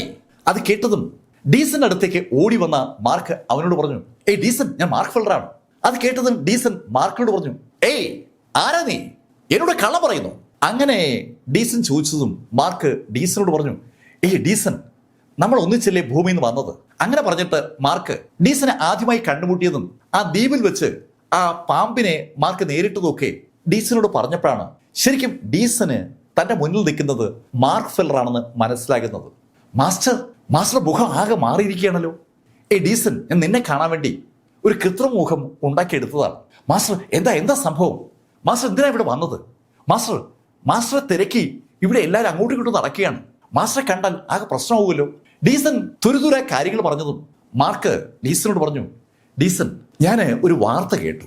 നമ്മുടെ ഷെനി ആനിക്കിനെയും കൂടെയുള്ള ആളുകളെയും ഈ ഹെവൻലി ക്ലൗഡ് സെഷൻകാർ കൊലപ്പെടുത്താൻ പോകുന്നതാണ് ഞാൻ കേട്ടത്. അതുകൊണ്ട് നീ അവരെ ഒന്ന് സഹായിക്കണം. നീ അവരെ ഇവിടുന്ന് എങ്ങനെയെങ്കിലും പുറത്താക്കി തന്നാൽ ഞാൻ അവരെ എങ്ങനെ രക്ഷപ്പെടുത്താം. മാർക്ക് ഫെല്ലർ താൻ റെസ്റ്റോറന്റ് വെച്ച് കേട്ട കഥകളൊക്കെ ഡീസനോട് പറഞ്ഞപ്പോൾ ഡീസൺ മാർക്കിനോട് പറഞ്ഞു, മാസ്റ്റർ പറഞ്ഞത് ശരിയാണ്. പക്ഷേ ഇപ്പോ മാസ്റ്റർ ജീവൻ പോലും രക്ഷിക്കാൻ പറ്റാത്ത സാഹചര്യമാണ്. ഇപ്പോ മാസ്റ്റർക്ക് നല്ലത് ഒറ്റയ്ക്ക് സഞ്ചരിക്കുന്നതാണ്. ആരെങ്കിലും മാസ്റ്റർ കൂടെ കൂട്ടിയാൽ മാർക്കിന്റെ ബാധ്യത കൂടുകയുള്ളൂ. മാസ്റ്റർക്ക് ഒരിക്കലും ഷെനി ആനിക്കിനെയും കൂട്ടരെയും ഒളിപ്പിച്ച് നിർത്താൻ പറ്റില്ല. ഡീസൺ പറഞ്ഞ കാര്യങ്ങൾ ശരിയാണെന്ന് മാർക്കിനും അറിയാം. അത് കേട്ടതും മാർക്ക് ഡീസനോട് ചോദിച്ചു, ഏയ് ഡീസൺ, പിന്നെ നമ്മൾ എന്ത് ചെയ്യും? മാസ്റ്റർ, ഞാനൊരു കാര്യം ചെയ്യാം. ഈ ഷെനി ആനിക്കിനെയും കൂട്ടരെയും എൻ്റെ കൂട്ടത്തിലേക്ക് ചേർക്കാൻ ഞാനൊരു ശ്രമം നടത്താം. ഞാൻ ഫസ്റ്റ് എൽഡറോട് പറഞ്ഞാൽ ഉറപ്പായും അവരെ മറ്റ് ടീമുകളിൽ നിന്ന് എൻ്റെ ടീമിലേക്ക് മാറ്റും. എൻ്റെ ടീമിൽ അവരെത്തിക്കഴിഞ്ഞാൽ പിന്നെ അവരെ തൊടാൻ ആർക്കും പറ്റില്ല. ഇപ്പോൾ എൽഡർ ബായുടെ കീഴിലാണ് ഷെനി ആനിക്കും ബാക്കിയുള്ള ആളുകളും ഉള്ളത്. ഡീസനെ മാത്രമാണ് എൽഡർ ബായുടെ ടീമിൽ നിന്ന് ഫസ്റ്റ് എൽഡറുടെ ടീമിലേക്ക് മാറ്റിയിരിക്കുന്നത്. ഫസ്റ്റ് എൽഡറുടെ ടീമിലേക്ക് ഷെനി ആനിക്കും കൂട്ടരും കൂടി എത്തിയാൽ പിന്നെ അവർ സുരക്ഷിതരാണ്. ഡീസൺ അക്കാര്യം പറഞ്ഞതും മാർക്ക് ഡീസനോട് പറഞ്ഞു, ഓക്കെ ഡീസൺ, നീ അക്കാര്യം ചെയ്യുക. ഞാൻ ഇപ്പൊ തന്നെ പുറത്തിറങ്ങിയാണ്. മാർക്ക് ഡീസനോട് യാത്ര പറഞ്ഞ് അതിവേഗം അവിടുന്ന് പുറത്തിറങ്ങി. മാർക്ക് ഡിൽഡയുടെ അടുത്തേക്ക് മടങ്ങി എത്തുമ്പോൾ ഡിൽഡ മാർക്കിനെ തിരക്കി അങ്ങോട്ടും ഇങ്ങോട്ടും നടക്കുകയാണ്. മാർക്കിനെ കണ്ടതും ഡിൽഡ ചോദിച്ചു, ഏയ് ബ്ലാക്ക്, നീ ഇവിടെ പോയിരുന്നു? ഏയ് ഞാൻ പറഞ്ഞില്ലേ ഞാൻ വാഷ്റൂമിൽ പോവുകയാണെന്ന്. ബ്ലാക്ക്, വാഷ്റൂമിൽ പോയാൽ ഇത്രയും സമയം എടുക്കൂ? ഇതെന്തൊരു വാഷ്റൂമിൽ പോക്ക്? ഇത് ഒരുപാട് നേരമായല്ലോ. ഞങ്ങൾ ആരും വാഷ്റൂമിൽ പോകുന്ന ആളുകളല്ലേ. ഡിൽഡ തട്ടിക്കേറിയതും മാർക്ക് ഡിൽഡയോട് പറഞ്ഞു, ഓക്കെ ഇപ്പൊ കാര്യം കഴിഞ്ഞല്ലോ, നമുക്ക് പോവാം. അധികം സംസാരിച്ച് നിൽക്കാതെ അവര് അവിടെ നിന്ന് പുറത്തു കടന്നു. അവരുടെ വാഹനം റെസ്റ്റോറന്റിലേക്ക് അങ്ങനെ നീങ്ങുമ്പോൾ ഡിൽഡ മാർക്കിനോട് ചോദിച്ചു, ഏയ് ബ്ലാക്ക്, സത്യം പറ, എന്തായിരുന്നു അവിടെ പരിപാടി? എനിക്കറിയാം നീ വാഷ്റൂമിലൊന്നും പോയില്ല. ഏയ് ഡിൽഡ, ഞാൻ എന്തിനും നിന്നോട് കളവ് പറയണം? ഒരാൾക്ക് വാഷ്റൂമിൽ പോകാൻ പെട്ടെന്ന് തോന്നിയാ പോയല്ലേ പറ്റൂ. ഡിൽഡ തലങ്ങും വിലങ്ങും ചോദ്യങ്ങൾ കൊണ്ട് മാർക്കിൽ നിന്ന് കാര്യമറിയാൻ ഒരു ശ്രമം നടത്തിയെങ്കിലും മാർക്ക് ഒരു തരത്തിലും വിട്ടുകൊടുത്തില്ല. എങ്ങനെ ചോദിച്ചാലും വാഷ്റൂമിൽ പോയ കാര്യം മാത്രമേ മാർക്ക് പറയും. അവസാനം അവര് റെസ്റ്റോറന്റിൽ മടങ്ങിയെത്തി. റെസ്റ്റോറന്റിൽ അവർ മടങ്ങിയെത്തിയതും അവരെ കാത്തു നിൽക്കുകയാണ് സാക്ഷാൽ ബ്രദർ സാഹോ. മാർക്കിനെ കണ്ടതും ബ്രദർ സാഹോ മാർക്കിന് അടുത്തേക്ക് വന്നു. ബ്ലാക്ക്, നിന്നെ കാണാൻ നിന്റെ സിസ്റ്റർ വന്നിരിക്കുകയാണ്. സിസ്റ്റർ വന്നെന്ന് കേട്ടപ്പോ മാർക്കിന് ആദ്യം കൊണ്ട് മനസ്സിലായില്ല. മാർക്ക് കൗതുകത്തോടെ സാഹോ നോക്കിയതും സാഹോ മാർക്കിന്റെ കൈ പിടിച്ചുകൊണ്ട് നടന്നു തുടങ്ങി. ഈ കാഴ്ച കണ്ട ദിൽദ ശരിക്കും കൗതുകത്തോടെ അവരെ ഫോളോ ചെയ്തു. അല്പസമയം കഴിഞ്ഞതും മാർക്ക് ഫെല്ലറേയും കൊണ്ട് സാഹോ എത്തിയത് സാക്ഷാൽ സിസ്റ്റർ ലിന്നിന്റെ അടുത്താണ്. സിസ്റ്റർ ലിൻ ശരിക്കും ഒരു സുന്ദരിയാണ്. സുന്ദരിയായ സിസ്റ്റർ ലിന്നിന്റെ മുന്നിലേക്ക് മാർക്ക് ഫെല്ലർ എത്തുമ്പോൾ ബ്രദർ സാഹോ ചിരിച്ചുകൊണ്ട് സിസ്റ്റർ ലിനോട് പറഞ്ഞു, ഹേയ് സിസ്റ്റർ, നിന്റെ സഹോദരനെ ഞാൻ പൊന്നുപോലെയാണ് നോക്കുന്നത് കേട്ടോ. അത് കേട്ടതും അലീന എന്ന സിസ്റ്റർ ലിൻ സാഹോയോട് പറഞ്ഞു, ഏയ് ബ്രദർ, താങ്ക് യു. ഏയ് സിസ്റ്റർ, വാ റൂമിലേക്ക് പോവാം. അങ്ങനെ പറഞ്ഞിട്ട് സിസ്റ്റർ ലിന്നിനെയും കൊണ്ട് ബ്രദർ സാഹോ അവർക്ക് വേണ്ടി അറേഞ്ച് ചെയ്തിരിക്കുന്ന റൂമിലേക്ക് നടന്നു. ബ്രദർ സാഹോയും സിസ്റ്റർ ലിന്നും മാർക്ക് ഫെല്ലറും ആ റൂമിൽ എത്തുമ്പോൾ ഇവരെ ഫോളോ ചെയ്ത് ദിൽദയും അങ്ങോട്ട് വരികയാണ്. ബ്രദർ സാഹോ മാർക്കിനെയും സിസ്റ്ററെയും കൊണ്ട് ആ റൂമിലേക്ക് കയറി അവിടെ ഒരു കസേരയിരുന്നു. അത് കണ്ടതും സിസ്റ്റർ ലിൻ ബ്രദർ സാഹോയോട് പറഞ്ഞു, ബ്രദർ, എനിക്ക് എൻ്റെ സഹോദരനോട് ചില കുടുംബകാര്യങ്ങളൊക്കെ സംസാരിക്കാനുണ്ടേ. ഞാൻ അത് സംസാരിച്ച് കഴിയുമ്പോൾ ബ്രദർ സാഹോയെ വിളിക്കാം, അപ്പൊ നമുക്ക് ഒന്നിച്ച് സംസാരിക്കാം. ആ മുറിയിൽ നിന്ന് ഇറങ്ങിപ്പോ എന്ന് ബ്രദർ സാഹോയോട് പറയുന്നതിന് പകരം വളരെ പൊതിഞ്ഞു കെട്ടി സിസ്റ്റർ ലിൻ ആ കാര്യം പറഞ്ഞതാണ്. ഒരു വിഷമത്തോടെ ബ്രദർ സാഹോ ആ മുറിയിൽ നിന്ന് എണീറ്റു. അയാള് മുറിക്ക് പുറത്തിറങ്ങി. അത് കണ്ടതും സിസ്റ്റർ ലിൻ ചെന്ന് വാതിലെ കുറ്റിയിട്ടു. അവള് വാതിലെ കുറ്റിയിട്ടിട്ട് മാർക്കിന്റെ അടുത്ത് വന്നിരുന്നു. അത് കണ്ടതും മാർക്ക് സിസ്റ്റർ ലിനോട് ചോദിച്ചു, ഈ സിസ്റ്റർ ലൈഫ് എനർജി കിട്ടിയോ? ഇല്ല മാർക്ക്, കിട്ടിയില്ല. സിസ്റ്ററിനെ കാണാൻ വന്ന് കണ്ടപ്പോ ഞാൻ ശരിക്കും പ്രതീക്ഷിച്ചായിരുന്നു. മാർക്ക്, ലൈഫ് എനർജി കിട്ടിയില്ലെന്നേ ഉള്ളൂ, പക്ഷേ വേറൊരു സാധനം കിട്ടിയിട്ടുണ്ട്. വേറൊരു സാധനവും? അതൊന്നും എനിക്ക് വേണ്ട. മാർക്ക്, ഞാൻ പറയുന്നത് ശ്രദ്ധിച്ച് കേൾക്ക്. ആ സിസ്റ്റർ പറ. മാർക്കിന് ഇപ്പോ ലോകത്തെ ഏറ്റവും വലുത് ആ ലൈഫ് എനർജിയാണ്. അതിനപ്പുറത്തേക്ക് എന്ത് സാധനം ഉണ്ടെന്ന് പറഞ്ഞാലും മാർക്ക് അത് കേൾക്കത്തില്ല, അത് കാണത്തുമില്ല. പക്ഷേ സിസ്റ്റർ ലിൻ മാർക്കിനോട് പറഞ്ഞു, മാർക്ക്, ഞാനിപ്പോ മാർക്കിനോട് പറയുന്നത് ലൈഫ് ഓഫ് വാട്ടറിനെ കുറിച്ചാണ്. ലൈഫ് ഓഫ് വാട്ടറോ? അതെ മാർക്ക്, ലൈഫ് ഓഫ് വാട്ടർ. അതെന്താ സംഭവം? മാർക്ക്, ലൈഫ് എനർജിയുടെ ഒരു കടുത്ത വെർഷനാണ് water of life. Life energy എന്ന് പറയുന്നത് എനർജിയാണ്. അത് ശരിക്കും സ്പ്രെഡായി വായുവായിട്ടാണ് നിൽക്കുക. ഗേഷ്യസ് പരുവത്തിലാണ്, ഗ്യാസാണ്. ഗ്യാസ് പരുവത്തിലുള്ള ആ എനർജിക്ക് പകരം ലിക്വിഡ് പരുവത്തിലുള്ള എനർജി, അതിനെക്കുറിച്ചാണ് ഇപ്പോ സിസ്റ്റർ ലിൻ മാർക്കിനോട് പറയുന്നത്. അത് കേട്ടപ്പോ മാർക്കിന്റെ മുഖത്ത് വല്ലാത്തൊരു അതിശയവും ശരിക്കും വല്ലാത്ത പ്രതീക്ഷയും വരികയാണ്. ഏയ് സിസ്റ്റർ, അത് എവിടെയുണ്ട്? മാർക്ക്, അത് എവിടെയുണ്ടെന്ന് എനിക്കറിയില്ല, പക്ഷേ അത് എവിടെയുണ്ടെന്ന് അറിയാവുന്ന ഒരാളെ എനിക്കറിയാം. ഏയ് സിസ്റ്റർ, അങ്ങനെയാണെങ്കിൽ നമുക്ക് അങ്ങോട്ട് പോയാലോ? മാർക്ക്, അത് പറയാനാണ് ഞാൻ വന്നത്. മാർക്ക്, നാളെ കഴിഞ്ഞ് മറ്റന്നാ ഗൂസ് സിറ്റിയിലേക്ക് വരണം. അവിടെ വന്ന് എന്നെ കാണണം. ഞാൻ മാർക്കിനെ ആ ആളുടെ അടുത്ത് കൊണ്ടുപോകാം. സിസ്റ്റർ ലിൻ ആ കാര്യം പറഞ്ഞപ്പോ മാർക്കിന് ശരിക്കും ഒരു ലോകം വെട്ടിപ്പിടിച്ച സന്തോഷമാണ് ഫീൽ ചെയ്യുന്നത്. മാർക്ക് എല്ലാ ദിവസവും എല്ലായ്പ്പോഴും ഓർക്കുന്നത് ഒരൊറ്റ കാര്യമാണ്, ലൈഫ് എനർജി. മാർക്കിന്റെ നെറ്റിയിൽ തെളിഞ്ഞു കാണുന്ന 9 എന്ന നമ്പർ 0 ആയി മാറിയാൽ മാത്രമേ മാർക്കിന് സ്പിരിച്വൽ എനർജി പുറത്തുനിന്ന് വലിച്ചെടുക്കാൻ പറ്റൂ. ഈ ഹെവൻലി റീജിയനിലാണെങ്കിൽ എങ്ങോട്ട് തിരിഞ്ഞാലും സ്പിരിച്വൽ എനർജിയാണ്. ഇഷ്ടംപോലെ സ്പിരിച്വൽ എനർജി ഉണ്ട്. ആ സ്പിരിച്വൽ എനർജി വലിച്ചെടുക്കാൻ മാർക്ക് ഇങ്ങനെ ശരിക്കും ആഗ്രഹിക്കുന്നുണ്ട്. പക്ഷെ വലിച്ചെടുക്കണമെങ്കിൽ മാർക്കിന്റെ ബോഡിയിലുള്ള ആ ട്യുലൈറ്റ് എനർജി പൂർണ്ണമായും 0-ൽ എത്തണം. 0-ൽ എത്തിയാൽ മാർക്കിന് ആ സ്പിരിച്വൽ എനർജി വലിച്ചെടുക്കാൻ പറ്റും. പക്ഷെ 0-ലേക്ക് ആ ട്യുലൈറ്റ് എനർജി എത്തണമെങ്കിൽ കറസ്പോണ്ടിങ് അളവിൽ മാർക്കിന്റെ ശരീരത്തിലേക്ക് ലൈഫ് എനർജി കയറുകയും വേണം. മാർക്കിന് ഇപ്പോ കാര്യങ്ങളൊക്കെ വ്യക്തമാണ്, പക്ഷെ ആ ലൈഫ് എനർജി കിട്ടുക എന്നുള്ളതാണ് പാട്. ആ ഗ്രീൻ റോക്ക് ഫോറസ്റ്റിൽ വെച്ച് വളരെ യാദൃശ്യം വെച്ചാലാണ് ആ ചിലന്തിയിൽ നിന്ന് മാർക്കിന് ആദ്യമായി ലൈഫ് എനർജി കിട്ടിയത്. രണ്ടാമത് മാർക്കിന് കിട്ടിയത് ആ യാങ് മലയുടെ മുകളിൽ വെച്ചാണ്. അവിടുന്ന് അത് സംഘടിപ്പിക്കാൻ മാർക്ക് ശരിക്കും പാടുപെട്ടു എന്നുള്ള കാര്യം മാർക്കിന് അറിയാം. ഇപ്പൊ ഇതാ മൂന്നാമതൊരു ഓപ്ഷനെ കുറിച്ച് സിസ്റ്റർ ലിൻ മാർക്കിനോട് പറയുകയാണ്. മാർക്കും സിസ്റ്റർ ലിനും കൂടി മുറിക്ക് പുറത്തിറങ്ങുമ്പോൾ മുറിയുടെ പുറത്ത് കാത്തു നിൽക്കുകയാണ് സാക്ഷാൽ ബ്രദർ സാഹോ. ബ്രദർ സാഹോ സിസ്റ്റർ ലിന്നെ കണ്ടതും സിസ്റ്ററോട് ചോദിച്ചു, നിങ്ങൾ സംസാരിച്ചു കഴിഞ്ഞോ? ബാ നമുക്കിനി സംസാരിക്കാം. ഏയ് ബ്രദർ, എനിക്ക് അത്യാവശ്യമായി മടങ്ങിപ്പോകണം. ഏയ് സിസ്റ്റർ ഇങ്ങോട്ട് വന്നതല്ലേ ഉള്ളൂ, ഉടൻ തന്നെ മടങ്ങിപ്പോകുന്നു. നമ്മൾ ഒന്നിച്ച് ഭക്ഷണം കഴിച്ചതുപോലുമില്ല. അങ്ങനെ സാഹോ പറഞ്ഞതും മാർക്ക് സിസ്റ്റർ ലിനോട് പറഞ്ഞു, അതെ നമുക്ക് ഒന്നിച്ചിന്ന് ഭക്ഷണം കഴിക്കാം. ബ്രദർ സാഹോ ശരിക്കും സിസ്റ്ററോട് ഒന്നിച്ച് ഭക്ഷണം കഴിക്കാൻ ശരിക്കും ആഗ്രഹിക്കുന്ന ആളാണ്. അങ്ങനെ മാർക്ക് ഫെല്ലർ പറഞ്ഞതും സിസ്റ്റർ ലിന്റെ കണ്ണുകളിൽ ശരിക്കും ഒരു ദേഷ്യം കടന്നു വരികയാണ്. സിസ്റ്റർ ലിന്നിന് ഈ ബ്രദർ സാഹോയെ അറിയാം, ബ്രദർ സാഹോയുടെ ഉള്ളിലിരിപ്പും അറിയാം. അത് അറിഞ്ഞു വെച്ചിട്ട് മാർക്ക് ഫെല്ലർ തനിക്കിട്ടൊരു പണി തന്നതാണെന്ന് അത് കേട്ടപ്പോ സിസ്റ്റർ ലിന് മനസ്സിലായെങ്കിലും അവൾ അവസാനം സമ്മതിച്ചു. ഉടൻ തന്നെ വിഭവങ്ങളുടെ ഒരു വൻ നിര തന്നെ അവരുടെ മുറിയിലേക്ക് അതിവേഗം വെയിറ്റേഴ്സ് എത്തിച്ചു. നടത്തിപ്പുകാരനാണല്ലോ ഓർഡർ ചെയ്യുന്നത്, അതുകൊണ്ട് തന്നെ സാധനങ്ങൾ എത്താൻ അധികം സമയമൊന്നും വേണ്ടി വന്നില്ല. ആ സാധനങ്ങൾ കൊണ്ടുവന്ന ആളുകളുടെ കൂട്ടത്തിൽ സാക്ഷാൽ ഡിൽഡയുമുണ്ട്. ഡിൽഡ കൗതുകത്തോടെ മാർക്കിന്റെ അടുത്തിരിക്കുന്ന ആ സുന്ദരി ഒന്ന് നോക്കി. സിസ്റ്റർ ലിൻ കാണാൻ അതിസുന്ദരിയാണ്. ഈ ബ്ലാക്ക് മാർക്ക് ആണെങ്കിൽ കാണാൻ അത്ര വൃത്തിയുള്ള ആളുമല്ല. ഒരു നല്ല ബോഡി ഉണ്ട് എന്നുള്ളത് മാത്രമാണ് ബ്ലാക്ക് മാർക്കിന്റെ ഏക ഗുണം. അയാളുടെ മുഖത്തേക്ക് നോക്കുന്ന ആരും രണ്ടാമത് അയാളുടെ മുഖത്തേക്ക് നോക്കത്തില്ല. അത്ര വിരൂപമായ മുഖമാണ് ഈ ബ്ലാക്ക് മാർക്കിനുള്ളത്. എന്നിട്ടും ഈ ബ്ലാക്ക് മാർക്ക് എങ്ങനെ ഇത്തരത്തിലൊരു സുന്ദരിയെ സ്വന്തമാക്കി? അങ്ങനെ ഒരു ചോദ്യമാണ് ഡെൽഡയുടെ മനസ്സിൽ വന്നത്. അവളുടെ മുഖം വായിച്ചെടുത്ത ബ്രദർ സാഹോ ഡെൽഡയോട് പറഞ്ഞു, ഹേയ് ഡെൽഡ, ഇത് ബ്ലാക്കിന്റെ സഹോദരിയാണ്. ബ്ലാക്കിന്റെ സഹോദരിയാണെന്ന് കേട്ടപ്പോൾ ഡെൽഡയുടെ മുഖത്ത് ഒരു പുഞ്ചിരി വിരിഞ്ഞു. കഴിഞ്ഞ ഏതാനും ദിവസങ്ങളിലെ ബ്ലാക്കുമായിട്ടുള്ള അവളുടെ ആ അടുപ്പം ബ്ലാക്കിനോടുള്ള ഒരു ഇഷ്ടമായി മാറിയിട്ടുണ്ട്. അവളുടെ മനസ്സിൽ പല ചോദ്യങ്ങളുമുണ്ട്. ആ ചോദ്യങ്ങളുടെ ഉത്തരം അവൾക്ക് ലഭിക്കേണ്ടത് ശരിക്കും ആ ബ്ലാക്കിൽ നിന്നാണ്. ഭക്ഷണമൊക്കെ കഴിഞ്ഞതിന് ശേഷം സിസ്റ്റർ ലിൻ അവരോട് യാത്ര പറഞ്ഞ് ഗൂസ് സിറ്റിയിലേക്ക് തിരിച്ചതും ഡിൽഡ മാർക്കിന്റെ അടുത്തെത്തി. ഡിൽഡ മാർക്കോട് ചോദിച്ചു, ഏയ് നിന്റെ സഹോദരി നിന്നെ പോലെ അല്ലല്ലോ കാണാൻ. ഏയ് ഡിൽഡ, അതിലിപ്പോ എന്തായിരിക്കുന്നത്? ഒരുപോലെ ഒരു വീട്ടില് എല്ലാവരും ഇരുന്നാൽ അതിലെന്ത് പ്രത്യേകത ഇരിക്കുന്നു? മാർക്ക് കൂളായിട്ട് അങ്ങനെ ഒരു ഡയലോഗ് പറഞ്ഞതും ഡിൽഡ മാർക്കോട് പറഞ്ഞു, ഏയ് ബ്ലാക്ക്, എനിക്ക് ശരിക്കും ആ മാർക്ക് ഫെല്ലറെ വല്ലാത്ത ഇഷ്ടമാണ്. എന്താ പറഞ്ഞേ? ഏയ് ബ്ലാക്ക്, എനിക്ക് ആ മാർക്ക് ഫെല്ലറെ ശരിക്കും ഇഷ്ടമാണെന്നാണ് ഞാൻ പറഞ്ഞത്. ഏയ് അതെന്താ അങ്ങനെ മാർക്ക് ഫെല്ലറോട് ഒരു ഇഷ്ടം? മാർക്ക് ഫെല്ലർ ശക്തനാണ്, അതാണ് എനിക്ക് ഇഷ്ടം വരാൻ കാരണം. ഏയ് മാർക്ക് ഫെല്ലറേക്കാൾ ശക്തനല്ലേ ഈ സെക്ഷൻ മാസ്റ്റർ? സെക്ഷൻ മാസ്റ്റർ അല്ലേ നിങ്ങൾ കൂടുതൽ ഇഷ്ടപ്പെടേണ്ടത്? ഏയ് ബ്ലാക്ക്, സെക്ഷൻ മാസ്റ്റർ ശക്തനാണ്, അക്കാര്യത്തിൽ എനിക്കൊരു സംശയവുമില്ല. സെക്ഷൻ മാസ്റ്റർ തന്നെയാണ് ഈ സദേൺ റീജിയനിൽ ഈ ഹെവൻലി ക്ലൗഡ് ഉണ്ടാക്കിയതും ഈ സദേൺ റീജിയനെ നിയന്ത്രിക്കുന്നതും. അതൊക്കെ ഞാൻ സമ്മതിക്കുന്നു. പക്ഷേ സെക്ഷൻ മാസ്റ്ററേക്കാൾ എനിക്കിഷ്ടം മാർക്ക് ഫെല്ലറെയാണ്.